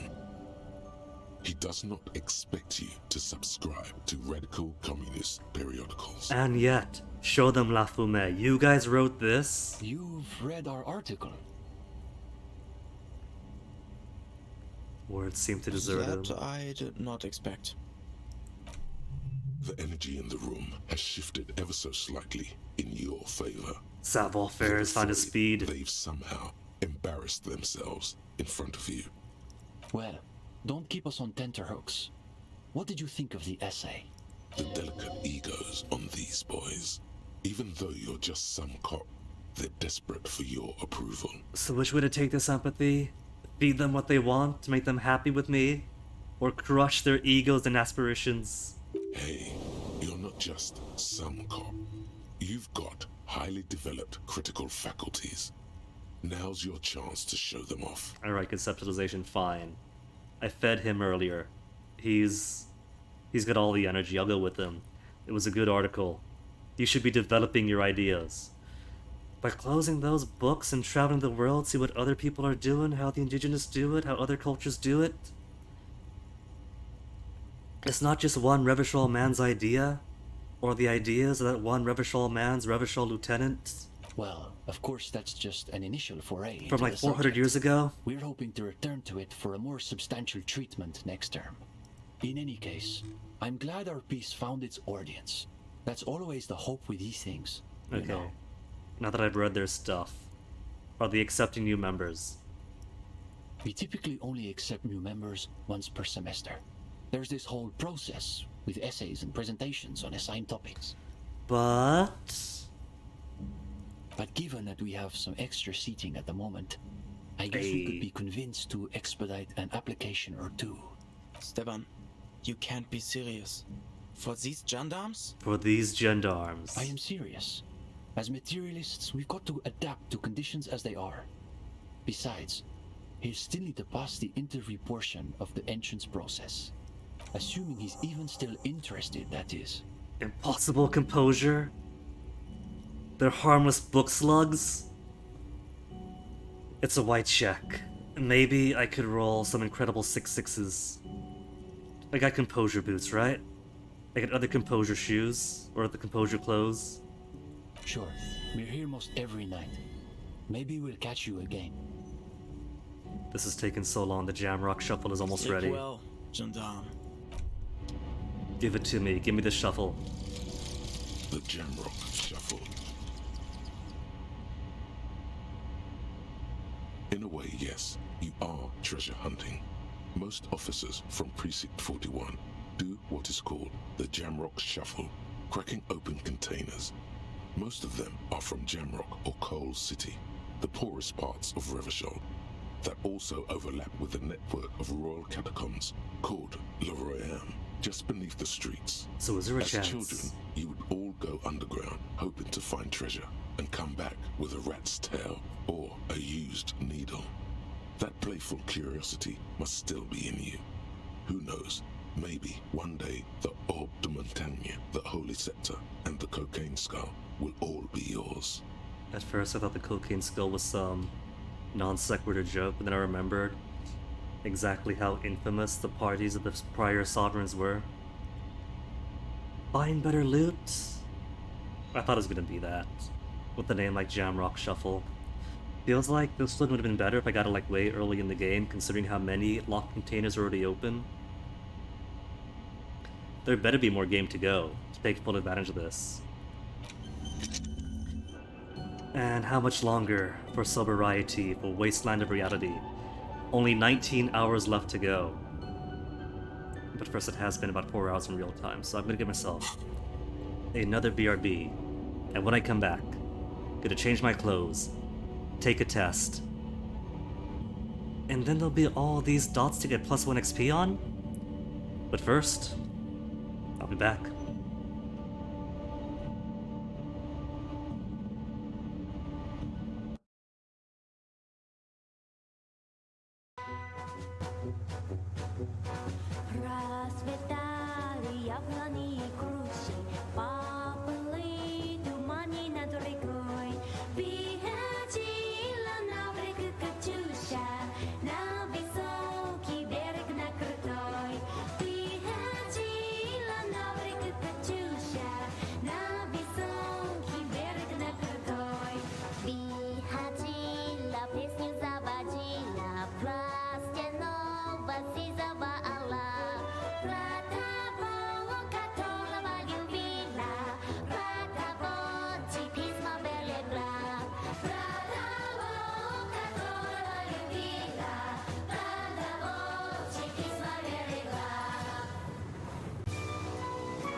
Alright, just waiting for the tea to finish.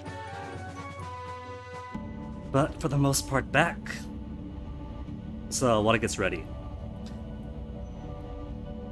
let me make some final adjustments around here. Alright, start by looking around. What have we got? A big hole to the ground. Cracks spidering out. Rickety easel. And a thought developing. Cindy's no doubt. What's it say? Go ool? Stars? Could it be the phasmid? Still looking for the phasmid. I thought I had a second thought there too. No second thought? No war but class war. Under the cobblestones, communism. And coffee. Coffeeism. An isle of black sludge. Okay, so we're doing what again? Composure. What gives all the composure I could use? I got authority, they don't care about authority. +1 composure.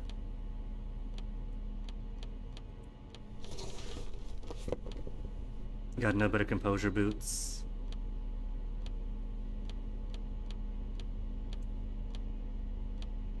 Gonna be it. Cause sunglasses don't give composure. Pants already give composure. Wearing my composure pants.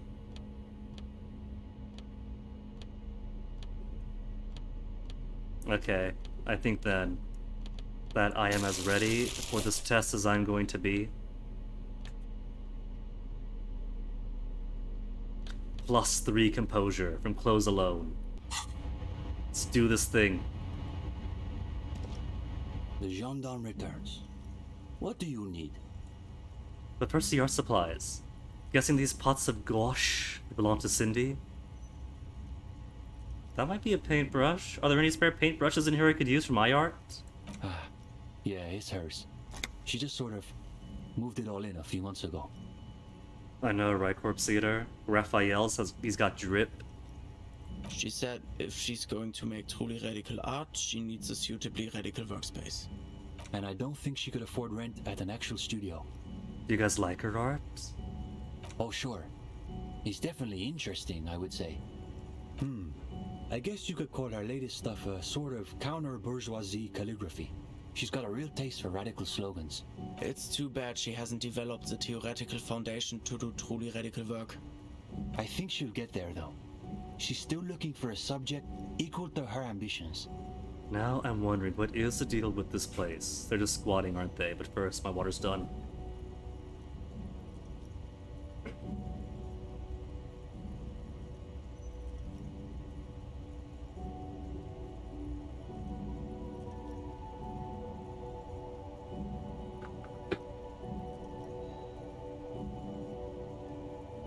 Where are we? What's the deal with this place? The deal? At a fundamental level, I guess you could call it the shattered bones of a dream crushed by capital. That's really good, Steban. You should save that for an essay. Thanks, Uli. When the idea is sound, the words just sort of flow. Yes, now keep developing the idea. How's my experience right now? Because conceptualization is getting some more footwork. 97? So one more conceptualization? If this place is shattered bones, that must make us the bone weevils. I've heard these used to be luxury apartments. Million real views, that sort of thing.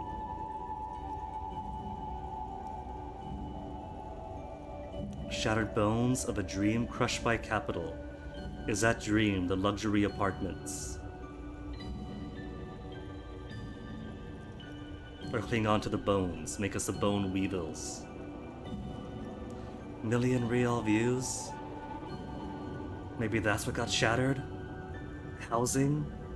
Housing as a commodity? A luxurious,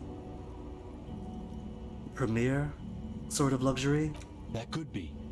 It would explain some of the more ornate detailing. But we're speaking in world historical terms here. What this place represents not what it merely was. So weevils. I should have gone with weevils. Speak purely in metaphors and histrionics. His friend yawns, evidently bored by literal reality. Fine. Going back to the weevils then. The deer? That's good. Thanks, Ud. Yes. We're the bone weevils. Yeah, that's not bad. Not as good as Steban's original idea, though. Okay, let's Go move on ahead. then. 28%. Convince them I belong to the reading group. If I fail it, they'll be here night after night after night for the rest of the game, I'm sure. How many more points could I put into composure? I can't. It's maxed out. So if I fail this one, then I'm out of the book club forever.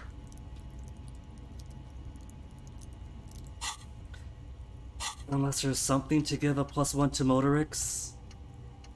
Was the +1s in Mazovian socioeconomics also for Motorix? I can't even check anymore.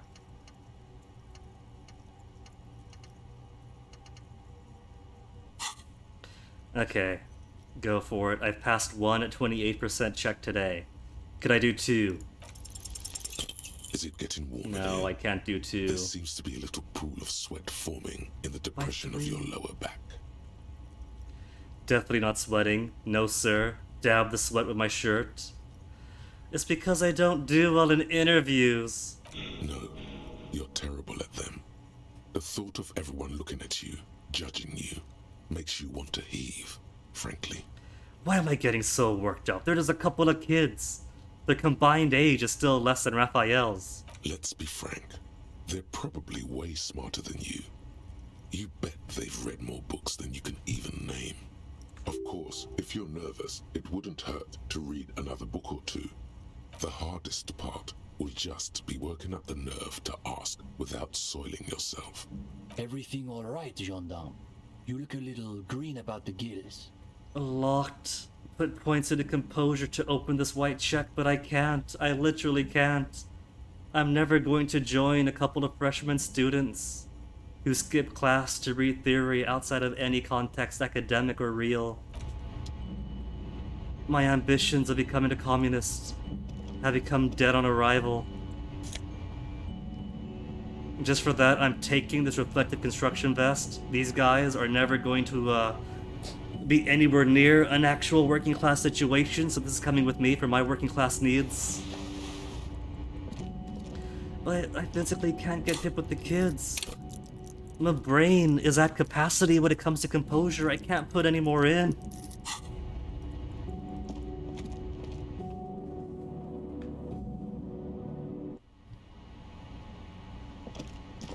And Cindy's not gonna respect us enough to give her a paintbrush? Now that we failed that? Again, officers. Have you come to admire my mural? And that's going to be the only paintbrush in the world, too. I could save scum it. Quick save. And then quick load. To brute force a 3% chance success and get the paintbrush. Hello again, officers. Have you come to admire... Failure. Ah! Actually, wait, that was an instant failure. There's more text after that. It might be a fail on one thing, but then get some advice. Now it's gonna be locked out, just like with the interrogation, the interview thing. I don't want to forever lock out getting a paintbrush. I do want to come back to it, but I also want to see what it says. I'll give it one go just to see. Have you come to admire my mural? And then reload and pretend we didn't ask her. I'm just curious what's behind it. They do say the painter always paints his own portrait. Could it paint a self-portrait, but sort of like, you know, from the inside to show people what it's like? Conceptualization failure. I was only off by 4. But man, my own self-portrait, that's lame. Go with it. Go with conceptualization. Show people I'm like on the inside. That's pretty fucked up. Even for you, piggo. Stop belittling me, Cindy. What if I add some interpretive dance?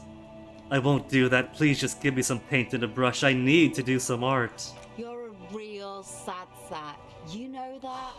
Go ahead then. Art it up. Just try not to hurt yourself. And no self-portraits. So we still get the paintbrush. All we really lose is one chance at Cindy's respect. Thank you, Cindy. Sure, anytime. Us shit artists have to help one another. Besides, I was out of fuel oil anyway. She only gave it to you because she doesn't see you as competition. Too pitiful to be a threat. The right idea is not coming to her. It's excruciating. You know what you've got in that fuel canister you scavenged from your Kanema? Red-dyed heavy fuel oil, paint, and a brush. You're ready to do this. Alright, later, Cindy. It's after midnight, but you know what? That's a perfect time to lay some paint on a wall for everybody else in Martinet to wake up to.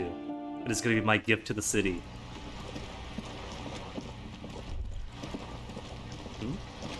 Circles over my head, but there's nothing around. Maybe getting some passive rolls. Okay. But there's a dot on this door we haven't seen. Has what's his face, the crypto fascist, moved out? He's washing dishes, he's inside still? The door is closed again. Nothing to do here anymore. You hear someone inside, walking from room to room.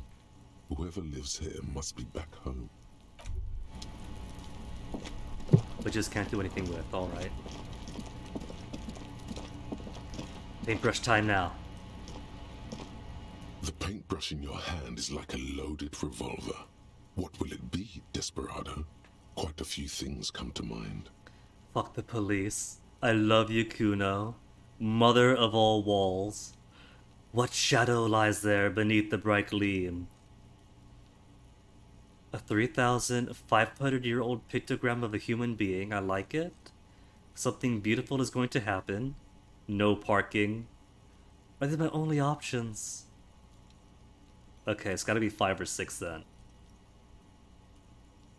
4 or 5, I mean. Though Mother of All Walls could be funny.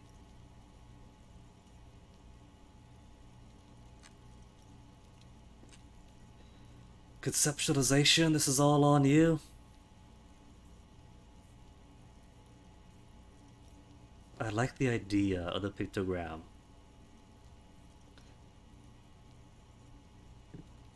Do the pictogram.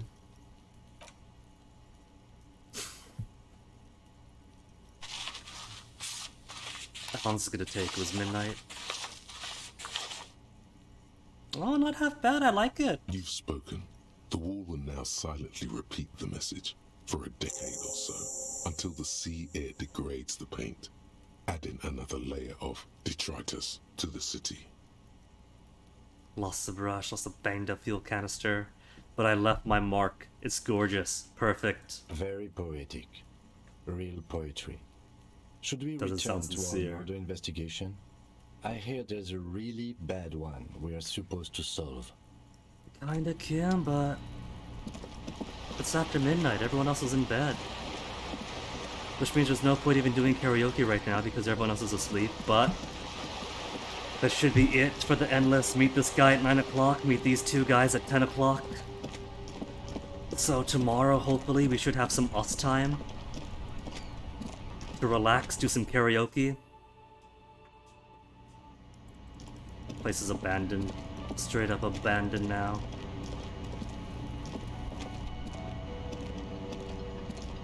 Hi again, Gendarme. Bye-bye, Gendarme. Couple over there we can't talk to. Hey. Nothing else Was with you. there something you needed? Nope.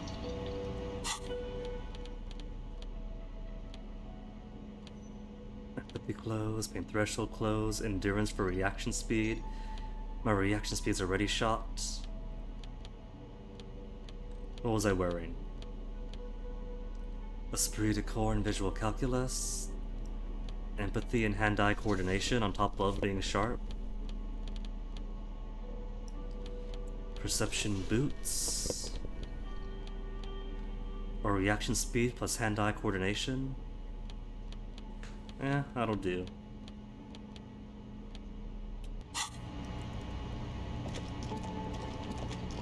And nobody else here to talk to.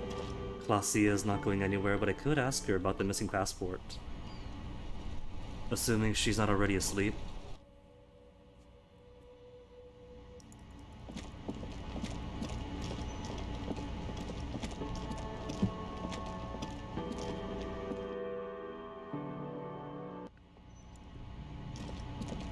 Locked? Not locked?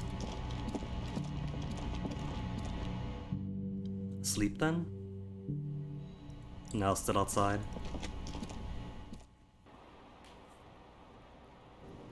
No, she's gone. Straight up missing. Don't tell me she's actually booked it. Cause the bed's empty. Oh no, what if she is gone permanently? I don't see her anyplace. Are her drugs still here? This medicine cabinet They are? is...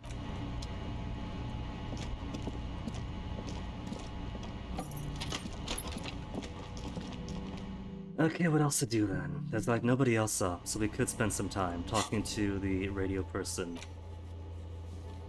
over at the church. Can't fast travel indoors? Oh, it's...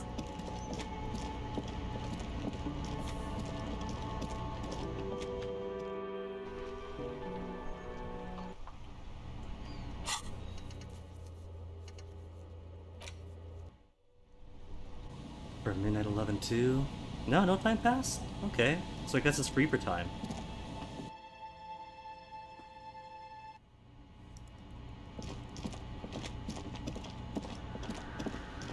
And we haven't been through here either. Got a couple of hours for 2 a.m., so give us the deets, miss. What's your deal? What is it? Didn't break anything, did I? No, you just printed out my personal log and wasted some paper. But are you the lead programmer of Rural Untethered? Yes. Or no. Not anymore. She's that high up the That chain. project is dead. Straight up a celebrity. So what is she doing then if the project is dead? Alright, the audio sign things. Could be here to investigate that, but for what cause? What's her new project? She doesn't seem surprised to be recognized. Rather sad. Something passes over her face before she straightens her back.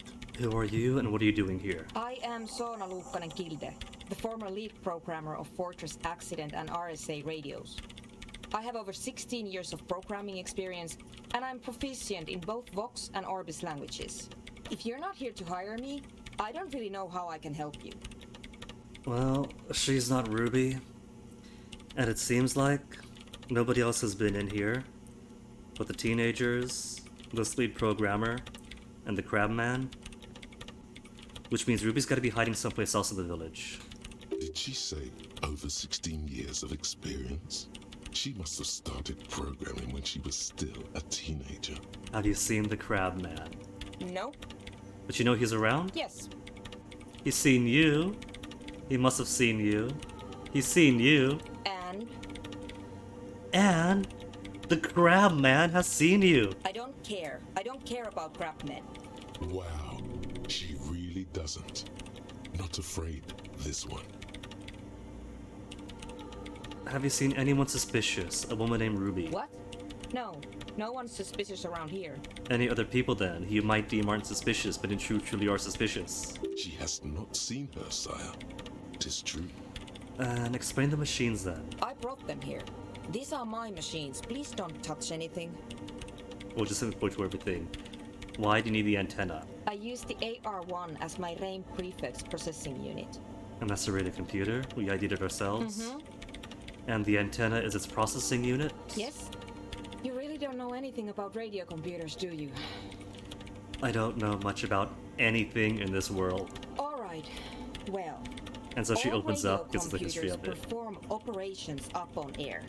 So in order to gain more processing power, you need to invest in a good antenna. What is on air? On the front, the unified front of radio waves, licensed and controlled by Lintel in the East Insulindic region. Literally cloud computing? It's all around us. That's what on air means. Like love. And the AR1? Is it a good antenna? I guess it is. So far, I've been quite satisfied with it. Martinez is an unstable region with bad coverage, and the operation has been surprisingly stable. But it's not the cheapest one on the market, so I wouldn't recommend it for your regular red tape operations. Fraser 1000 is a foolproof line for civilians. Anyway, you should do some research before you decide to buy anything. Ask around, compare the prices. But that's work. There are many milieux dedicated to that sort of thing. She liked telling me this. It calmed her nerves. You can't just buy one pre-assembled? What are you doing with the radio computer? I'm working. Okay, on what? The machine seems almost alien with its pulsing core. The light casting her face in a strange shadow. There we go, working on what? Could you just shh for a moment? Or get to the point. I really need to focus on something. It's not just rudeness. It really is hard to concentrate on whatever she needs to do. And you're not helping. Well, Raphael helps everyone. What are you talking about? Explain the bowls of water then. They are connected to my reign prefect. Whatever you do, just please don't move them, okay? Could you explain what kind of parapsychological stuff you're working on here? Short and terse. There you have it. Whatever she's No, using I'm not them gonna explain. for, they're hers. Next question then. What are you doing in the abandoned church? Which is basically the same questions before, but differently phrased. You really like those questions, don't you? Need to make sure you're not hiding anyone. I'm a police officer.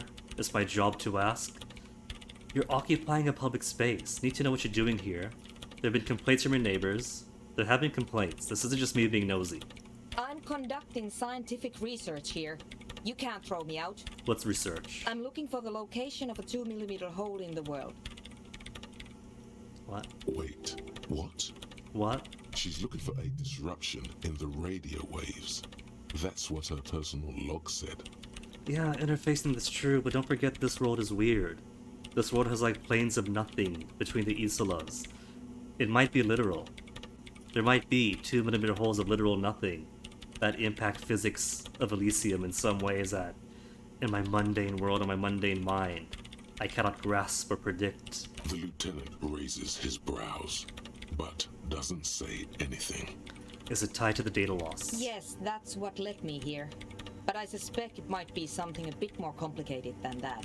That a hold of the world is what exactly? Exactly. What does it mean? Up to now, it has been impossible to say what it is because it's impossible to measure nothing. What do you think it is? What qualities does nothing have? How do you measure something that does not exist?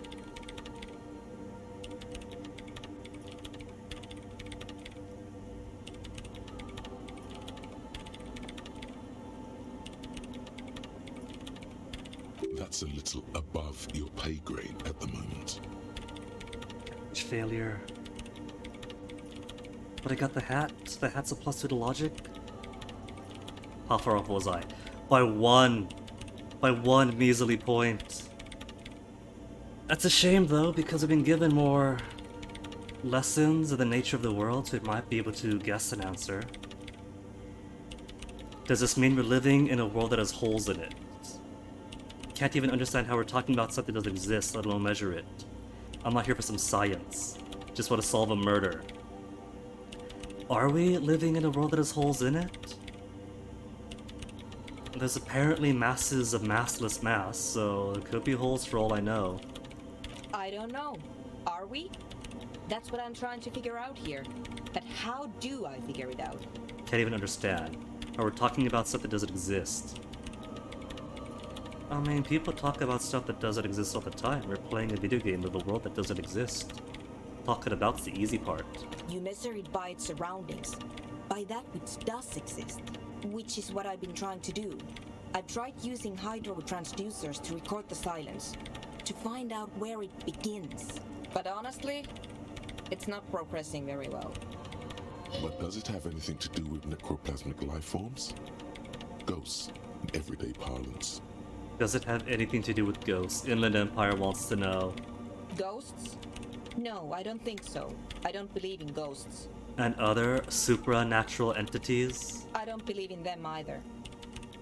What not many know is, necroplasma exists. Great. What are we talking about? And why? Any idea where this hole might be located? Somewhere underneath those roof beams, I assume. Under the roof beams. Tiago would suggest that the entire church is under one such thing. So more like above the roof beams. Only a faint crisscross of rafters can be made out from the dark, most of the tower disappearing into the shade. Strange things may flourish in the dark. Tiago's not that strange. There's Why there? this place at the back of the church. A place where all audible vibrations seem to decease. I've named it the Swallow. And the higher you go, the less you record. Has she been on the roof? If this thing is truly some kind of atmospheric anomaly or some kind of weird ontological metaphysical thing above the church, it might behoove her to climb to the roof to see if it's above or below. The Pillar of Silence? Are you sure it's not just an architectural quirk? Maybe, but it's oddly close to the physical coordinates of the data loss that led me to this place. And this is where the Crabman lives. We have the Crabman's testimony and his words that we bring up, can't we? I know. You don't think the Crabman might be somehow responsible? Responsible, no, but related. No, I don't. She sounds mildly annoyed by this line of questioning. Her hands typing hundreds of commands into the machine. And you said the research is not going well. Why not? Because it's just trial and error. Trying to locate the Swallow, the exact point in space. And I don't have a... You know what? It would be really helpful if you could just stop talking and let me work. But I heard I don't have a... That sounds like a fetch quests. Police are good for fetch quests. That's all I want to know then about the scary 2mm hole in the world. For now. Great. Thanks. About the 2mm hole in the world again. How do you feel about anhedonic dance music? What? I hate it. Well, she is not gonna like what we have to say next. I bet she hasn't even heard it. Have you listened to it? Like, actually listen to it. What are you, 40? This is the future of dance music. Same here, it just doesn't connect here. Not like disco does. Maybe not, but it is the music of the future. Have you actually listened to it? Yeah. Like all the time. My tent neighbors don't really ease up with their partying, do they? Maybe I'd have to be on drugs to get it, but to a sober mind it just sounds like uninspired rug whipping. No idea what it has to do with either dancing or music. Right. But how do you feel about a club for anodic dance music? This is about those speed freaks in the tent, isn't it? Yeah. I've got some news for you. It's not a nightclub they want to build here. Why be coy? We already know what they wanted, and I talked them out of it, and Egg's gonna make sure they keep it pure music. Take a guess, why don't you? A youth center, petting zoo, community space to help the elderly. I'm still convinced they want to establish a nightclub for anodic dance music. They said it's their dream, and we have already talked them out of the drug stuff. I can't believe they got you so easily. Go have another talk with those up-and-coming entrepreneurs, will you? Thanks. Have I done this out of order? Because it's still helping them. Science thinks of the noise, solve the puzzle. Good luck. I'm not coming in there. Okay, so we can't convince her. Tell Andre about Suna's thoughts. We'll have to come to some sort of agreement if the kids are to make the Renautic Dance Club music club here. She's not going anywhere until her research is complete. Maybe a dance club is what her research needs. The music is loud, it's bumping. Maybe that could help shape the dimensions of the Swallow. See how much of the anodic dance music it could absorb from this close to the source. The Swallow, you mean? Great. Thanks. Okay, but she's got nothing else. So, about this massive hole in the mural. In white, silver, and apricot faience, the young mother of humanism stands above you. A crack runs across her body. She is impossibly tall, oval-faced and sad. A dark and radiant majesty. This is her innocence, Dolores Day. Ananda's come up a few times before, but I've already forgotten. Cradled in her arms are a pair of glowing lungs, clearly visible from underneath her flowing dress. You should kneel. Kneel, no, or leave me alone, woman. It's no statement. If it says I should kneel, I'm gonna kneel. Your knees touch the floor. Momentary The floorboards are respect for hard what and came cold. before. There you kneel among the snowdrifts, diffuse light falling on your hands from beyond the glass. Close my eyes or look up. I've given the momentary respect, now what on earth am I looking at? The woman looks down at you kneeling. She towers among her followers, architects, laymen, courtiers. There is a sad smile on her lips, and a glint in her green-blue eye of what? Compassion? Remorse?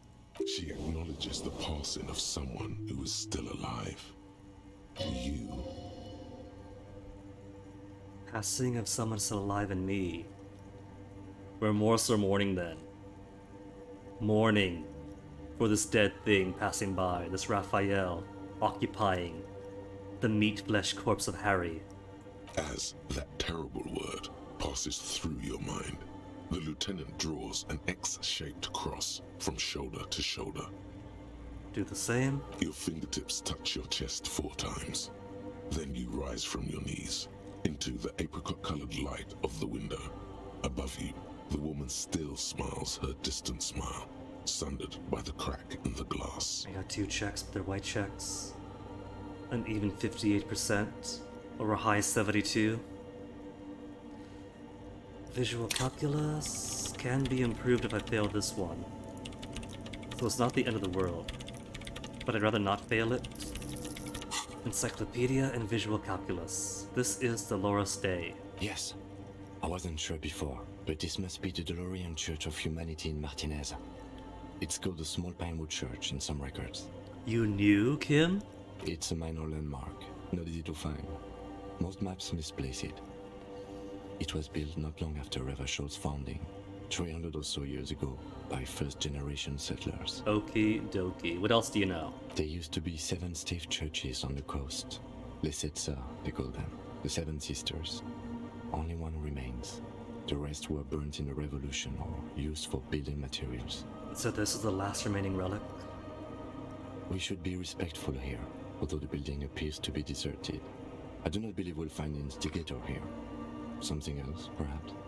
Kim, you're late. We found everything there is to find here. Respectful? Is the lieutenant a follower of DeLoreanism? There it is again. A small pang of guilt. It's time to ask him what happened here. Kim, do you know why this was abandoned? I have a theory, yes. There was a police raid a while back. I heard the place was shot to pieces. And who conducted it? Well, your station was involved, I hear. Although I can't be sure. We jamrock shuffled right through the glass. How come the lieutenant isn't sure? Is this confidential information? Is it? 3 precincts were involved in the raid, and people say Precinct 41 was one of them. I don't remember being here. I could have been here, but I don't remember it. I am pretty sure it was a clandestine operation. I don't know anything more about it, why it was conducted, or who participated. I try not to pry into extra-district matters. If I was here, I should find out what I was doing. Or forget about it. Nah, we gotta fill more stuff into this bowl that is his head as it fills up. Good luck. You will not get information on a confidential operation from your station secretary just by calling. If you really don't remember, it might be better to keep this one forgotten. The crab guy was here, and he might have been here all the way back then. But he went back up to the rafters so we can't talk to him again. It happened a while ago. It's unimportant to our business in Martinez now. Kim, are you a follower of DeLoreanism? Yes, we all are. All of us are. Body and rule are synonymous with humanism. The laws we enforce are DeLorean in origin. Stroke my chin first. I didn't think you were spiritual. I don't like her. She looks like a lever. The woman looks by in silence, smiling enigmatically. I didn't think you were spiritual, Kim. It's not spiritual. It's constitutional. The DeLorean system does not demand faith, only accordance. Okay, but if I say I don't like her? Yes, we all are. She looks like a lever. I have no idea what you mean by that. We've been standing here long enough. We should look around, or get Okay, out. let me see if I have any visual calculus clothes. Currently given a +1, and I don't think anything's given a minus. Hand-eye. Nah, those are all good. Anything else give visual calc? I don't think so. I think the majority are minusers. I could be the only one left.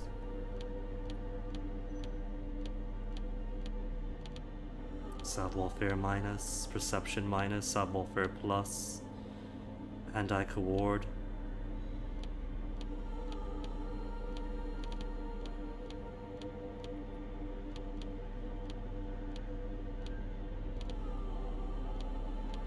No, that's it. There's nothing else. Alright.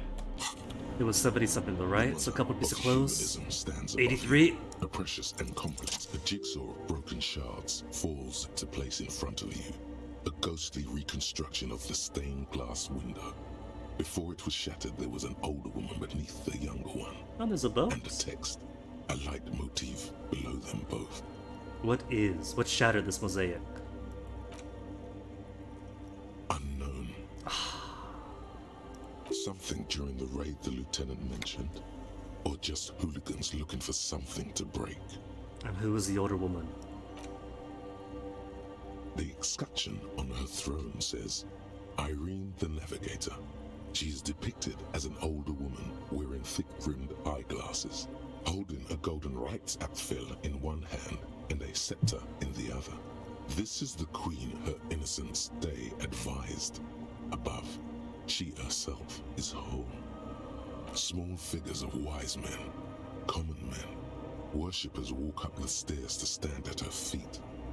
Secret servicemen, 30 years, stand in a row guarding her. It must have taken years to produce this work in all its dizzying detail. And the motto?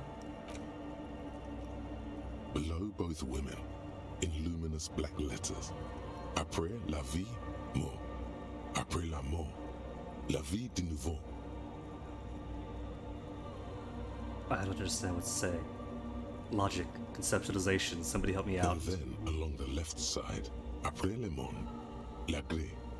Après le gré, le monde de nouveau. After life, death, after... Oh, the password. The password for this radio station. Maybe it might pair with the other one. Over in the doomed commercial area. Death, life again. After the world, the pale. After the pale, the world again. If they're using part of this text for the password here, then maybe... This exaltation is common in Dolorian sacralism. In the early years, it was even incorporated as the RCM slogan. No more, however. How come? It was deemed subservient to use a strongly moral intern-related motto. We already suspected of bootlicking. The sentence was also seen as too feminine. Oh. It was a macho thing. What's the motto now then? What's more macho? Justice, union, prudence, and force. Not very feminine, like the other one better? Ugh. I like the other one better. So do I. The mother of humanism towers up. Okay, and the next one's an encyclopedia's check. Have I got encyclopedia clothes? I have to check through all the things one by one by one. Even though I know that most of these don't have. Still gotta get eyeballs on. Got logic, but logic doesn't help me with trivia. +2 encyclopedia, get the nerdy glasses.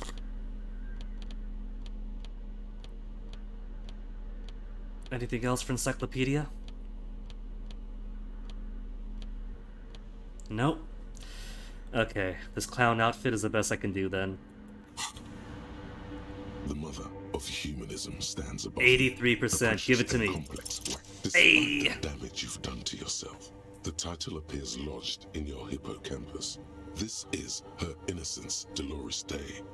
The innocence of humanism, internationalism, and the welfare state. Perhaps the most famous human being ever to have lived. No amount of Commodore Red can wipe her sad smile from your brain thing. It has survived the deluge and haunts you still, and will haunt you forever, as it haunts all men. What exactly is an innocence? When did she rule? What else do I know about her? Want more? Was there something terrifying about her or hell with this? From the top, what's an innocence? The highest category of historic individual, an embodiment of the world spirit. Ruler or tyrant? Is there a difference? More. An innocence is elected to office by the founding party, a precedent that has taken place a mere 6 times in the entirety of history. The legal system of the Real Belt is built to accommodate an authentic rule should it coincide with our time. An innocence is infallible. The decisions made by one are not decisions. They are inevitabilities. What would have happened anyway? Only accelerated, packed into decades instead of centuries. An innocence is a continuous, compressed event, a sacred human being. It is an honor and a glory to live when one is in office. Kim, am I an innocence? Or is the one in office now? No, we are alone. When did she rule? 300 years ago, in the wake of the discovery of this Isola, the Insulindian, by explorers from the continent of Muindi. She is, among other things, the innocence of inter-isolary travel and the connected world. What else do we know about her? Many things. You know she was a woman of the court, the wife of an influential Marchese, and eventually the principal advisor to Irene La Navigateur, Queen of Serene, modern-day Sir Laclay. Also, that she was gorgeous beyond beauty. Modern Sir Laclay, that important, but still only a subordinate role in the New World Order. In ancient sadness. Are you sure you want to remember this bit of historic trivia? Yeah, I got the HP for it. Long, slender form like this, dwarfed. Where's this coming from, Arida? Where's this coming from? The past. It's a silo of sadness, fermenting. You should keep away. As long as it's not the X something, it's not gonna hurt us too badly. No, you must know. Yes. We must. What else? Was she smart? Terribly. Women of the court were expected to play both contract bridge and chess sufficiently well to prove an interesting challenge to a man. A simple grasp in matters of philosophy, theology, and science was encouraged. She was, by all means, a kept woman. She made the most of her position in the antediluvian court, a court visited by the most prominent thinkers and artists of the day. In secret, she was becoming the era's preeminent philosopher of the state. A scalpel, a piercing gaze. She was an almost preternaturally magnetic and intelligent individual. To her contemporaries, she appeared out of time, a messenger from the future of the species. We all fell in love with her, head over heels. Even before she was declared an innocence, her influence was tremendous. And how come? It was on her advice that Irene La Navigateur sponsored a number of voyages into the Pale. A costly, often tragic endeavor, ultimately vindicated by the discovery of the new world, the piece of reality you're standing on.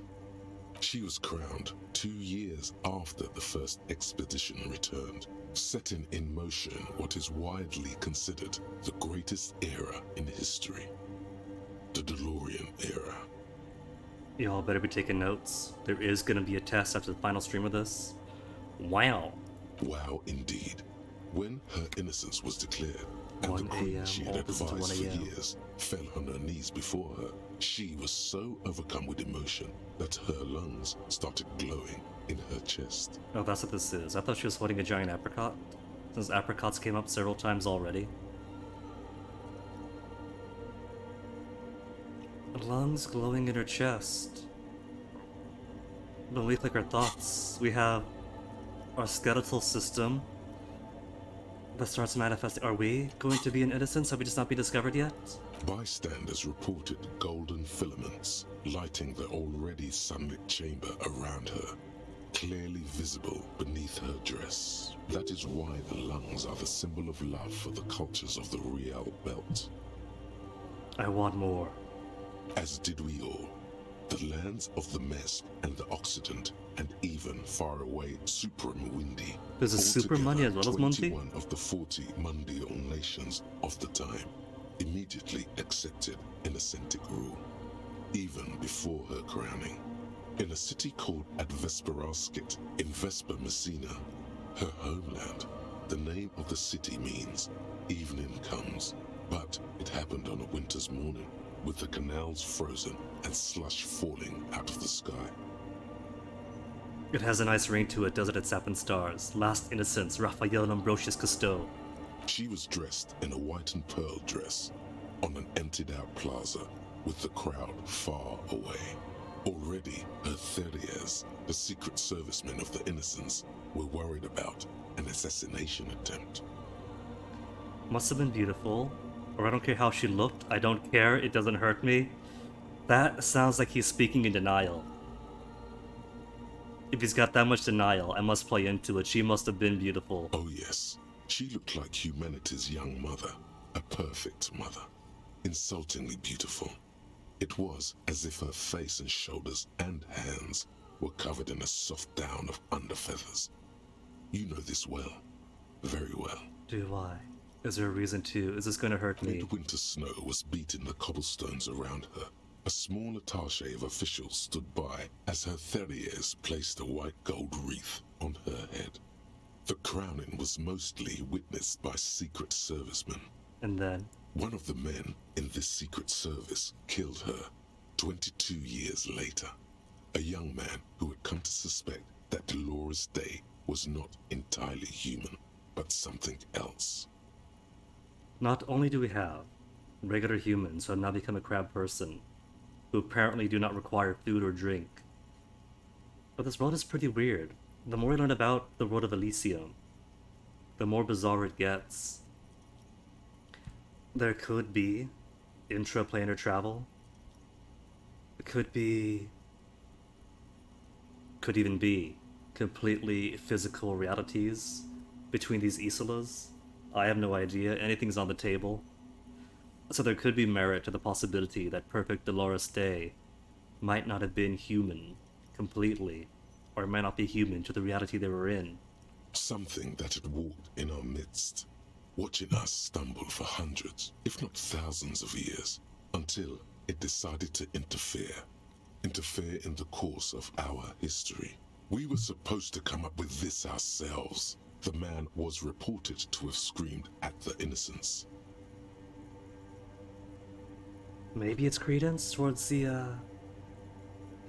because the world pretty much exists, right? And then at points it doesn't. Like a Petri dish. Maybe Elysium is a simulation or a video game, and one of the NPCs caught on that somebody wasn't playing The Sims properly, was using cheat codes. Dolores Day was shot in the chest with a fowling piece 8 times. The man, thought to be insane, said he once touched her and her body had been unnaturally warm. Man, that's just like a glowy furnace, lungs. And that sometimes, while on duty, he observed her forgetting to breathe for over 10 minutes. Again, that's the glowy lungs. You try breathing for 10 minutes with a glowy lung, you can't. It's too bright. This inhuman quality was witnessed by many others as well. Glowing lungs and all. Yeah, exactly, It is that's known. commonly attributed to mass hysteria and religious psychology. Was there something terrifying about her? Apart from the aforementioned might not entirely be human. Terrifying is a term too emotionally charged for your semantic memory, or what remains of it. But terrifying, it's a simple word. She was bad for humanity, and you shouldn't have started thinking about her. Hear the warning? No. I want to see how this hurts. Was there something bad about her? I want to know. You already do.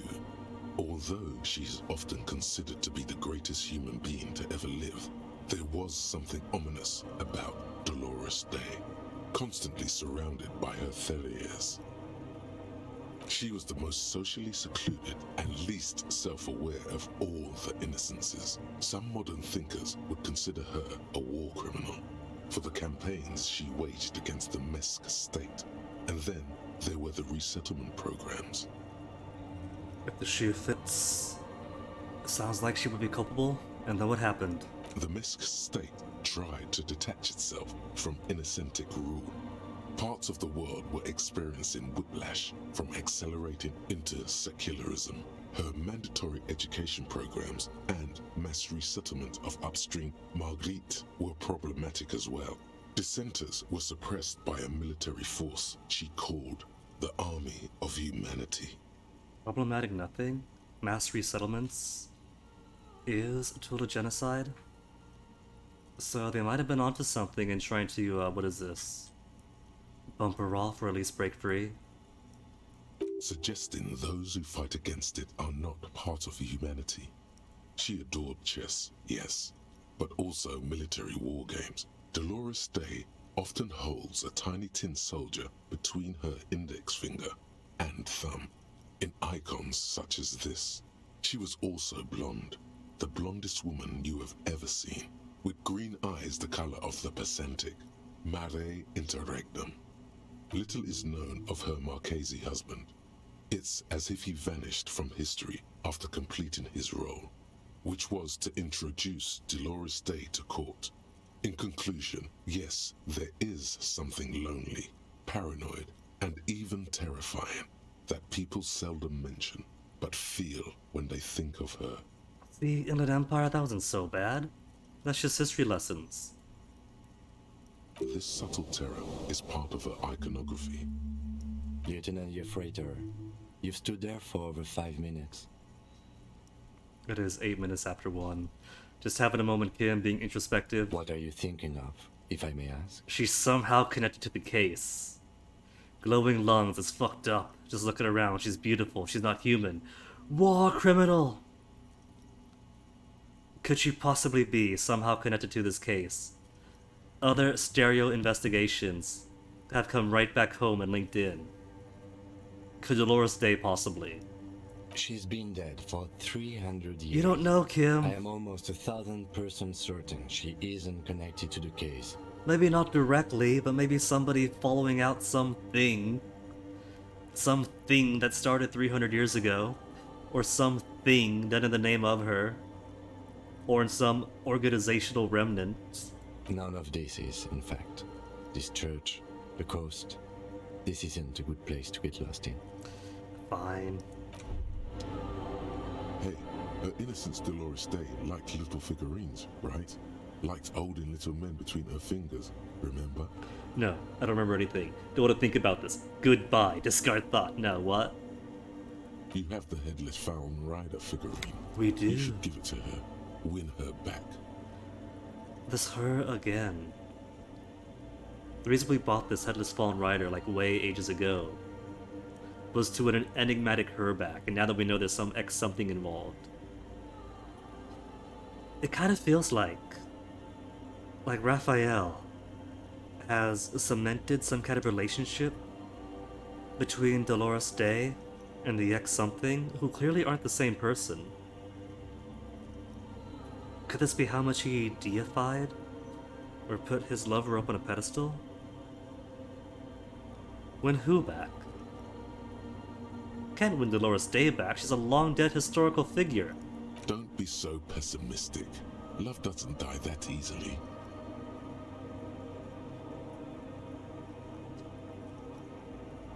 If reaction speed is onto something here, do we have ties to Dolores Day? Were we that Marchesi, who she was married to 300 years ago? Or are we the actual new innocents? This isn't funny. You have a bad feeling about this one.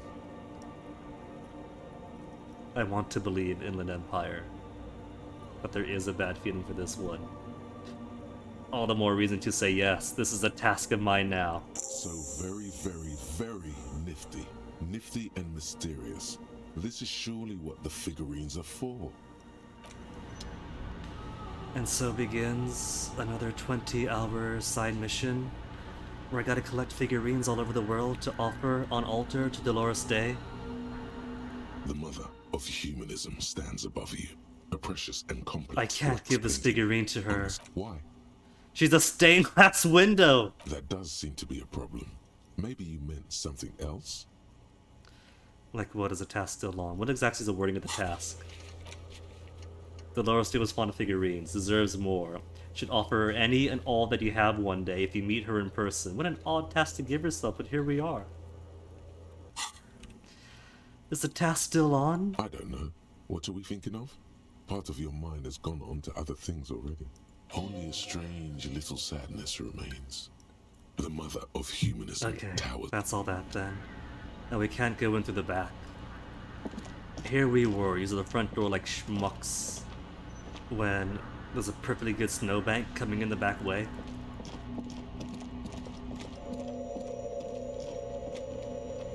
Eerie noise.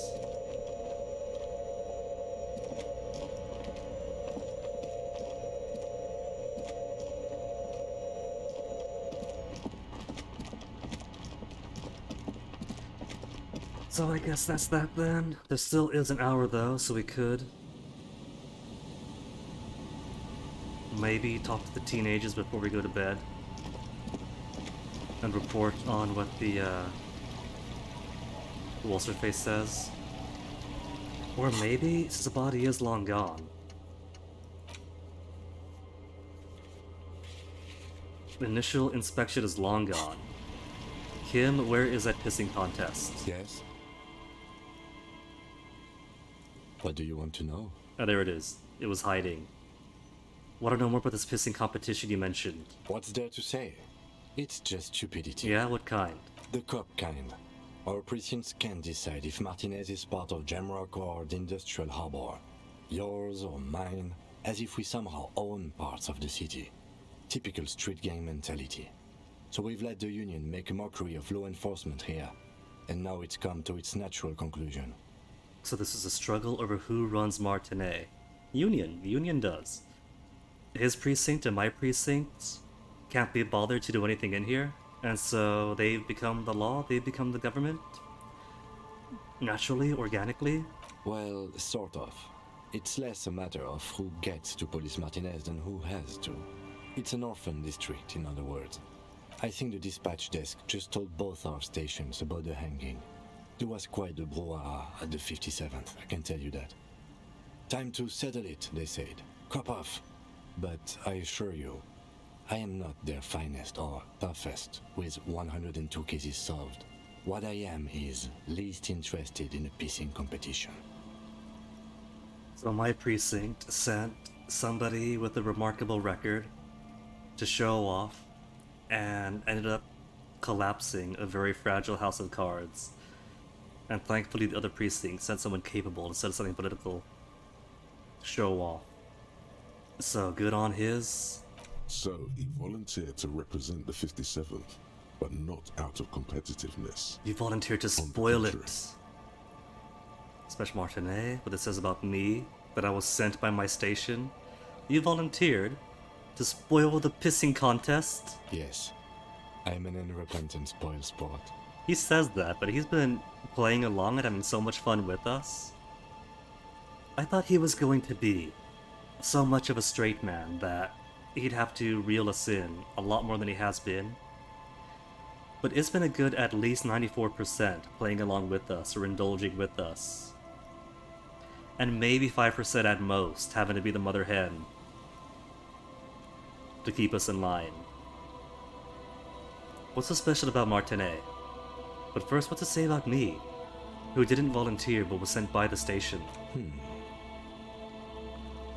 Teach you a lesson in style. Only one conclusion: I am the finest. A case-solving maniac sent to outperform you in every way imaginable. That might have been their intent. They very well could have sent Harry, at his most fragile, to show up the other precinct competitively. Must be an augury, an apocalyptic omen sent by my people. Can you guess my message? Don't be scared. But I think I might have supernatural abilities. Probably have an unbelievable kill count. Probably nothing, we got the records. I'm going to leave why I was sent unspecified. Let's kick the hornet nest. It was to show you up. And instead, we only showed up and outperformed in pathetic life self-destruction. A good joke. a good joke. He does not actually think it was a good joke. I think that might have been the reason though, because prior to us fully collapsing, our record does show that we were phenomenal. 2 cases a week over an 18-year career? A poor joke. You could use a good mannered cop off. A joke, in truth, I think it will only moderately humiliate and outperform you. A joke, of course, rest assured, no intention to compete with you. Of course, it's a joke. Look at me. How could I compete with you? You probably have a ton of cases solved. This kind of reads as if I should have refound this option long before getting the majority of my memories back. Not my memories back, like the record and the clipboard and such. Because the record does speak for itself, we just can't access it right now. How could I compete with you, though? You must have a ton of cases solved. It's not that many. Officer, I'm sure you have a lot more cases solved. He knows exactly how many I've solved. He's seen the pinpricks. Was there anything else you wanted to ask about the competition? If not, we should move. And what's so special about Martinet? Martinez? Nothing. It's just a puddle at the end of some drain pipe.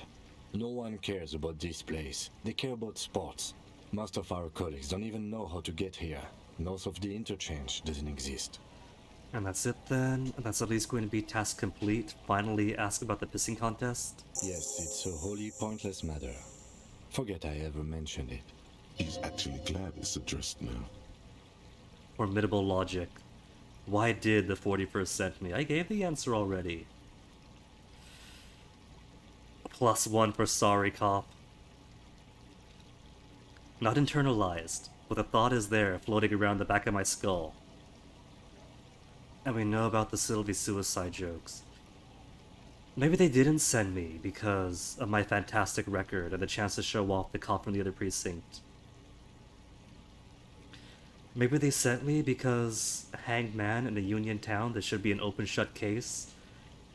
Even this pathetic drunk can't mess it up. This is logic, right? Where's my logic close? Kim, turn around. +2 logic on that. Drama down. Drama. There. Koroyev jackets. And what else gives logic? Interfacing. No logical ties. +1 logic for the flip-up auditors.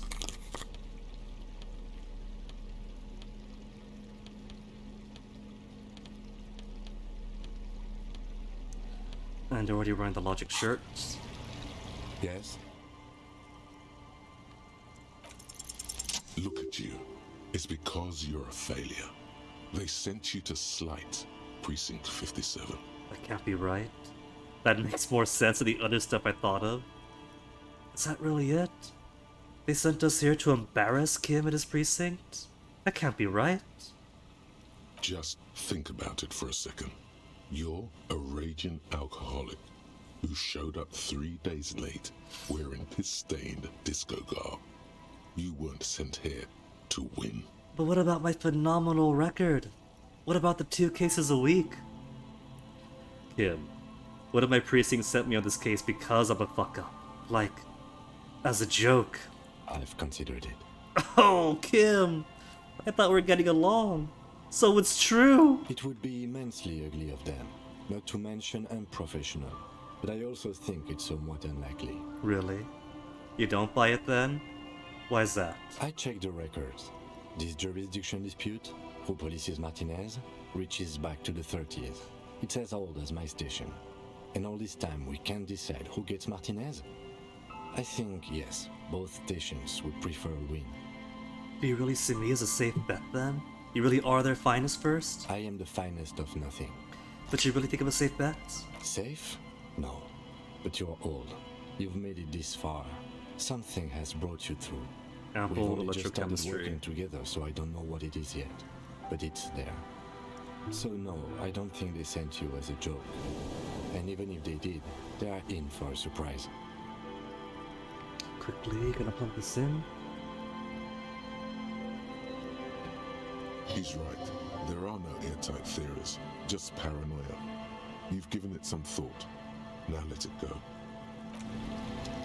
Okay, back to preferred clothes then. Reflective vest goes where? As a jacket? Endurance but less reaction speed?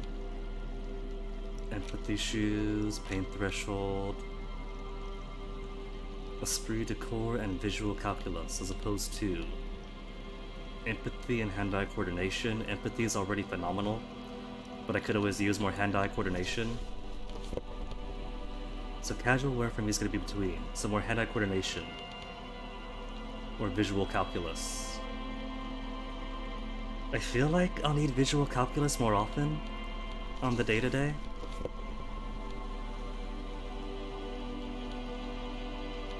Got vampire stuff, pain threshold. Isn't too critically important. Reaction speed and more hand-eye, but less encyclopedia, when encyclopedia is already lagging behind a fair bit.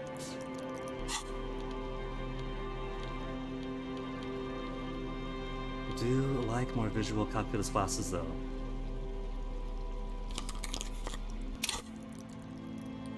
Seven visual calculus. Logic, 5 is respectable. And the people I think is staying. The +2 logic is too good. Perception -1. That just keeps perception at 6. That's still pretty good.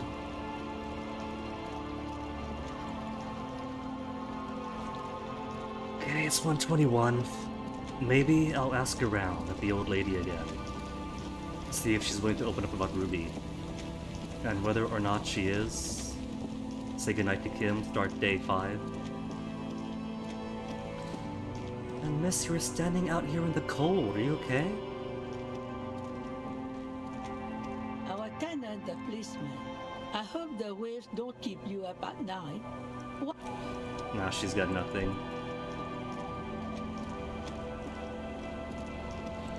Any chance Joyce has seen a red-headed lorry driver who probably isn't redhead anymore? You're back. Good. What can I help you with at this late hour? It's light, don't you ever sleep. Matter of fact, I don't. Hope no further, that's good. Why is that? I have a medical condition of my own. Nothing unusual, though. I'm old, you see. Old, huh? I think I have that too. No, you're not. You look young. Or poke no further. Gonna keep on poking. With flattery. Thank you. I do what I can to remain presentable. Now, That doesn't count as ask me poking. some questions. It'll help us pass the night. I don't think I have anything new to ask her, though. I fear I've told you. Is there anything else I can... Oh? This whole thing is a takeover. Everard, let me find my gun. He did. Celebrations first. Oh. That's so... helpful of him. The lieutenant looks at you, and you can swear his jaw muscle is trembling. Kim, at least it's back. He's able to contain the anger and surprise. When I said be wacky, I didn't mean wildly, grossly irresponsible and damaging to the RCM.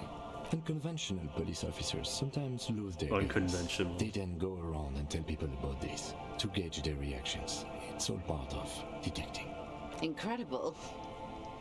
Simply incredible. And how is it going? Has this detecting produced a gun? Check it out and pull out my gun to wave it around. That is Harry. We are not Harry anymore. No need to flash my gun around. Let's just say I have it now.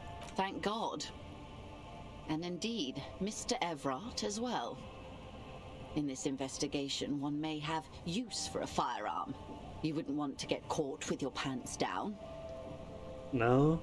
If I want to tell them about the takeover? The big thing is that Everard is waiting for this murder of the mercenary to spark into a riot when the tribunal finishes. And the mercenaries come in,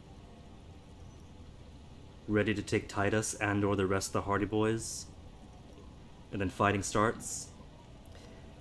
Which is why I got to find the proper killer first. Before that finishes off.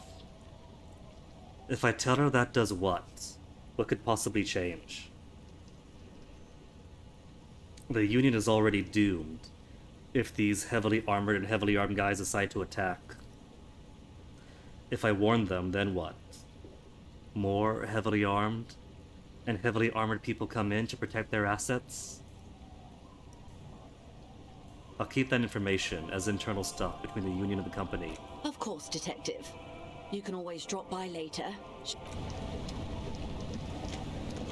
If there's nothing else then, and if I can't find Ruby... 1:30, so very limited time left. Probably can't ask the drunks for another full story, but have they seen her? Sunset. A red-haired woman named Ruby around here. Can't really remember seeing any women after losing my keys. It's a touchy topic. He hasn't got laid in ages. So we help him out, wipe our chin, and then answer the question? He really has no idea who No. this Ruby is, sire. Anybody else?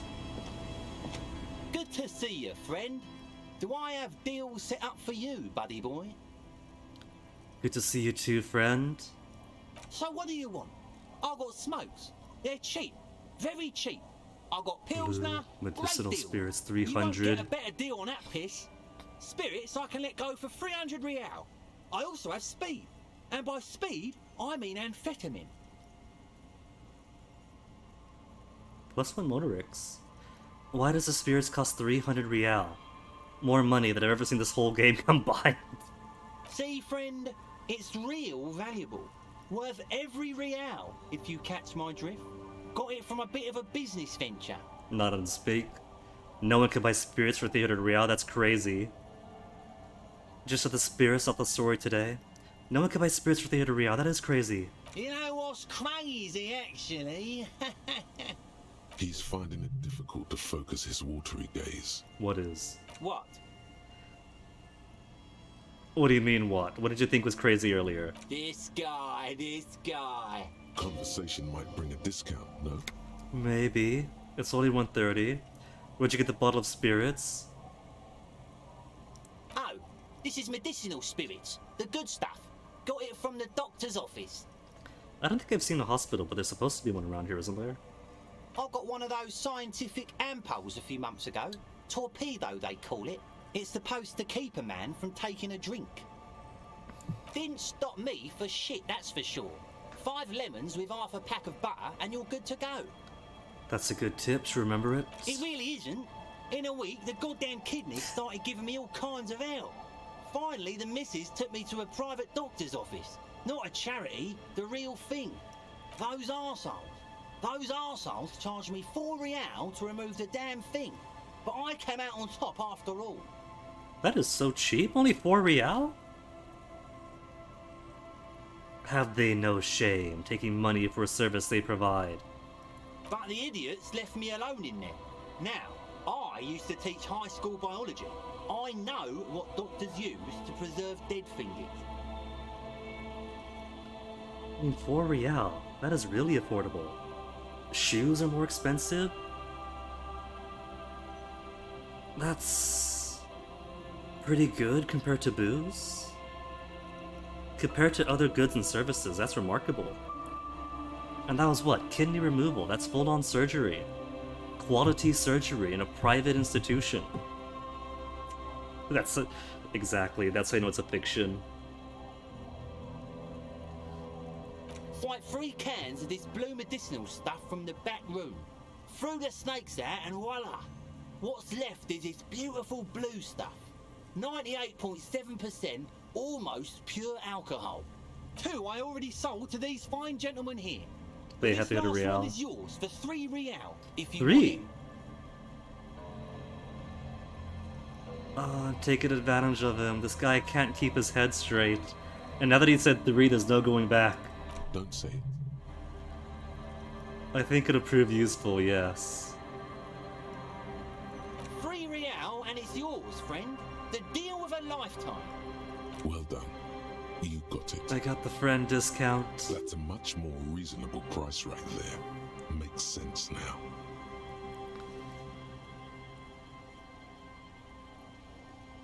Everything else has stuff on it. Intellect to health. Physique to morale. Motorics to morale.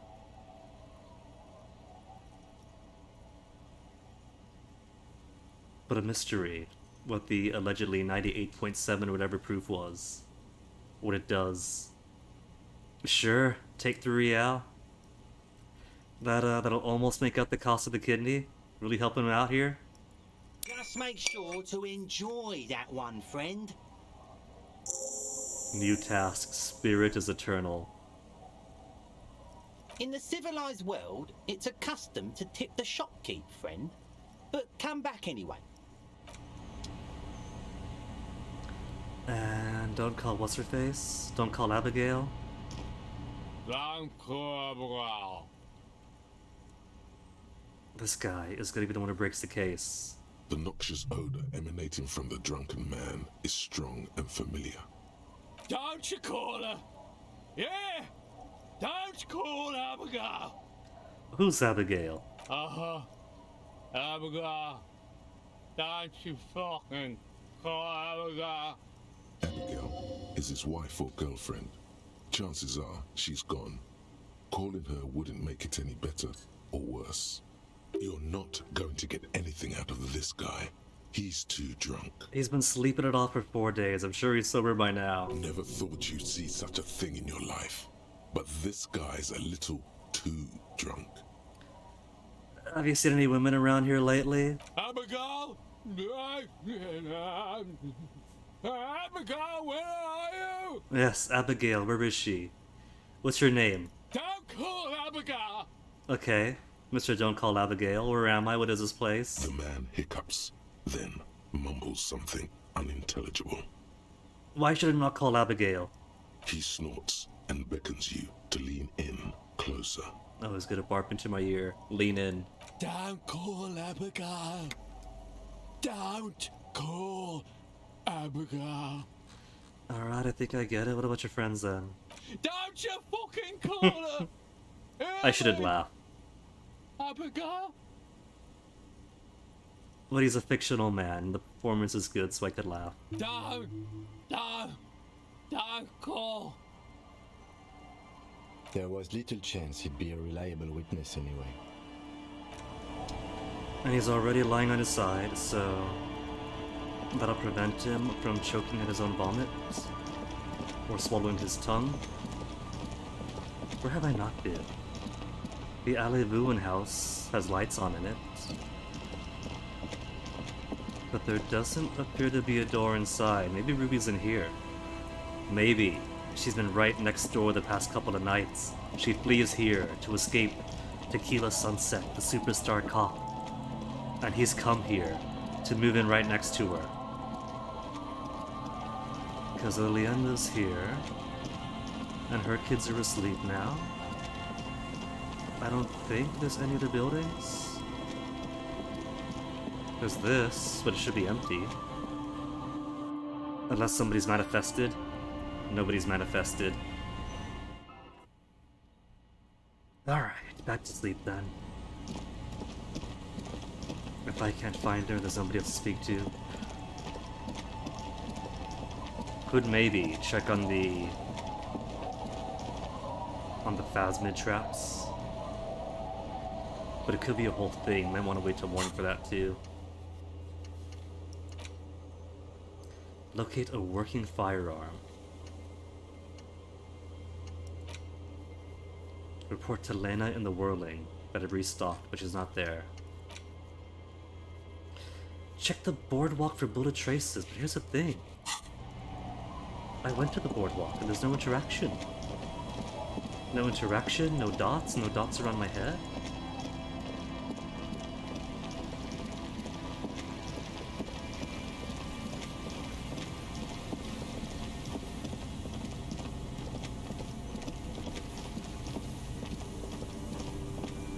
On the island.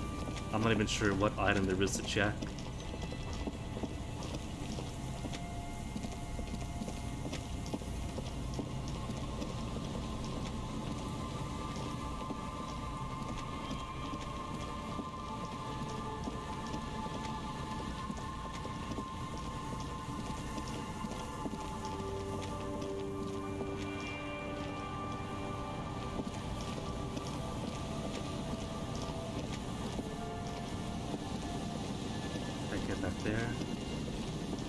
There's an out over that way.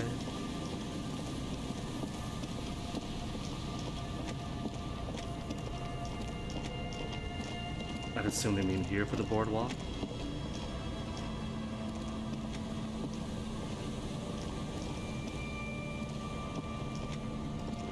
But nothing pops off to react on. There's some tear, an empty cigarette package, and a That's right. He shakes his head with.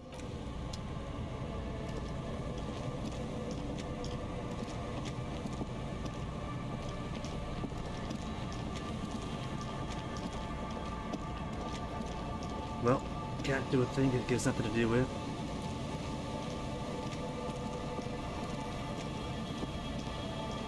Then just bed.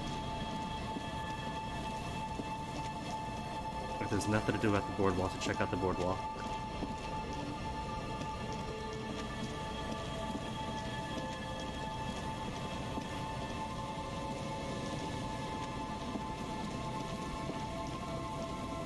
Then might as well just start the next day.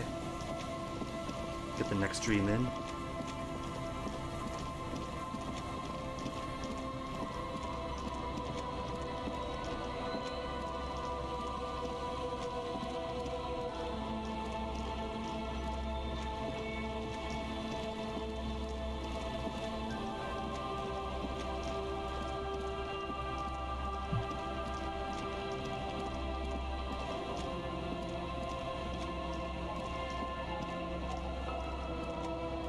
It's getting cold, this late in the night. Time to call it a day. Good night, Kim. Hopefully he gets it before 2. Good night, officer. We'll meet in front of the shack in the morning.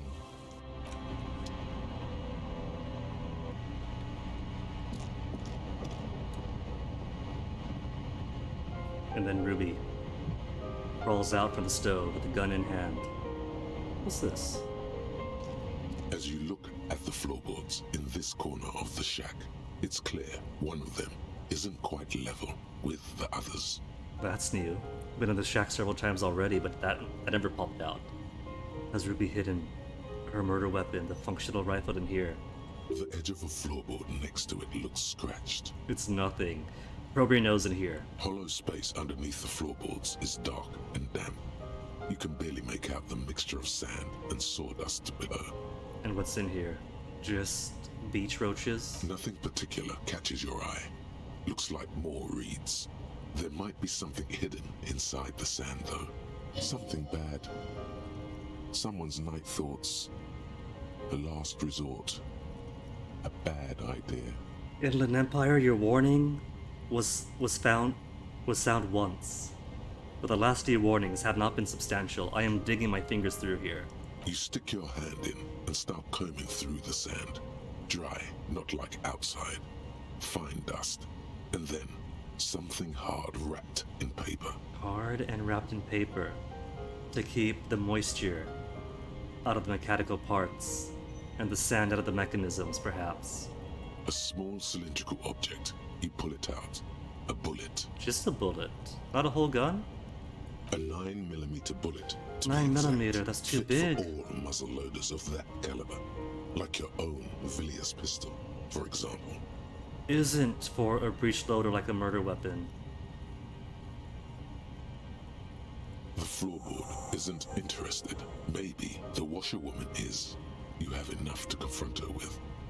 Holding the bullet, you get the feeling this isn't ammunition against you. It's for herself.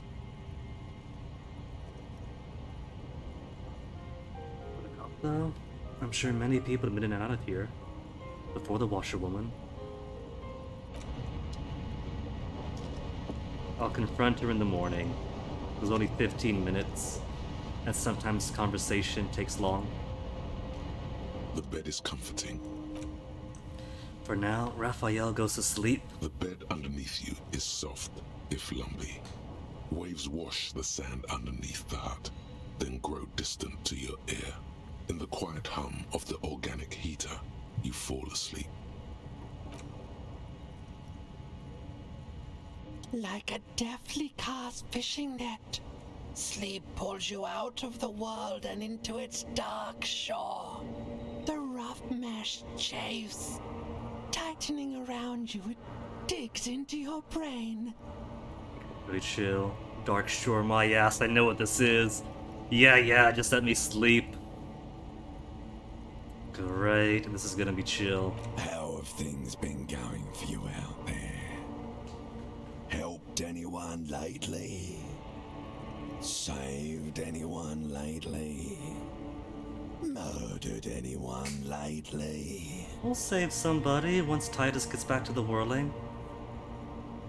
And we can get the pigs some help. This bastard isn't even listening to you. Because you know you are a murderer. A disco music listening psycho killer who offs poor people and then forgets about it. I mean, we have the service record. The holes pricked into the clipboard. He has had some kills in. So I'm a murderer, and that's bad. I don't care, that doesn't scare me. Shut up, I just want to sleep. I don't care, this doesn't scare me, ancient reptilian brain in my head. Hear that? You are naive to think he's afraid of his bloodied hands. Soul brother. Oh no. I see inside his amygdala and his hippocampus. The thing he's really scared of Commitments, X something, sobriety. is much, much worse than that. What is it? Why are you doing this? I just want to sleep. I can almost see the dark. What is it? Don't tell him, sister. It's too bad. I know you gotta tell me. They're right. This is their function. To keep you from it. Why are you doing this? I just want to sleep. We're trying to help you. All these processes, these tortures, voices and tremors are all just distractions, flares and countermeasures to keep you from the last dream. The worst of them all. Yeah? Are you saying that these are various survival instincts keeping me dreaming continuously and not just once and final? The last dream will be total annihilation. Cinders peeling off the fuselage. We won't be there to help you anymore, Harry. We will Raphaël. be dormant. You will be naked and alone.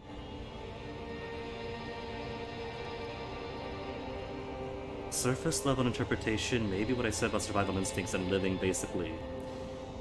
But maybe they mean me hearing voices, but eventually there'll come a point where if I keep going along like this,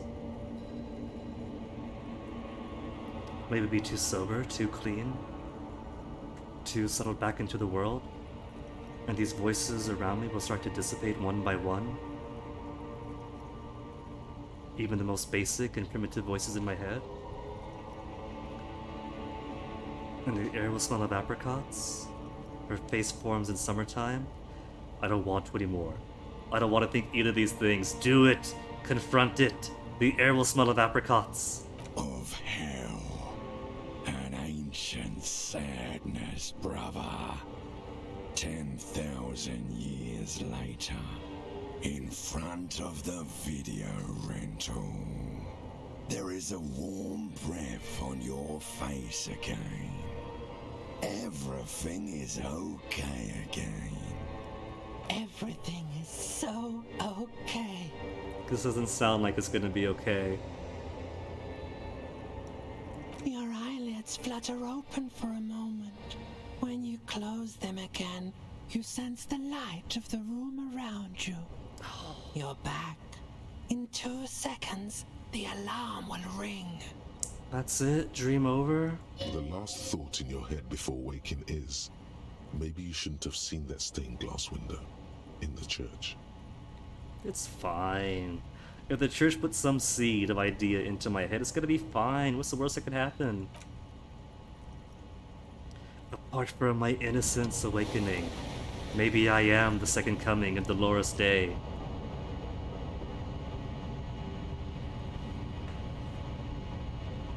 Day 5th, and so far the world isn't on fire yet.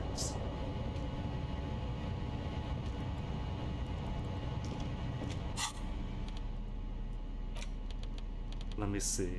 Oh, medicinal spirit has a value of 6. Not interactable, so I can't use it as a tool or otherwise. Maybe just for savvy selling. Spend 3, sell for 6. But who knows, it might have some uses, because the dice has been adding +1s here and there.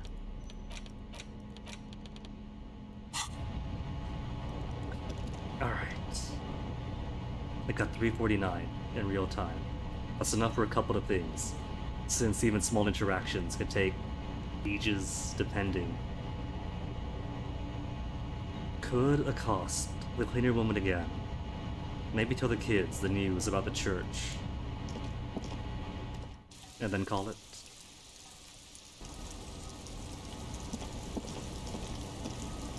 Morning, Kim. Now you, we found a bullet, or I found a bullet, out of the floorboards. Our tenant, the policeman. I hope the waves don't keep you up at night. What can I help you with? Why was there a bullet under the floorboards of your shack? Damn that girl. That girl.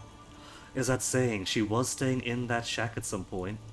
And without anger, a long and harsh life has taught her not to buckle under pressure. A bullet? You didn't put it there, did you? She did. Gone and hid things in there? She's usually a good tenant, and not a stupid one either. Rented the room to her, gave it to me for free. What do? We both over at the same time. Maybe she's not here, if she very willingly gave me the room. Then where is she? Yes, I let my room to that Ruby girl.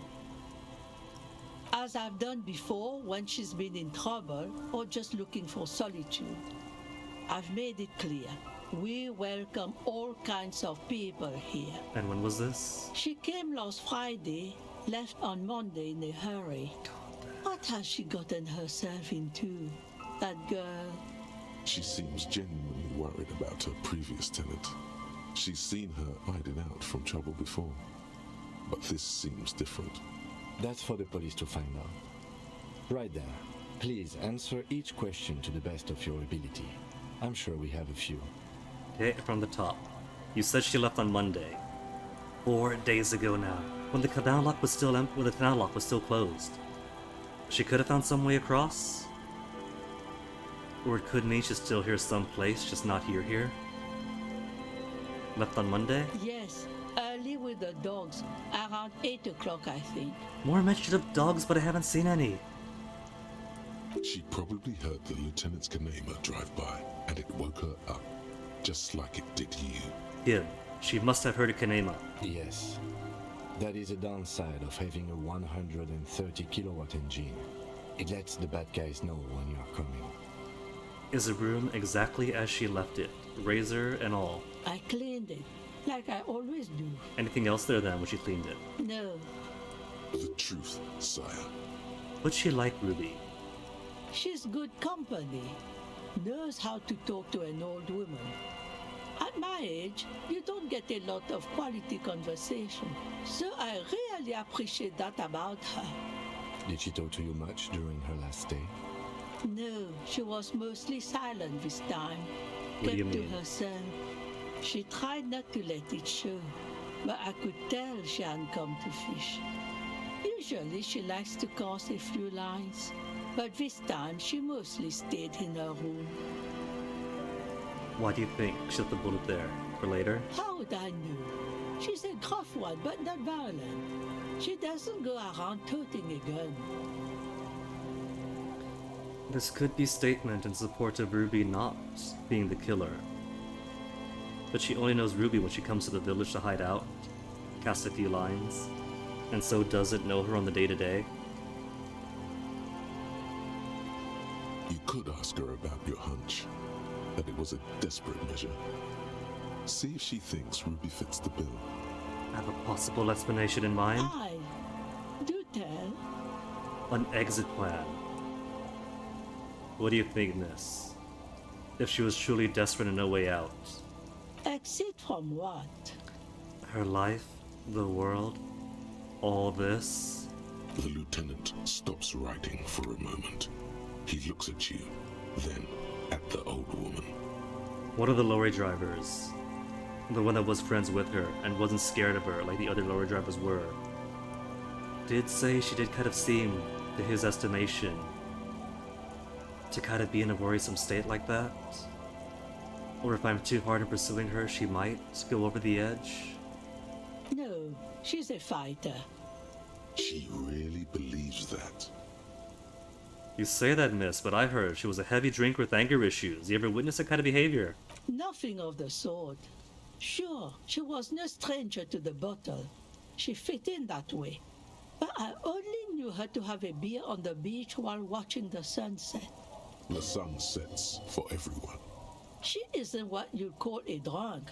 Even offered me some from time to time. Said it was part of the communal life. But I never saw her lose control of herself, the way some people do. Well, there's no cute beauty here for her to obsess over, no opportunity. Apart from Lillian, does that mean Lillian's not her type? If so, what kind of character is Ruby then? To not be taken with those obvious charms. Any technical equipment, like radio stuff? Not that I knew of, though she was into nice music. She once showed me a few mixtape milieux she'd made. Although I guess she was pretty handy with the mechanical and technical stuff. Even fixed the heater in the shack. You should be thankful for that. So I have Ruby to thank for not freezing my buns off every night and saving 20 real. She may simply have kept the equipment elsewhere. Could have. Maybe she is collaborating with the lead programmer over the church, sharing equipment. Where did she go then? I don't know. Further up the coast. She tried to leave quietly, but the hinges on that door screeched like a cat in heat. Woke me up. I heard her rushing in those heavy boots, heading up north. So we have to open that impossibly heavy iron door. That has what, a 3% chance of successfully opening on a red check to get to some nebulous island across the channel? She might be lost then. It's a peninsula. She might be trapped. She might be trapped, unless she got into a super heavy door that seals behind her. You'll never find her. And then makes her way across. She knows the coast like the back of her hand.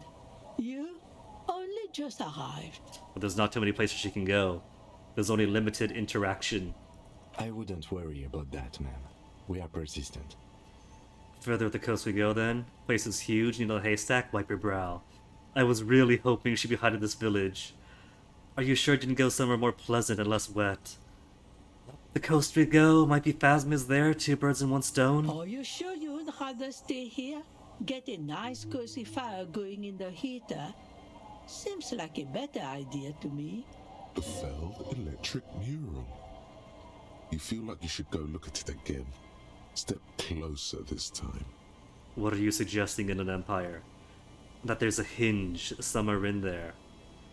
A few more questions? I think we're done with Ruby, aren't we? What more do you want to know? We are done with yes. Ruby. Let's have one. She really means it. It's an honest plea. I'll go easy on her. I cut her off, think it was gonna be saying goodbye stuff. Plea to go easy on her. I suppose we can. If we find her and question her, it'll all depend on how much of her statements corroborate or disagree with Cleassi's statements. She's a good girl. Whatever she's gotten herself mixed up in.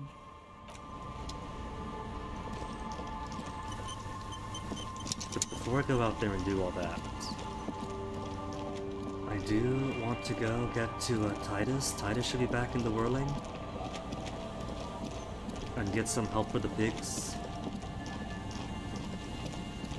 Might have to convince him though, since this area doesn't exactly fall under Union purview. If it's a person in need, this is still Martinet.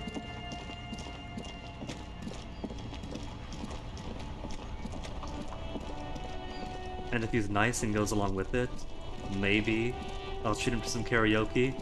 We got the boombox. We got the tape for it. We just haven't had the right time. Because every time it's late, And this place is crowded with folks. We always have something else to do that keeps it away later. Also, what the heck is Kim doing walking to the wall? You okay there, Kim? Kim, you alright?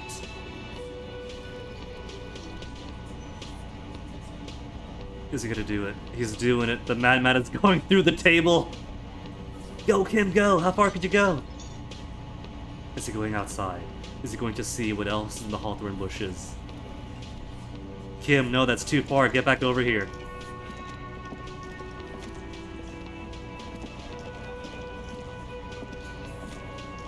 The Coppernado is back. What do you want?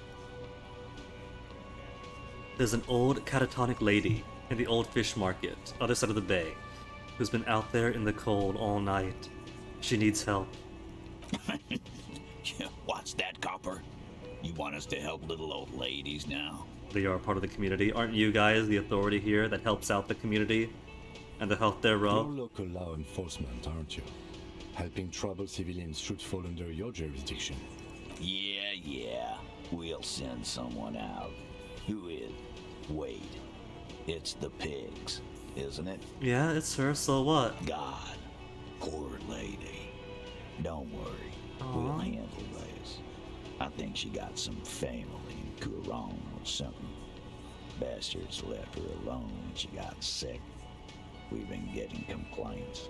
I was afraid he would be like, the pigs, forget about her. But he actually does care. I like that. Hey, wasn't Everett's B team looking for her the other day? They said something about her, I don't know, finding something? Good God. Did you guys know about this? Yeah, I think you're right, Gene. She have something of yours, Pig?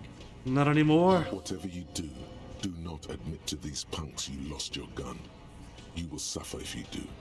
Nope, didn't have anything in mind, and you got no evidence anymore? No? Well, whatever then, Copper. No.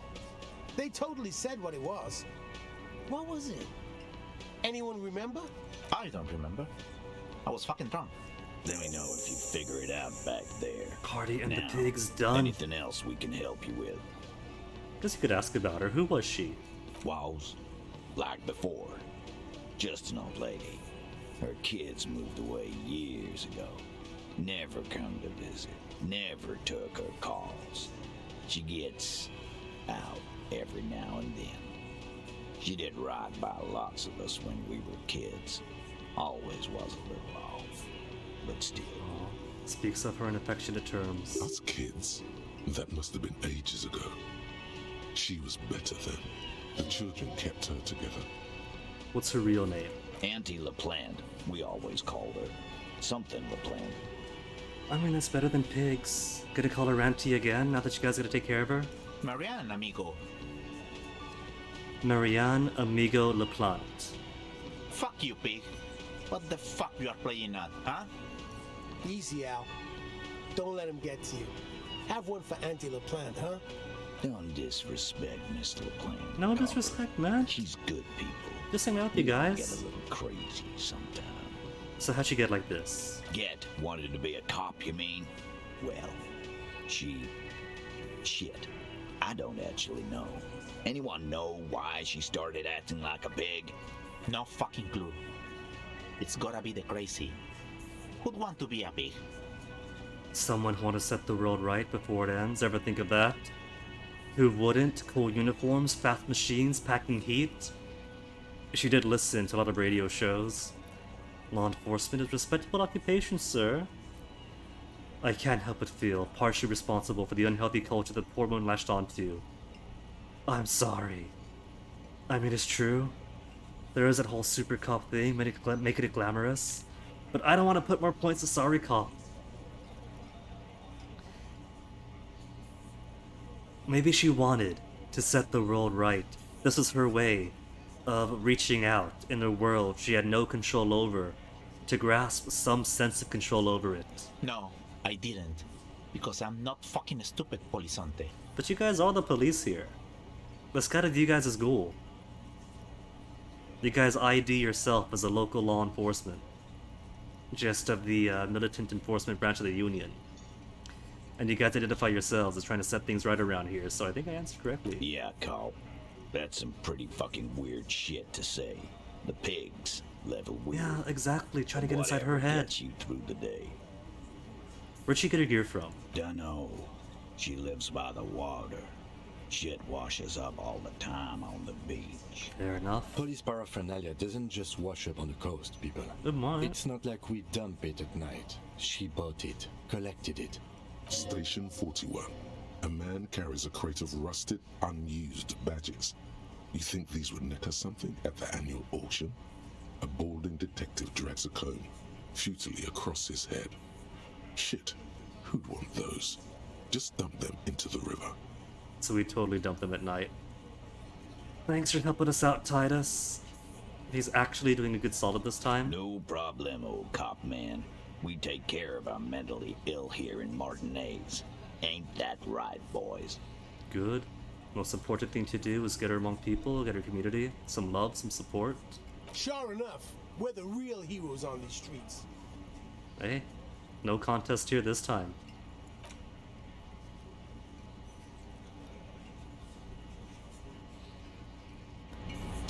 Then tell Lena the traps have been set. Lena? Hello, dear. It's good to see a familiar face. Ask for more cryptids. Restock the empty trap. But where's Moral? Thank you for doing that, dear. It turns out that the pneumonia was too bad, it was too late, and he has died before he could see the phasmid caught. Her smile is weary. Her earlier ebullience has left her. Oh no, maybe that is right. Morel still isn't feeling well. I convinced him to stay at Gary's to get some rest.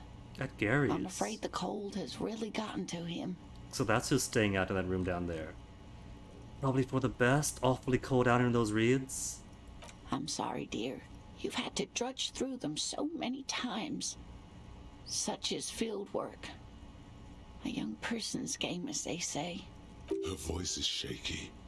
What is going on here? So who's gonna check the traps? Who indeed killed? Morel will eventually, or we'll talk Gary into going back out, perhaps.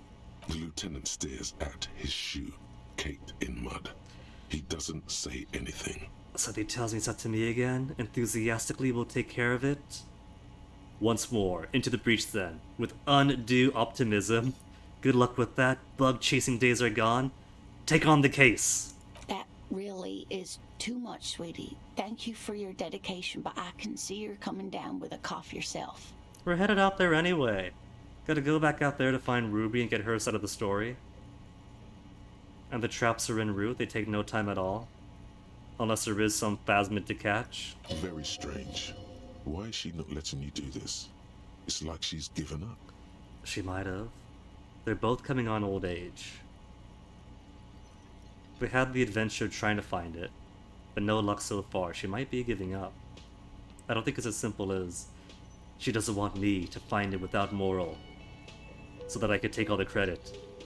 I think maybe she's coming down from the cryptid's high. What's wrong, Lena? Different? How? You've given up on the phasmid. You're not telling me the whole story. You've given up, haven't you? I'm in doubt, sweetie. That's all. Everyone is now and then. Again, maybe the season is wrong. It's March now, right? In our childhood memory, it was hot. So hot.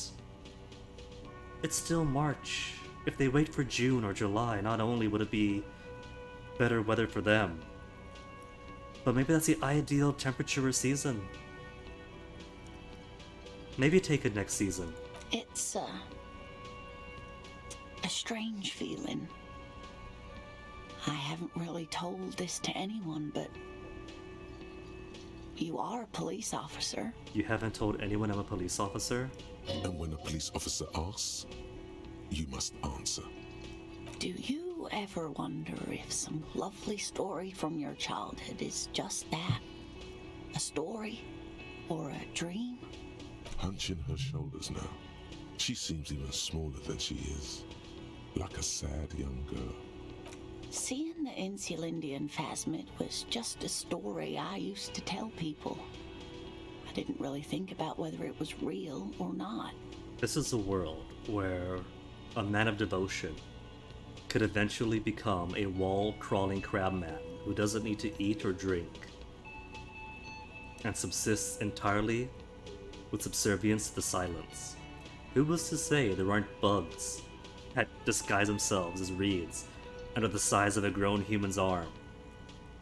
Morel told me you've seen it. You also told me sobriety. I don't think Lena's had to worry about sobriety. Granted, she practically lives in this bar, but she seems pretty all there. Morel's so proud of it. He always tells everyone.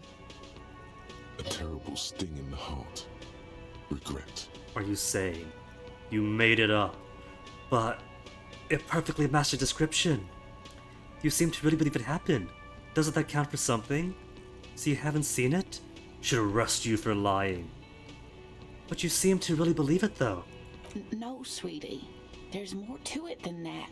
Morel was so eager to believe my story was evidence of the Phasmid's existence, that I'm some queen of the cryptozoologists.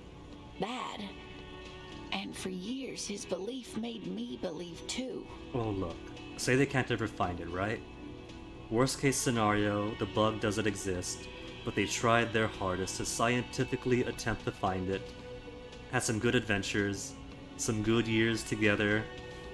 They had fun. Best case scenario, it actually exists, who knows? Maybe they'll find it, maybe some other cryptozoologist will. They had good times. Don't think of the bugs you didn't catch. Think about, cheesy as it is, the bug memories made along the way. That I am a queen, an extraordinary witness to grace. But now, we're both getting old, and he's still working himself sick out in those reeds looking for it. But what if I was just wrong? I think I was. The lieutenant opens his notebook, but doesn't write anything. He's hiding. These things are tough on him. Matters of love, not violence or deceit. 83% for the marriage hasn't been a lie, but it's a red check, so I need all the suggestion I can.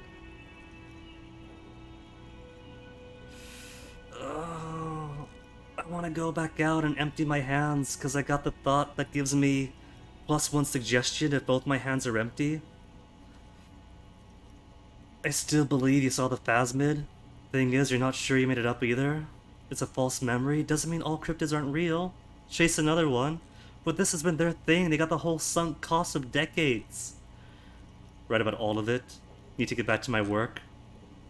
It's 83%. 83 is still a solid gamble. It's only 17% chance of failure. It's not even 1/5.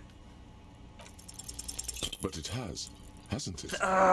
Come on. Bear what's inside. Come on. The seed of love is black and oily. I don't want to say that, though. I refuse to accept that. When's the last save? They gotta have their 1558? 1558, so 14 minutes ago? I'll take 14 minutes ago. Let's go back to that autosave and get back to this. We are not going to let Lena's marriage have doubts. I refuse. She's too sweet. Her husband's too sweet. Their love is pure, whether or not the bug exists. Another strip of nothingness is going to descend upon these isles, as the potential reality it could have been is erased, and the lingering nothingness adds to the pale.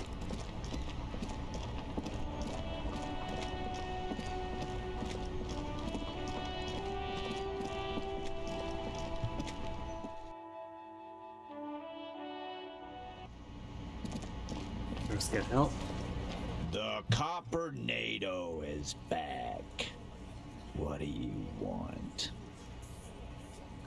Click on through, help for... Your local lab. Yeah, God. Hey! Yeah. Whatever you do, No. Don't tell her about the gun. Let me know if you figure it. We're gonna make it more respectful this time. Anything else you wanted to... Wows. the children kept her to... Get. No fucking clue. No, I did. Yeah, Carl. Dunno. Police paraphernalia. Station 41. No problem. Sure enough, we're the real.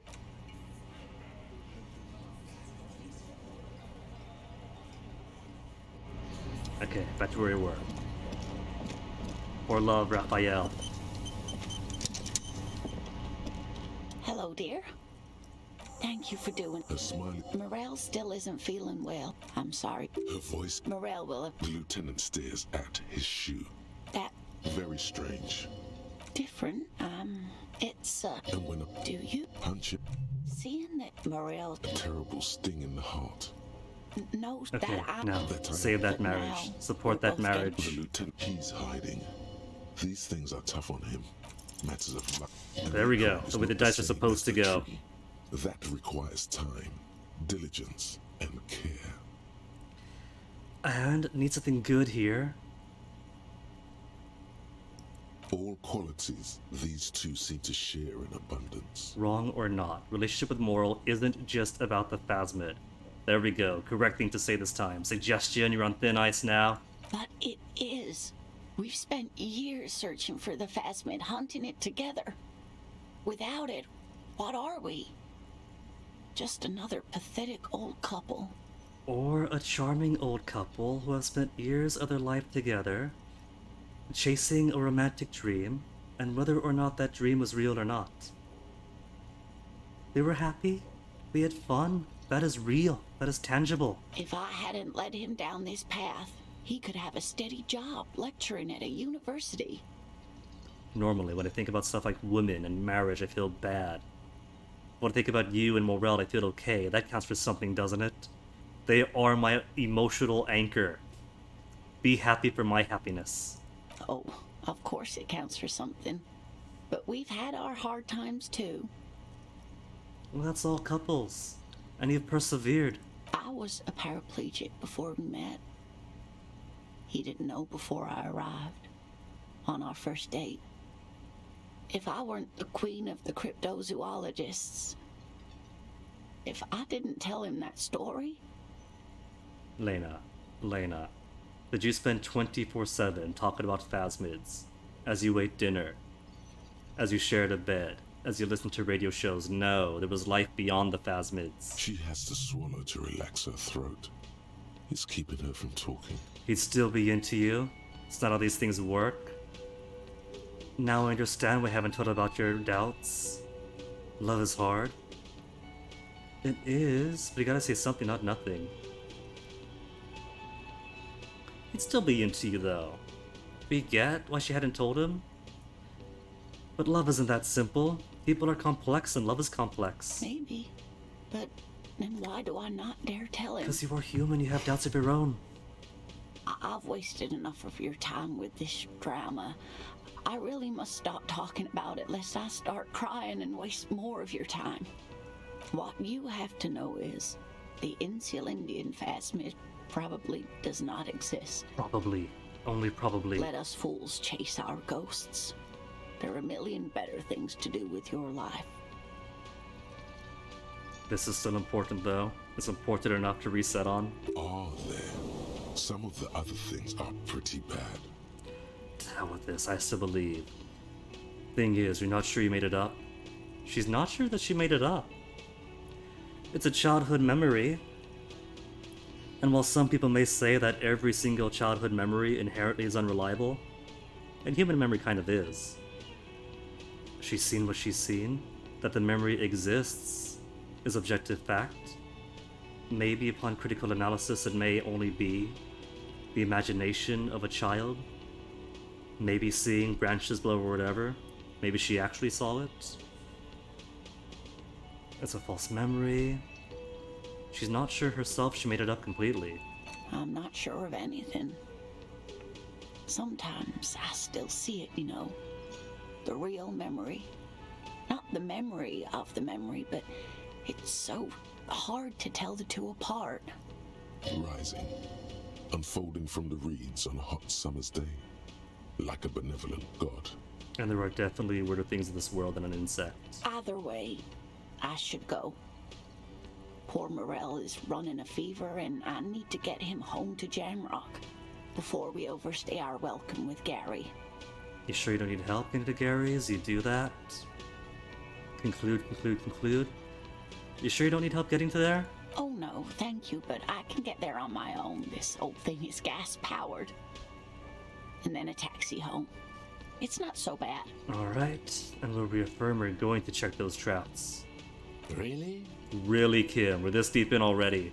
Oh, sweetie. Please don't get stuck on a dream. Take it from me and Morel. No one can stop you from finding the Phasmid. You tell him, Volition. Could I have your address just in case there's news? Okay, it's 1113 Tabernacle Road. Jamrock. Hey, they're Jamrock folk. A sigh. She doesn't think you'll need it. Be careful, Lena.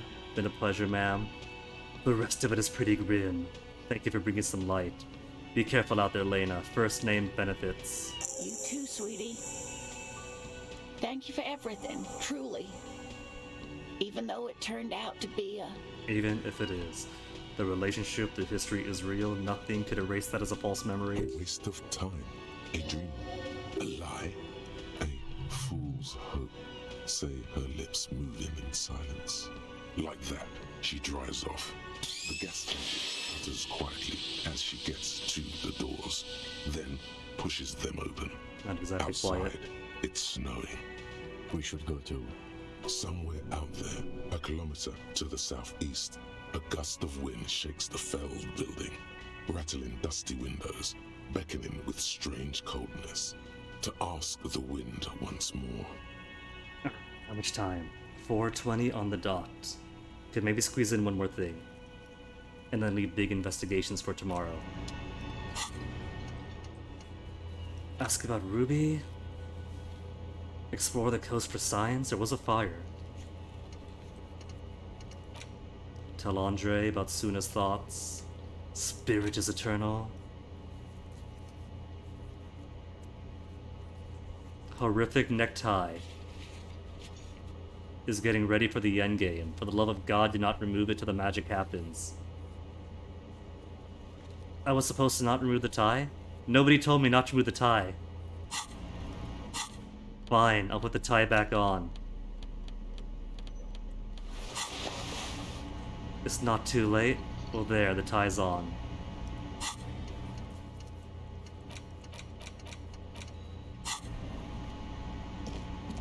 Yes.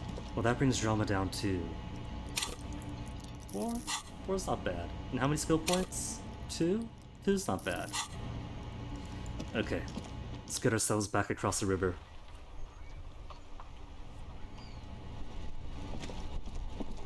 Maybe see if I can't finally solve the obvious mystery of this fence. Visual calc. This is all the way up to 7. We can't keep failing this. You see a set of tire tracks in the brown slush that covers the 97%. plaza mosaic. Medium difficulty. And I failed this, what, twice or thrice now? The tire Finally. tracks were left here by an unknown event that took place some Unknown days event. ago. It's a message, written in the language of burnt rubber. Some of that rubber stuck to the tiles right in front of the whirling in rags. This is point A. The driver started there, and then accelerated straight into the fence, left a hole big enough for the Franco-Nigerian cavalry, according to the cafeteria manager. Why the pang pang of of guilt again? It's not as if we found the car and solved this backwards. What happened next? The driver proceeded to back out of the yard, barely stopping before hitting the adjacent building. Before heading south, must have been in a hurry. This is where I started off my motor carriage, before sinking into the sea. No wonder the cafeteria manager seemed frustrated when he was giving us directions to the yard. Well, you did provide us with a very convenient access point to the crime scene. See, we were helping out. Well, that's solved then.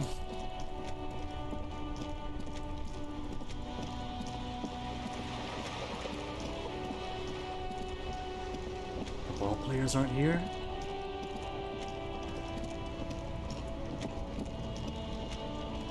Lori's still stuck, that hasn't changed. Joyce said the bridge should stay for a few days. but a few days is vague. Could be the whole rest of the game, but I kind of thought she was giving me urgency. Solve this thing, or else the bridge goes back down, and all the lorry drivers go away. But at this point, I don't see them going anywhere until the game is done. Oh, for sure. I'm pretty sure they've fenced it at the gate, because there's no gate in the back, just a fence that Punawasa hangs off of. There's no back door.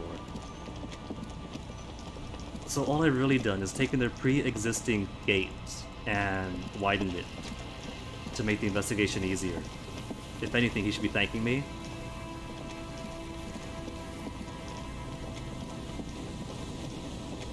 Exactly, it's an alteration. It's for the sake of the investigation.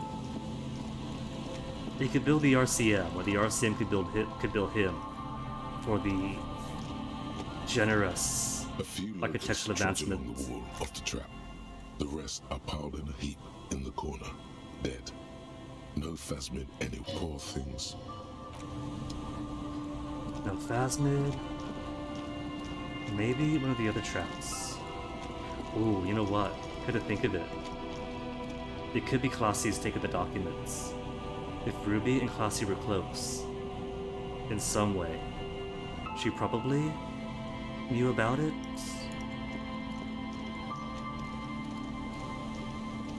All the more reason to find Ruby.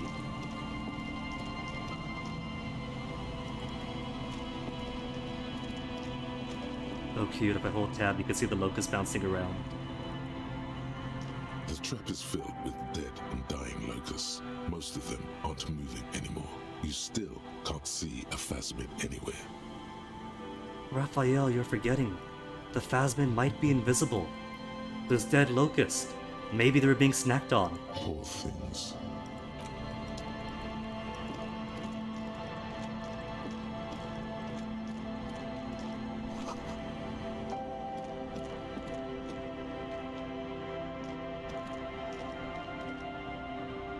Wall with the bullet holes. A scattering of bullet holes is spread across the more visual calculus, reaching from one corner to the other. A row of ghostly shades stand facing the wall. There are many of them, a dozen at least, their heads lowered and eyes blindfolded. It's quiet. No sound, no movement. 10 meters away, other shades are lined up in an orderly manner. Automatic rifles prime. A gust of wind blows by. The coats of the firing squad flap slowly in the breeze. A single person stands on the side. Snowflakes fall on the wooden planks and the surrounding sand dunes, covering the land with the white of innocence. A long time has passed since the moment of this fusillading. Rain and brine have since washed all the blood away. Not a trace remains. Nice word, fusillading. What is this? This is the wall. The capital W wall that they line up against. The abundance of bullet holes leads to two options. Either an inordinate amount of executions were performed here, or they did not use a conscience round, where only one soldier has the loaded rifle. Looks like this was a mass execution with everyone fully armed. Would it appear to be what it is? People against the wall? A host of men, probably in everyday clothes, ragged from the conflict and covered in dust. They were not sitting, a common practice for executions in some nations, as demonstrated by the height level of the bullet holes. They stand, facing the wall. It's impossible to discern any details about their personality or background. Ordinary people, familiar, each and every one of them. And who were they?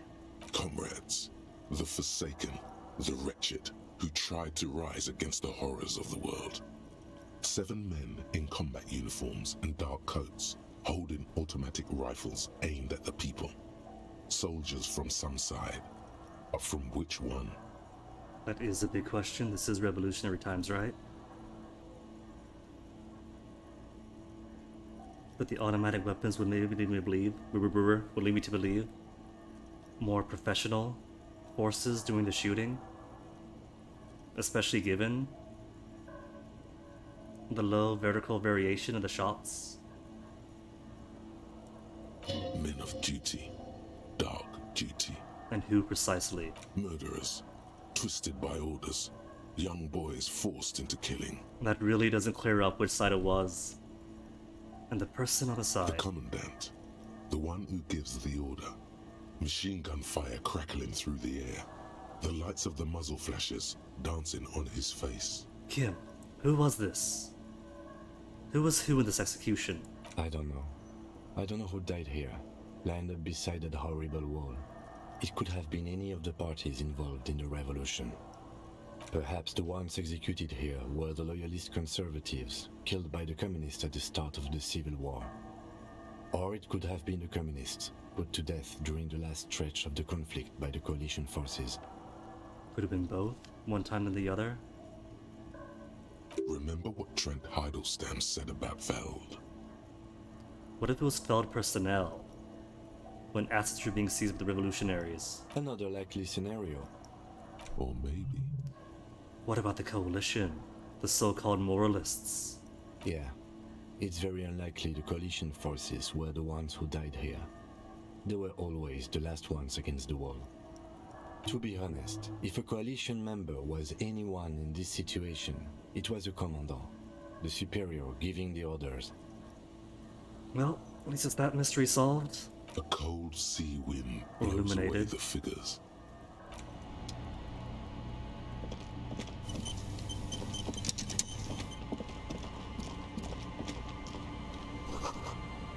Door? Instigators inside. Somehow I doubt it.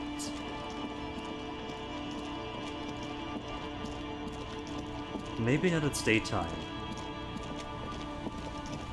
Maybe now we could find something the board want, or find nothing to confirm nothing. And those two are back.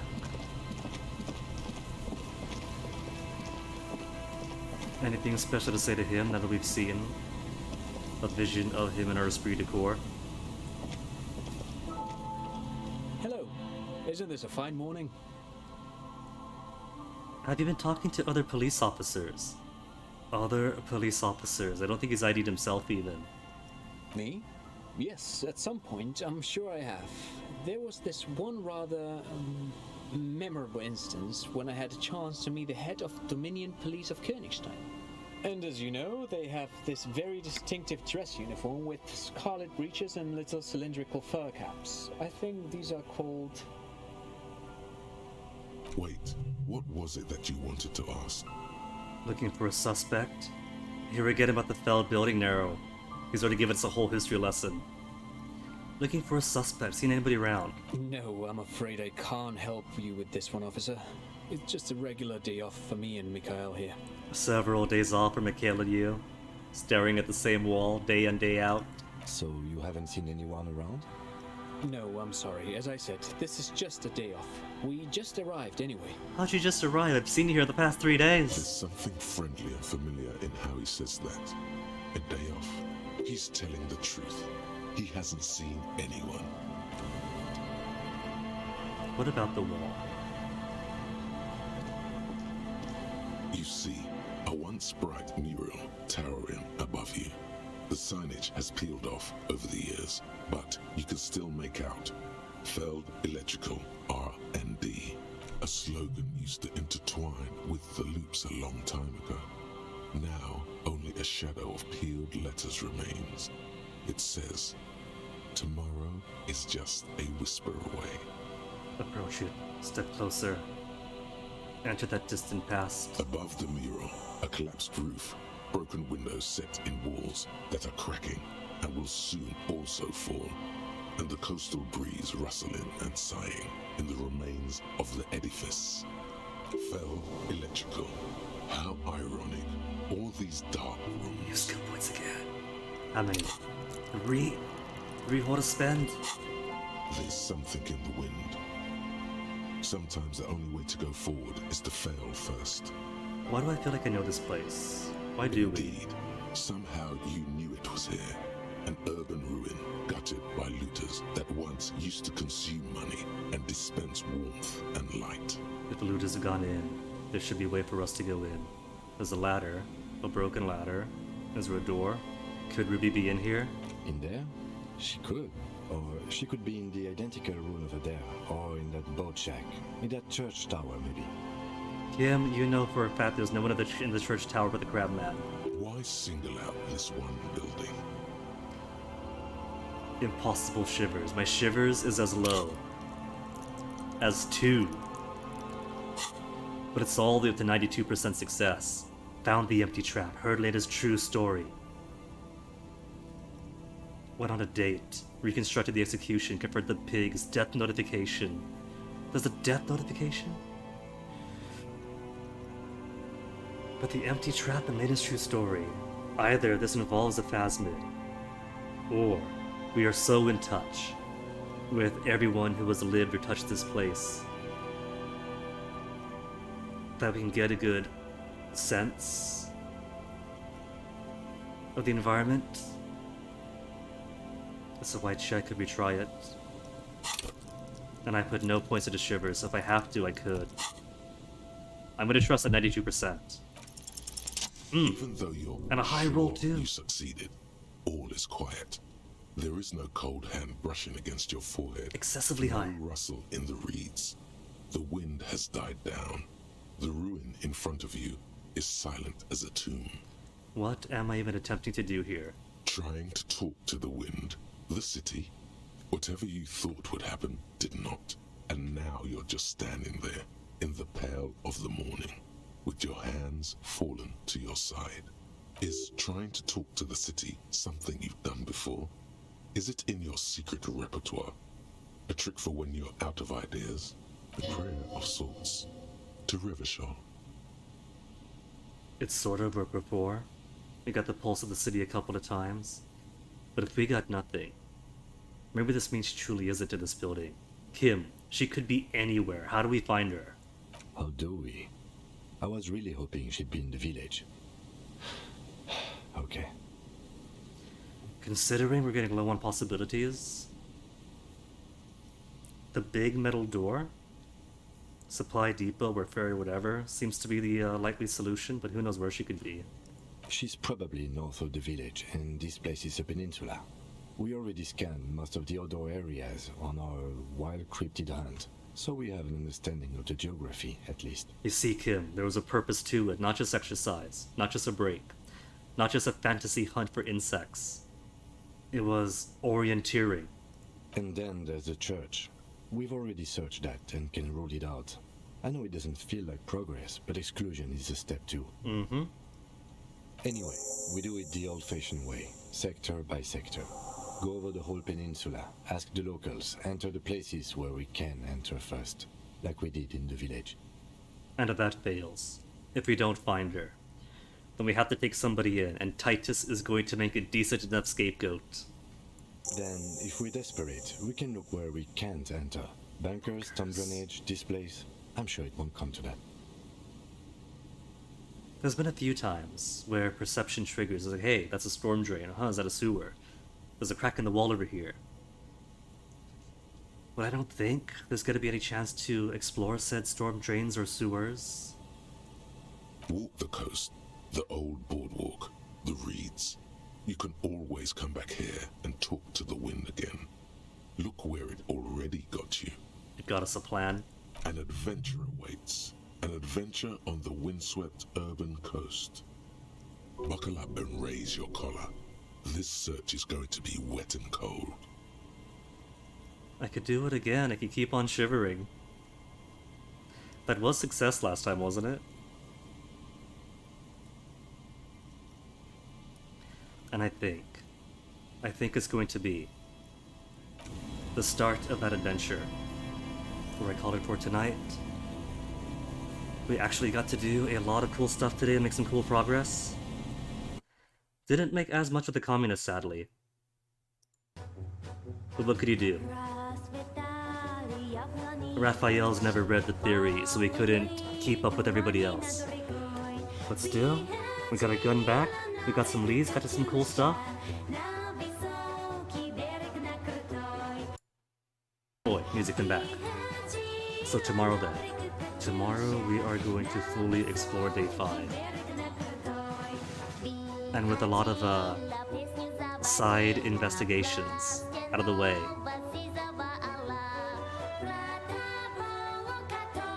Should be a better chance at just exploring what needs to be explored to find this ruby with minimal diversion.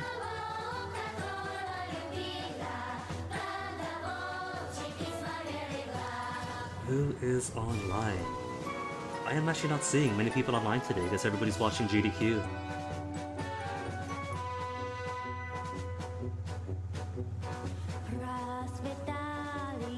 So maybe what I'll do is go give a little raid over to Chance Landa, who I've never seen before, but is playing Disco Elysium very first playthrough today.